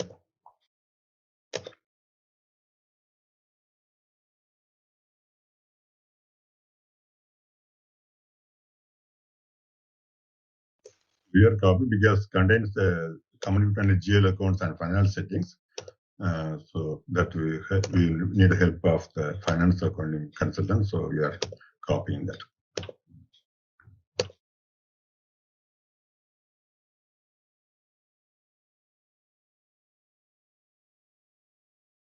Get copied. So can you try this now? So these 3 parts. Try to do this one. We'll check who's working or not. Otherwise, we'll continue with the new topics.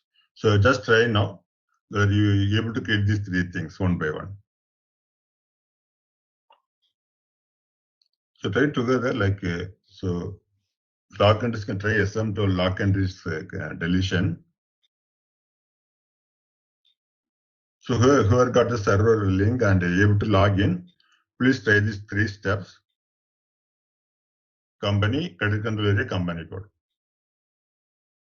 Okay, so we can need topics, other topics now.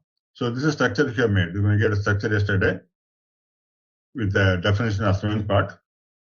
Okay, so you complete the structure. So this is steps I told you. We have done the definition assignment part for the interview structure. We have done this one. Okay, so next one was, so in the step what are the issues done, you can see that here. So first the interview structure we have made with the definition assignment. Next one is masters. Next one is masters.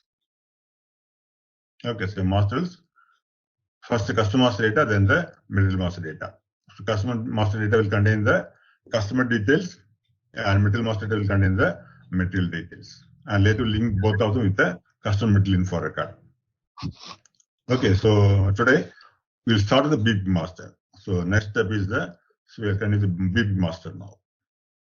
So next step is, process is BP master. We must already know that is the business partner. Business partner master data. Partner master data. Basically, that's a customer for SD purpose. It's a customer master data. Okay, so that's a major difference between ECC and S/4HANA in the BP master. You know already in the ECC what code we are using for customer master creation, what code in the ECC? Do you remember? XT01.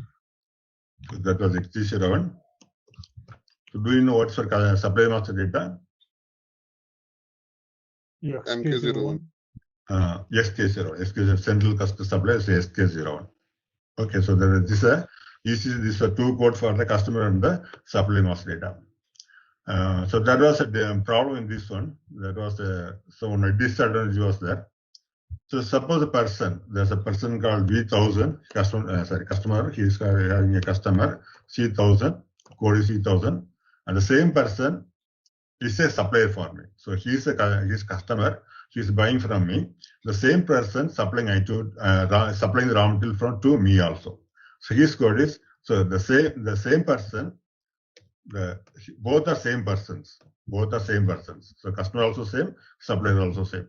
So in the ECC, what happened? We can make separate master for both of them. Supply master say separately, customer master data separately. So there was a problem in that. Suppose we are having the contact person, you have the contact person, or you have the sales employee or the bank contact, like sales employee. So like that, for the same person, we have the contact person or inside the supply place or customer place. So in that ECC, there is a problem in linking these things with the master data. We have both the same person, but different master data. There is a difficulty in making this contact person sales employee linked in the master data, in the customer and the supply master data. So to remove this thing, basically what the scenario is, both persons are same. In the S4 HANA, we have the T code called BP. The T code is BP. Translation T code is BP, not XT01. For customers data in S4 HANA, T code is not XT01. This BP. T code is BP. It's a T code. Since here what happened, the same master data, the same BP master data, we can have the same we can link both the customer and supply. The BP master data, there are three roles that we call the roles. Okay, same supply person, same master data. We get the customer as well as the supplier. In the same master data, we can link both the customer and the supplier. Customer and master made in the same window. Okay, so in this case, we can link the contact person or sales employee commonly to the customer and supplier master data. So are you getting the point? Are you able to follow me? So there are the BP2 code, we can make customer and supplier both in the same screen. This is related to the interface that it changed to the BPT code and it has roles. So what about the database tables? Is the data still getting stored in KNA1 and LFA1 or is it different tables?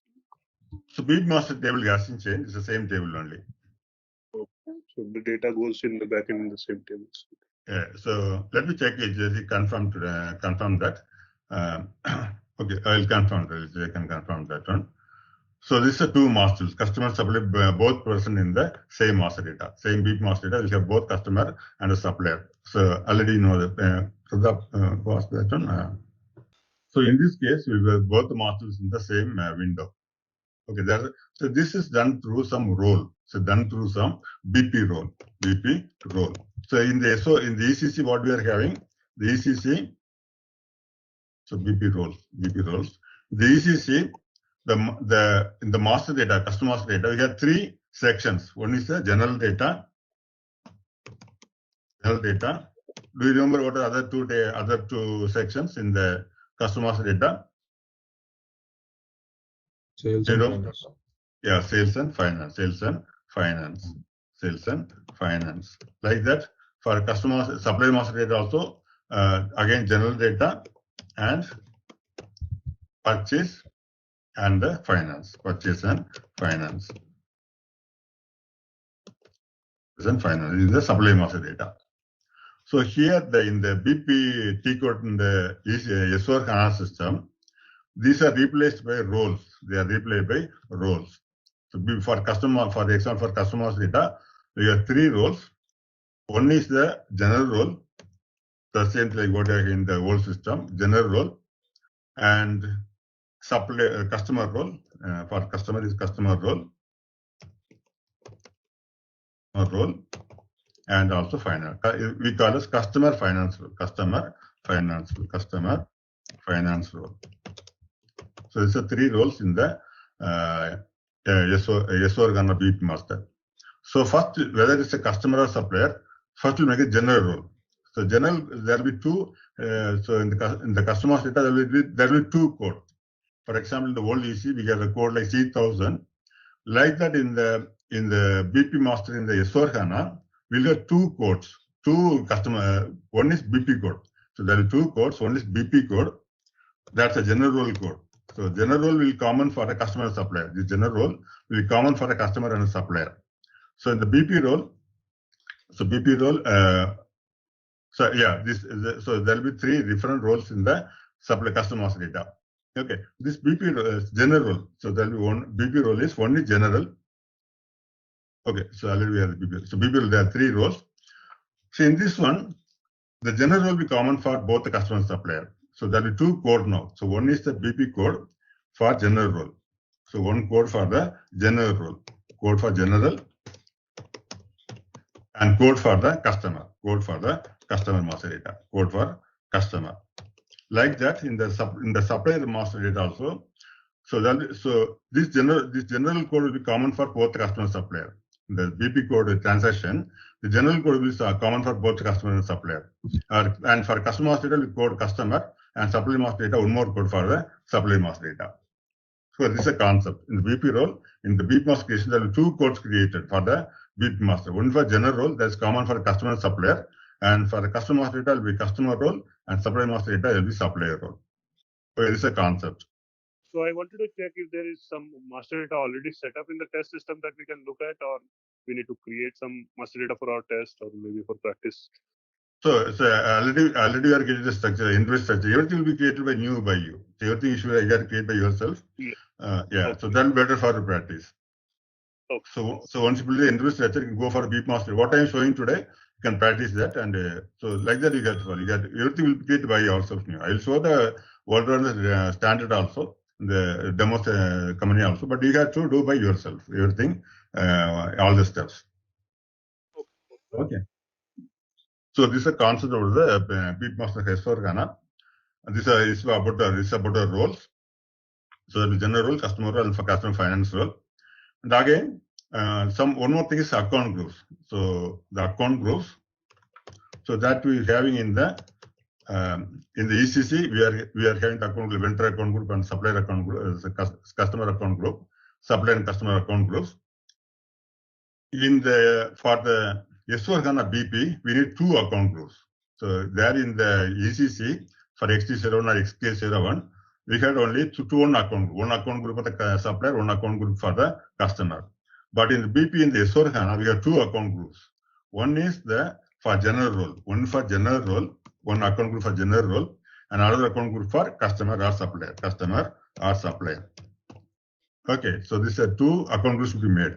And you'll have number range, like earlier how we did the XT01 with number ranges, same concept, but you have 2 number ranges. So one for general role, one number range.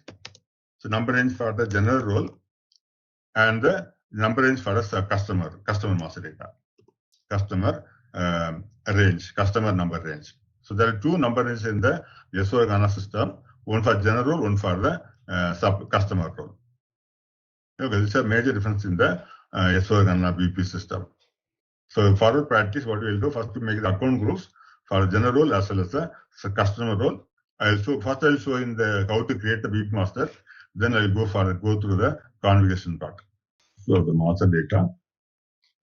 So this is bottom master data. So basically, to make the transaction, order, shipping, or billing. So that will contain partner function also. So partner function I already explained to you that sold to party, shipped to party. So they are made with the BP master setup. It's already so in the customer master data, we have sold to party, shipped to party, partner functions. So who places order, he is a sold to party, to whom the supplier sends the item through delivery, that's a ship to party, and whom the customer sends the supplier sends the bill, he is the bill to party, and who pays for the customer side, who is the payer, account department payer. And commonly there are 4 partner functions. So one branch can place the order. So another factory can receive the order, receive the items, materials, and the account department can receive the bill, and their account department can make the payments. So this we'll see later, the partner function. So this is a concept here. So you can get different partner functions.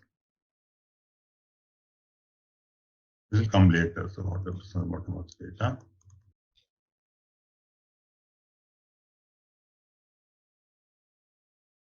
So I think we'll come to this slide later. It contains other masters. So I'll take this slide later. So what I'll do, we'll go for the in the system. I'll show you now how to make the BP master. So go here, so BP master. For BP master, So there's no the BP master. There's no path here. There's no path here. So your title type here BP. The T code is BP, not XT01 or XK01. So BP T code is BP. So this is a customer BP master screen. We have three things: person, organization, group. Now this is find mode. Now this is in find mode. If you try with the XT01, bold the T code.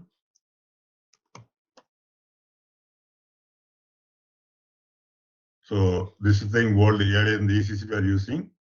This one, this screen you can remember. This is the ECC screen. But here this is the new thing. So it will again go to the new setup only. So it will not take the bold XT01. Okay, so first I'll show how to make the BP master in the ECC access menu. Then we'll go for the configuration part. Okay, so we'll go for the first create. I'll show the one create on the custom master data. Then we'll go for the configuration part. So this is the business portal screen. We can create a business portal as a single person or an organization, like a factory or a company, or it can be a group of people. There are three options to make a business portal here. Okay. So I will take organization. Later I'll show these two things later. We'll go for the organization. So the customer is a company or organization. So go for click on organization. Click on organization. So this organization screen, create organization, and you can see different things. This address window. We have different tabs. This is a role I told. This is a role I told. This is a BP master general role. That is 6 zeros. That's a BP general role. And you go for FLC. The role is FLC. FLC U01 for customers data. FLC U00 is for FI customer. So what I told about this here, the customer and the general data, these three roles are mapped there. These three roles is one is the general role, and for customer data is FLC the type FLC will come. This is for FI customer is FLC 100, FLC use 00 for FI customer, FLC U0 for SD customer. Okay, and so if you go for supplier is FLV. Supplier is FLV and FLV N00 for finance supplier, and FLV N01 for MM supplier. Okay, these are the roles that will be used. And if you later you'll see the credit management. For the credit management, there's one more role is there. For credit management, there is U for credit management. This is for credit management. So we'll be basically using for our SD purpose, we'll use four roles: general role, then the customer role, customer finance role, and we'll use the credit management role also. Okay. So I'll show how to make a BP master now from the S4 HANA system. And this is first we select the general role. First is the general role. And here the grouping is there. This is account group I told. We'll have two roles, two groups, one for general, one for customer supplier. And in the IMG setting, I link those, these two accounts will link. Once you link the two groups, this group will take a group here. So in the back end in the IMG, we'll get the groups and link both of them, general role good number range and the customer role number range. And now for our practice, I'll take the first one. Internal number range, a standard number range, number group and number range. I'm taking that one. In this group, number range group, there are two groups are linked. One is in the I told you two roles. This two general code and the customer code. So this both are linked in the IMG screen. That's why we had select only one number group, that is 777 standard number range. Now give the title. So you can make your own title also. During the configuration part, I'll show how to get your own title, like you want factory or something else. You can make your own title also. So I'll show later in the part how to do that. Give the name of the customer now. So I give some name like KRF and Co, something like that. So name of the customer. So here so you can make all the field mandatory optional. Later I'll show how to make this field settings and all. So as of now, these are all optional fields. So this is a mandatory entry. Actually, what my doubt is, before creating the city code and the enterprise structure, the house number and the postal code, those things are available predefined. And they create a BP role grouping from which table where we can define if a customer will ask for some other to create it. So where we have to create those things. Yeah, telling out the more Shekhar, fields here. Yeah, please. Shekhar, I think Vinod is asking about the configuration part for account groups. Yeah, that Partner is going functions, to. Yeah, partner that's what functions. telling. That's what telling. We'll complete the full practice this configuration. Then we can check about other things. So first time, so the whole process. Yeah, what you told is the account group and all. We are going to create in the IMG screen. So let me finish this process first. Then we can have the clarifications. Yeah. Okay. Yeah. So give the name here. And this is not optional, mandatory field now. So we also how to make a mandatory optional field also. And we'll discuss about the tables also, the separate document table. We'll discuss that also. So give us some details. So I'm giving like West State. The state is some West State, something I'll give here. And so it's not a mandatory. So country is a mandatory. Postal code also can fill, postal code. And the city. So I'm Bangalore city. Customer is in Bangalore. This country will make IN. Region is, so Bangalore is 10, I think. 10. 10 is Karnataka. And you can go more, you can get more fields here. If you click on this button, more fields, you get more fields, like district, all the other details you can enter. And scroll down. Okay, mandatory is this language. Take the language here. The other things are optional fields. We can make a mandatory field also. I'll show later how to do that one. So this is the address window. This address overview. So I also come to this later, how to make your own. So if the customer has multiple address, I also how to do that also. So now it is a standard address. The standard address now. I can make address for different usage here. Also later how to do that one. So other tabs are there. In the identification, some details are there, like legal form, this intersect. I'll show later. I'm going to show all these things, how to configure in the IMG screen. I'll show later. And it's a control, because some more options, like this also used for field setting. I'll show later that also. These are payment transactions, like in the bank details you mentioned here. Like there's some more tabs are here. Okay. So this is general. This is the general. I can get the general role. So I'll say this one. So this business quarter 451 created. This is a BP code. This is a general code. This is a general code. This is common for the customer supplier. If we are going to get the KRF as a customer as well as supplier, his now code is 40,51. The customer code is not a customer code. It's not, you cannot call customer code. This is a BP code. BP code common for the customer and the supplier. Okay, so we made a master data as a general role master data. So this common for the. So just know, as you are saying, it is a common role, common partner, right? So means what you're saying that in case of intercompany scenario, we use the customer. So there we will utilize this business partner, or where we will utilize this general partner. So general role. So to make the link between the customer and supplier immediately, we have the business partner role. This is a general role. So this can. You can give me some example where we can utilize, means where we'll use this kind of general partner in our SAP process. So we are not going to use anywhere. We are not going to use anywhere. When you search for the customer master data, you can use the BP code. So this is not going to be used anywhere else. Okay. So maybe one more relationship is there. We can link this code here. Later I'll show this relationship. There we can use this general. We can use that. Okay. As of now, so relationship means like making the contact person or sales employee in the master data. We'll use this BP. This is a BP code. So otherwise, we are not going to use it. It's just identification that both the customer and supplier are the same person. That's why we are having this BP code. To make that customer supplier same code, we have this to connect with them, connect the customer and supplier with the same person. We got to use a general rule code here. Okay, so this can be used a relationship. We'll come to a relationship later. That will show is a link. What is how to link that in the relationship.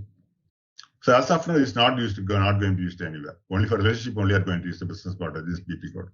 The just identification. Yeah, and I hope you will also cover the different tabs, right? Legal tab, you have shown some identification. I'll show you how to customize everything. Yeah. Is it related to some GTS related activity or what? Just explain if it means when you are going to cover the next customer. Oh, I didn't get. Oh, I'm saying so different tabs are right. Legal form, legal entity. So what is the use here and where the utilization? Suppose we are maintaining, so where it will utilize, or and is it related to some GTS related activity or what? As of now we are you can use for GTS site, we can use that, but mostly. So actually, you can see this is a BP code. The window is same for the customer, supplier, and as well as customer, supplier, as well as the credit manager. Also same thing here. The finance role all using the same thing. So can be used for by different departments. So same can be used for CRM module also. The same business model can be used for CRM module also. So in that case, whoever having this the particular demand, they can use that. I think this mostly is for the CRM function, not for our customers' data. So that's the thing. Yeah, because the same master data can be used by different departments, different like CRM, customer supply. They can use the same window. HR also can use this one. So in that case, legal form can be applied in that case. So not related to the sales transfer directly here, because the BIP was common for different modules. So some of the fields only for the other modules. We need not use for customer master data. Okay. So I'll come to the later. I'll show the configuration, but I'll explain some more things in that. Okay. So I'll note your these concerns. I'll reply to that later. So now this general role. We have made a general role. So now we change to customer role and the finance role. Customer role, customer finance role. So now it's a display mode. Once I save this one, it became the display mode. So you can't enter anything. It's a display mode. To change the role, go to display to change. Switch between display to change. You can go here, or you can go for business partner, display to change. There are two options. Whether two ways, you can go for display change from here, F6, or you can go here again F6. Okay, this is a general role. Now change to the supplier role. This is customer role. Change customer role. You can click the arrow button and this down arrow. Type FLC. FLC is for first is a finance customer. You go for SD customer FLC U01. FLC U01 SD customer standard. So this is the window for the customer role. So you can see all the old views and other. You can get some more. You can see some more tabs here. If you go for customer general data. So this is the customer number. See, now it's internal number. I can make internal, external as well. Now it's internal number. Once I finish this, save this this master data, this sales role, you'll get a number here, internal number. You'll get the customer number. This will be different from the VP role number. So I'll get a new number. When I save this button, I'll get a new number here. That'll be different from the BP role number here. Okay. So this is the different tabs in the here. This again the same general data only. This is the STU. So as we see in the ECC, we have the three roles: sales, finance, general data. For the sales role, you can go for this one, sales and distribution. To enter the sales details, you can go for sales and distribution. So once you click on this one, you'll get the details here. So enter sales organization, your sales organization. So what we get the interface structure. So yesterday we created TRG, yes. We created yesterday TRGS. This was TR. And this is also TR. Enter. So we get the sales area now. What we get yesterday. You can enter more sales area. You can add more sales areas here. And here this is a mandatory for sales district. Already we know the ECC. We can take one of the sales district. So I'll take something like southern region, some region. And this you can see in the same in the old ECC existing one. So those fields are coming here. sales district, sales office. So what you get will be automatically uploaded here. This is my sales office and my sales group. Okay, so here these things are already there. So if you scroll down, you'll get some more fields. You link the price group. It's a mandatory thing that they have made, price group. So this we used in the sales order. Sales order gives price group. Like this, you can say. This is only for reporting purpose, not for any direct functionality. For reporting filter is in the price group. And the customer base, we already know the pricing concept in the old ECC. So we have linked the price determination using the customer procedure. So by standard, it is by default taking standard. And we have, for the settlement, later so the rebate management in the S4HANA, we have to enable this settlement management. It's a shipping tab. We have delivery priority, like the same you want to see in the XC01. Take on delivery priority, delivering plant. So you can use our delivering plant. Shipping conditions, this will be linked with the shipping, shipping point, link with the shipping point. So these are, you can leave this one. So enter. And billing, you can fill that in-code terms. So you know that you can link the calendar. And in-code terms, you can take a FOB. You can by default make here, then no need for in the sales order. You can automatically populate in the sales order. So you FOB and the location. So in location like it's a Bangalore customer, it's a Bangalore. And link the terms of payment here.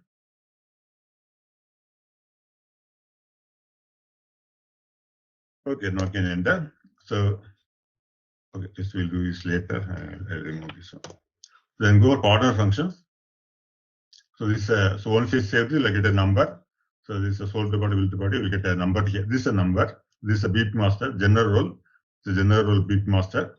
When I save this, I get a number here. When I press save, so other things are here. So additional data and some more tabs are there. Okay. So once I save this one, I'll get a number here. So somebody has got a mandatory field. Some student has a mandatory field. So it's actually a general mandatory field. You can link the tax code. We'll take tax exempt.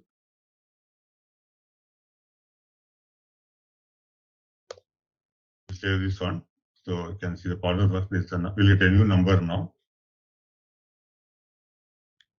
This is a customer number. So this is the general number, BP number. This is a customer number. Okay, so we got a customer number. So changes have been saved. I got two numbers now, BP number as well as a customer number. So in all your sales order, any sales transaction, use 402. We are not going to use anything in this code. We are not going to use any of the sales document. Only use this 402 in all the sales document, sales process. Okay. If you go for general data, click in the same role, click on general data, and customer general data will get the customer number. So this is 402 is the customer number. Okay. So now we can make two roles now. Next role is supply customer finance role. So change the role to now FLC U00 FI customer standard. So now here nothing is mandatory here. So you can again get some more tabs here. Go for communicate data. So as in the old EC system, next is the finance section. So in the S4HANA BP master, that's done by company code. Click on company code, you get the company code details. So here, by default, take once in the test server. Go for switch company code. Change your company code, switch company code. You can always say customer number, switch company code. Change the company code to your company code. TRG, my company code. Enter. So this is my company code. Customer is 402. So here mandatory reconciliation account. So I already know what is reconciliation account. From the list, you can take accounts domestic, payable, receivable domestic. So go for this one, 12100 customer receivable domestic. In some server will be different. In another server, the account chart account, this number will be given. And this is a mandatory field release group. So that you can make mandatory absolutely anywhere. You can make from anywhere. So somebody has made this one. So now these are other windows, other tabs. Let's save this one. So when you click save button, your custom master is complete. So I made reconciliation account man. That's what happened. So somebody has made a mandatory entry.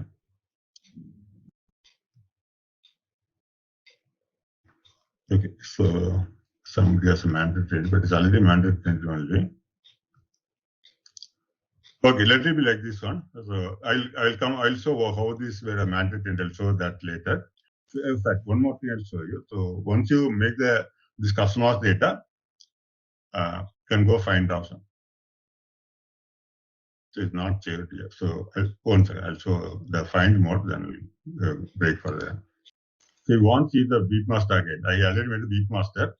You want to see that again go for BP code. This is search option. This is search option. You can go for search by customer number or the supplier number or general number. If you for customer number, click your customer number, go for the search option. So give a company code or sales transaction company code. We have so many options to filter the list. You go for this option, enter. This one will be made now, 402, customer is 402. Open that, start, double click, you get the same window. This one we made now, company. This is general role. You want to see the sub customer role, change to FLC. You get the details in the sub customer role. You can go sales institution, see the details there. Okay, this is a beep master creation. So what we have done, we make it beep master. So some of things like table change, we can discuss later in the whole concept. Separately can discuss that. First, we'll go through the configuration and creation part. But the things we'll see during the course of it. So as I told, there are two account group needed. So what we are going to see now, we made a customer's data and how to make that roles, how to make the roles. First we'll see how to make the grouping and number range. First we'll use the we'll go through this process, how to make this group, here, how to make the group and how to assign the number range. So make customer data, we are getting the 402 is a customer code. How to configure that, how to configure the grouping, and how to make field optional, field mandatory, field settings, how to make automatic mandatory, and how to make your own role. This I think we'll going to see that. Okay, so we'll go for configuration part. So first we'll start the account group. So as I told here, we had two account groups, one for general role, one for supplier or customer role. Okay, first we'll get the account group. So the account group, so this account group, I told you two account groups for the customers. We need two account groups, general and supplier customer role. So for that, you make the number in different folders in the IMG scheme.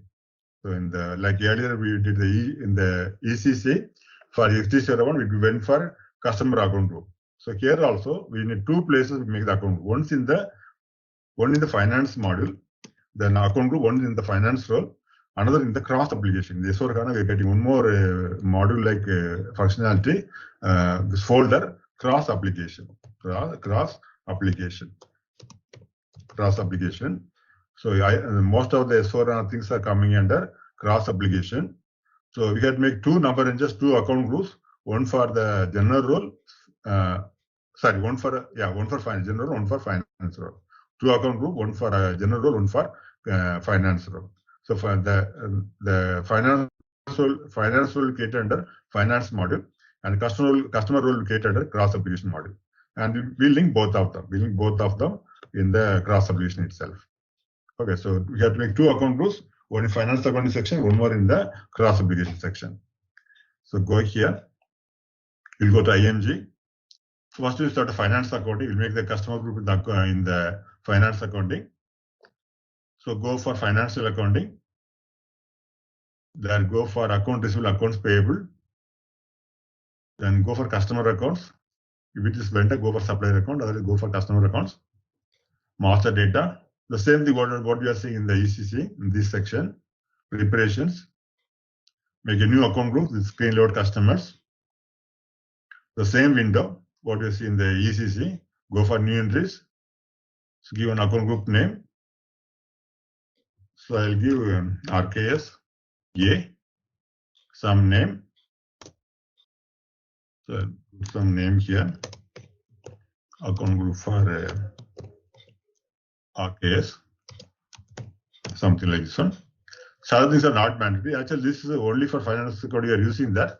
We are getting the field selection, but these are overshadowed by the main the BP settings. So need not be anything here. Just make the account group a number range. So no need for a field status and all. First make the account. So just make the account group and the name, code and the name.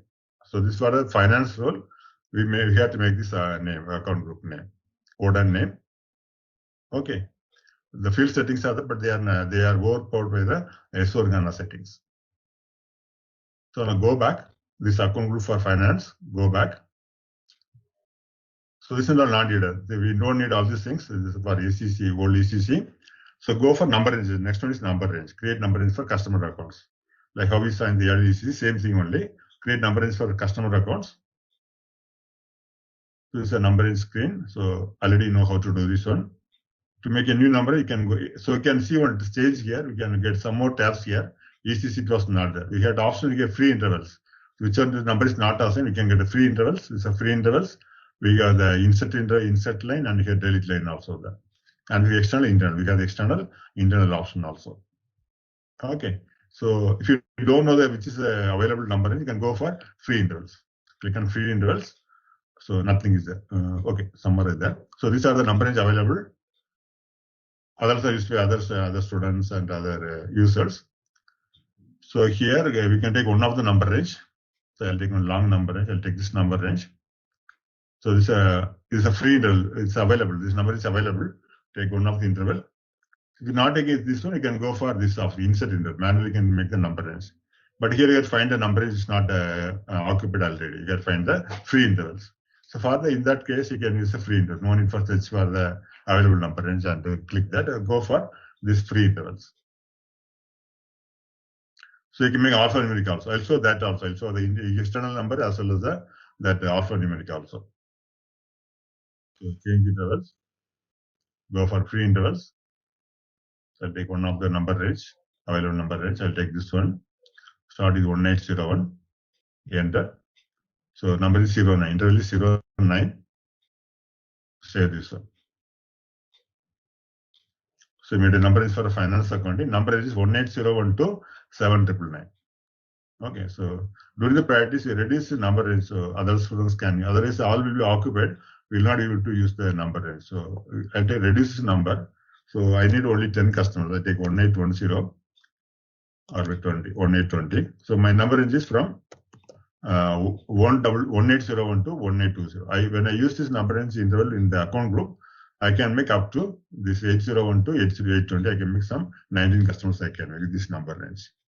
Okay, we'll say this one.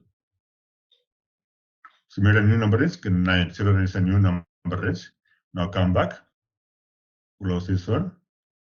Assign number range to customer account group. Same concept in the ECC. Assign number range to customer account groups. So go for position. So that is account group is what we made was RMS C, RMS A. What was the name again? RKSA group name. So number is just 09. We made a number is 09. So link 09. This one we made now 1801 to 1820.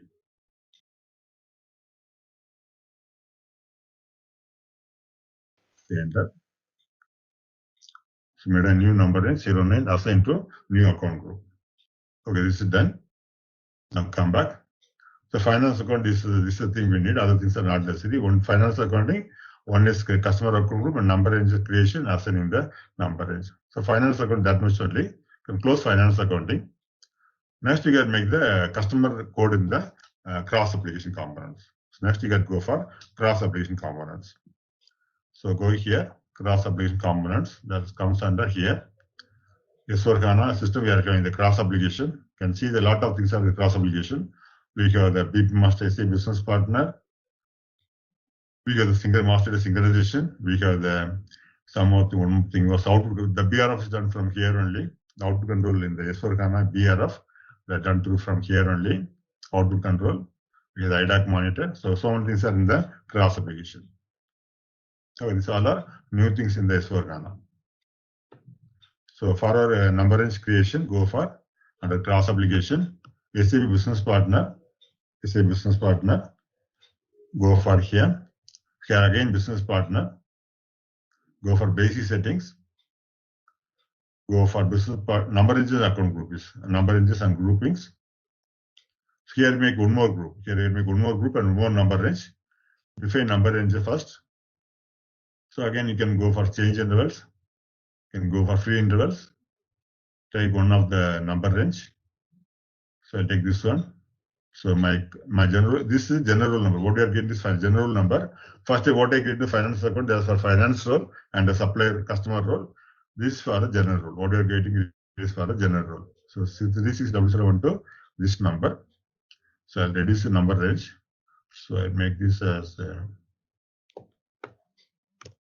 so the other students can use the number range. See the last number 2720. Make external also. Say this one 06, number is 06. Interval is 06. Say this one. Get done. Now come back. So number is 06. New number is 06. So next is now grouping. So different grouping is now same number ranges. So here go for new entries. Click on new entries. So give the grouping some name, again some name. So I'm giving the same thing I'm giving here. So it can be same or different. I give the same thing. And short name for that. So that are again the same thing. And description, you can give some description like account group for RKS. I don't know RKS RMS. So give RKS. And number range was 06. 0 is the number range. This one. And the external number, if you put external number, external will be ticked here, auto will be ticked here. So standard grouping, linked with the main grouping, the standard grouping, the external, internal standard grouping, external. So that can be, we can make a link between different groups using the standard grouping number. So that's not required basically because they mostly use the CRM or they are using this option. So make one of the group as a standard group. So say this one. So this is a group we made, RK is a group, made a number range also. So next step we link both the groups. We made only finance accounting one group and cross application made one more account group. Now we are going to make the link between the account groups what we created. So we're going to make the link between the groups what we have created. So for that, same cross application, master data synchronization, here. Go for customer data integration. Go for customer data integration. There you go for BP setting, business data settings. Then go for customer integration, setting for customer integration. Again, go for field assign for customer integration. Then go for assign keys. Here, different number is assigned for direction BP to a customer. So what is direction BP to customer is? So in the BP master, when you're making the customer BP general role first, that's a BP to customer. So in the BP creation, if I take the first step is making the general role, that is this scenario, BP to customer.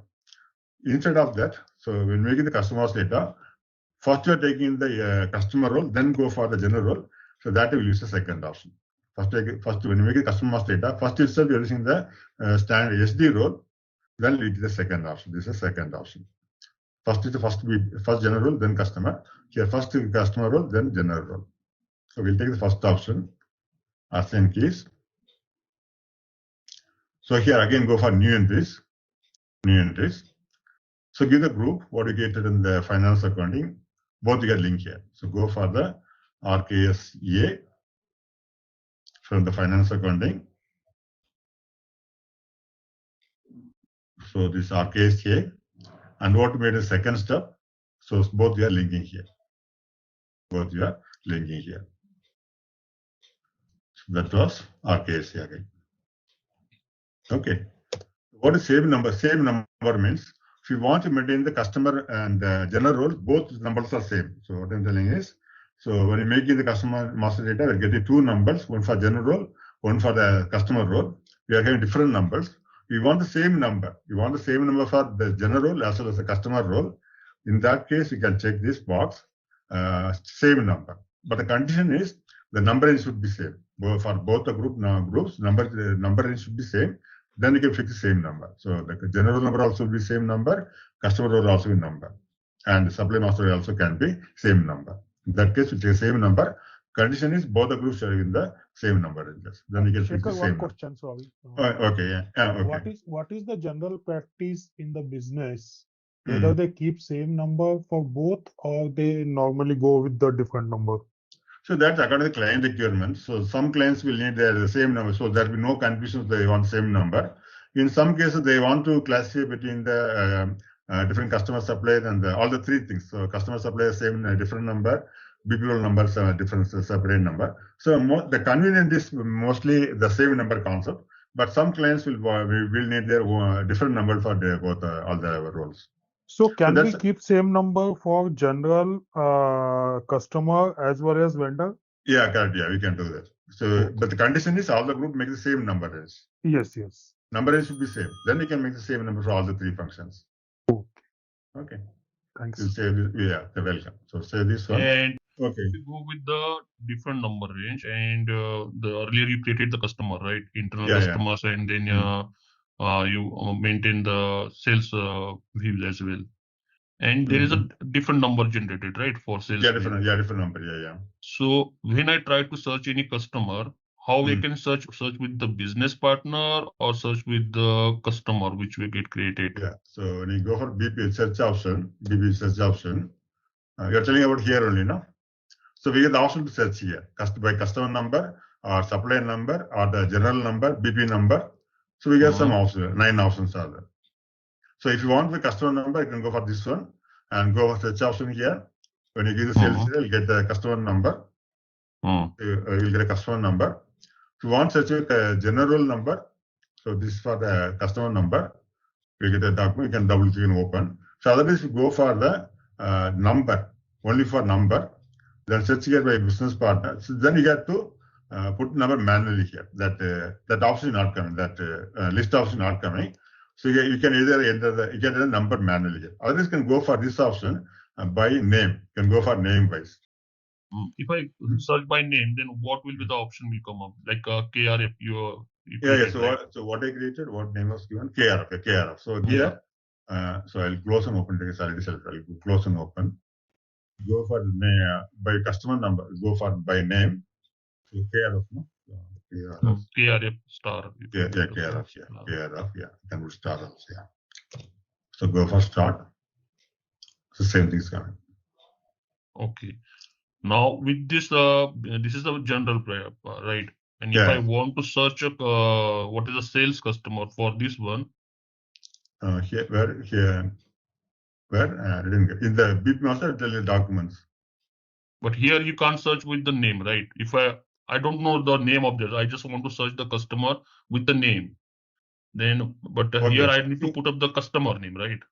Yeah, you got customer number is there. Customer name, customer number is there. Customer name is not here. Only the general name is there.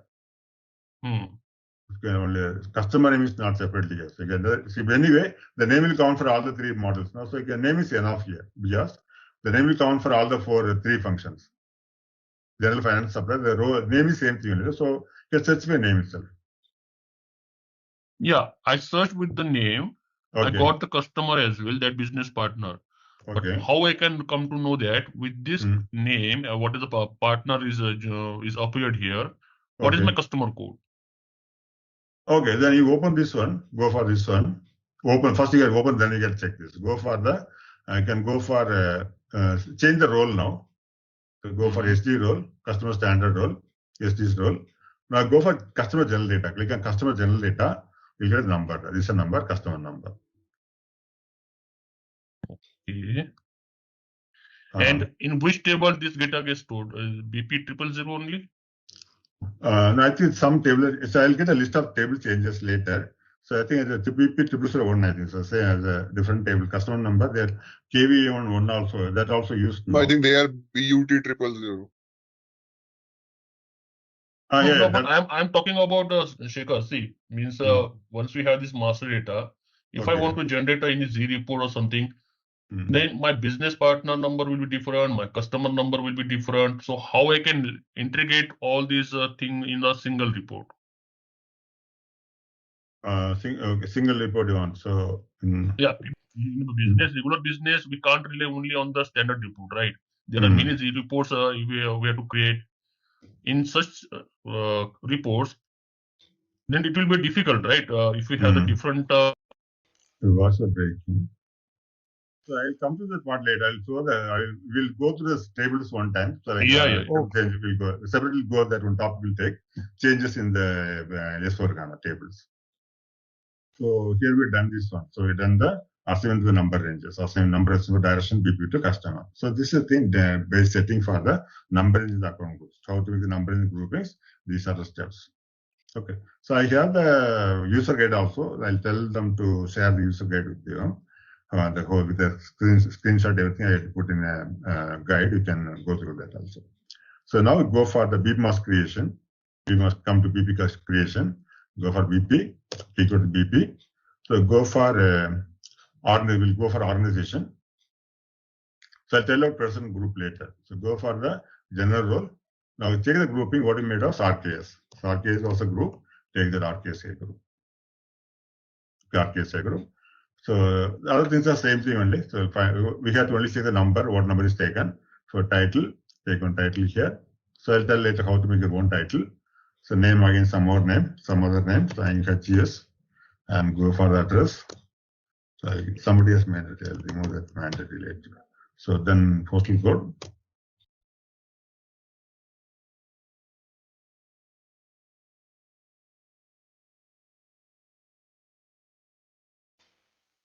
So go for language. These are mandatory things. Okay, so this for general role. When I say this, we created the BP role, general role we created now. So we created 3600. See the number, what number is created. This for general role. What we done for general role. To go for the what number is given for general role in the number assigned number ranges for RKSA.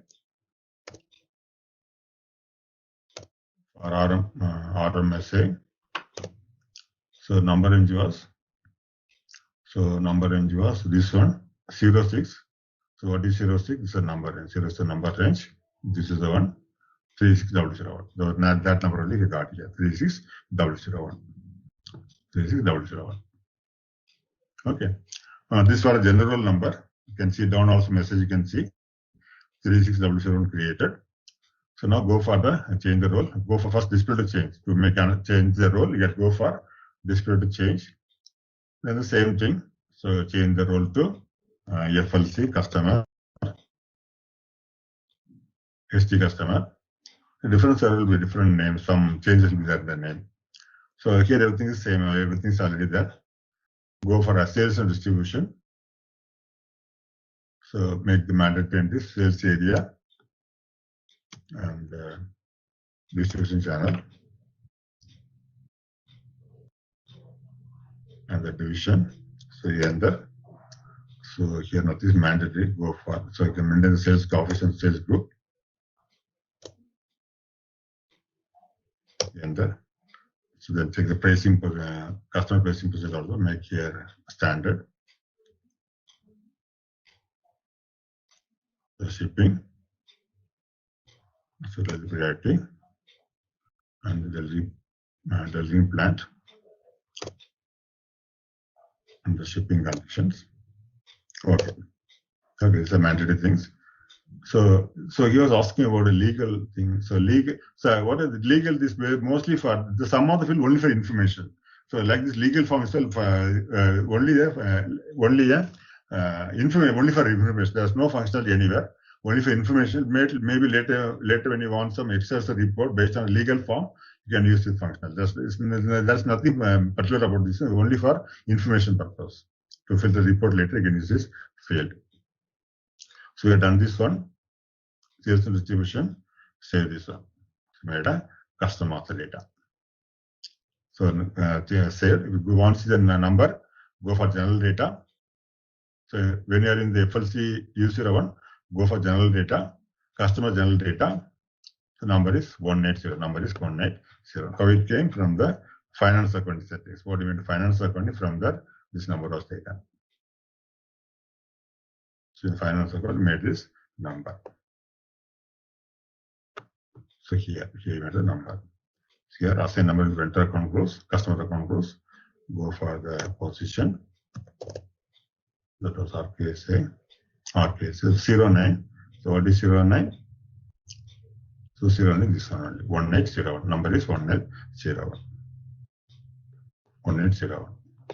Okay, this is the number range concept.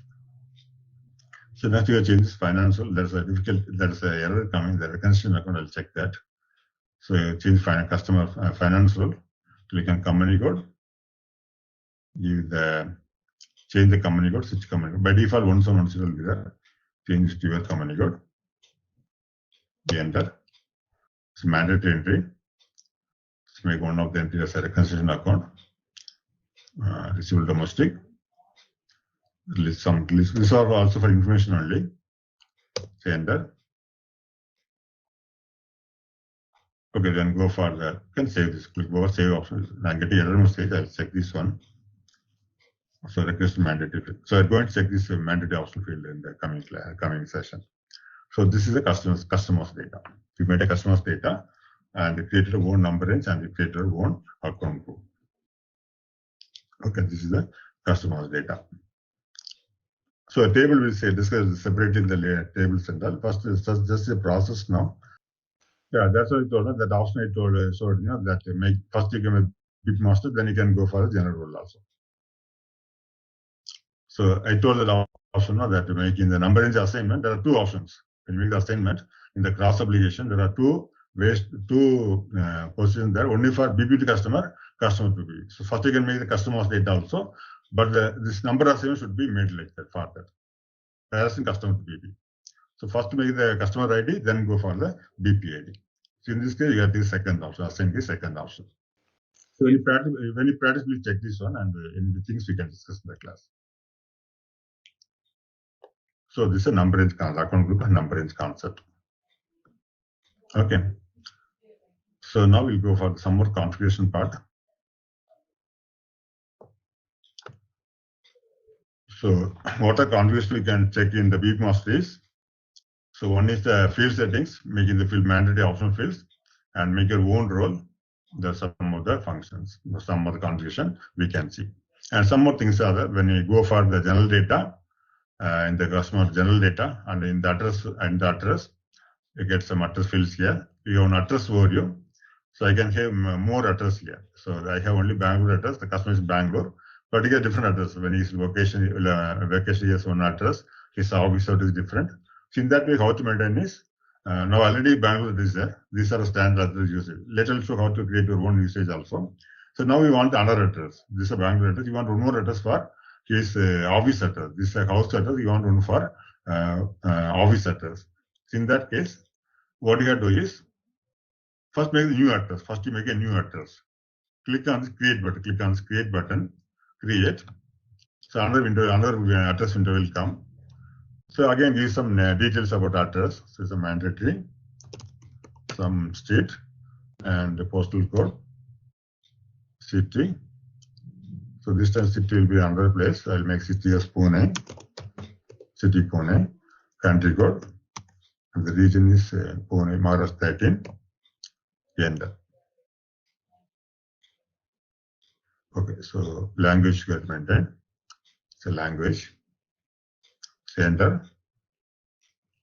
So we have two addresses now, Bangalore and Pune. So Bangalore is standard address. This is standard address Bangalore. We want as an office address. So office address is there. So let's also how to get one the company address. So now we get assigned Pune to the company address. Get assigned the Pune address to company address. Further, what you have to do is double click on company address. Double company address. You get both address. So I take the second Pune address and enter. So now company address Pune. So this is the usual address, house address, and this office address Pune address. Like this, you can maintain different address usages. sales will, in the configuration, will see how to create their own usage also. Okay, this is a BP creation and some settings there. So now we'll go for the settings one by one. We can make your own role and we can make your own field settings. So that comes under again in the IMG screen. Mostly in the business scenarios, we have the multiple ship-to parties for single customer, right? Yeah. So in that case, how we manage the multiple ship-to address for the same customer? So what you do is in the BIP master under the SD role, under SD role, sales role. So in the sales role, go for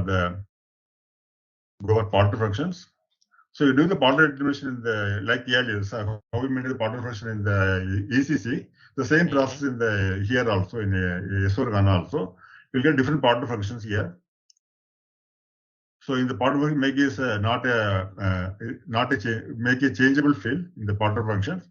Killing different partner function here. Take ordering ship to for example, one ship to address made one supplier. So another setting will make another customer's shipping address. But I can see that with the customer as a role, right? We should have the standard sold to party, ship to party, bill to party, and payer. These are the standard one, right? Yeah, that'll come here. That'll make here only. He'll make here only. Part of but all are this blank here. Means yeah, because part the confidence is not done. Oh, okay. So you can see that already we have seen the ECC. Okay, I understand. Yeah, it comes to partner function assignment is not done. Yeah. We have to do that, then will come. The sales and distribution will make that set. But that will be remain as a ECC, means then again the data footprint will be there, because for the same customer, if we have the multiple ship tools, is there no option with the address tab where we can assign multiple ship tools? No, as I told you yesterday, so S4HANA having 80% from the ECC only. The settings configuration, 80% is still from the ECC only in S4HANA. So as I told, they are planning 25 as a target for fully S4HANA. So that time they may come with some new settings or changes in the system. So as of now, we get to the partner determination here only. By ST model, we get to the partner determination. Then only you can see in the customer's data. No, I'm fine with that. Only my concern was with the address, where if we have the multiple ship tools, whether is there any possibility instead of assigning a new partner function partner tab. So you can link different customers here. So that will again remain same as the ECC, right? Remain ECC only, So you can see that. So you can already know that here we'll make the all the setting that we make here. Okay, fine.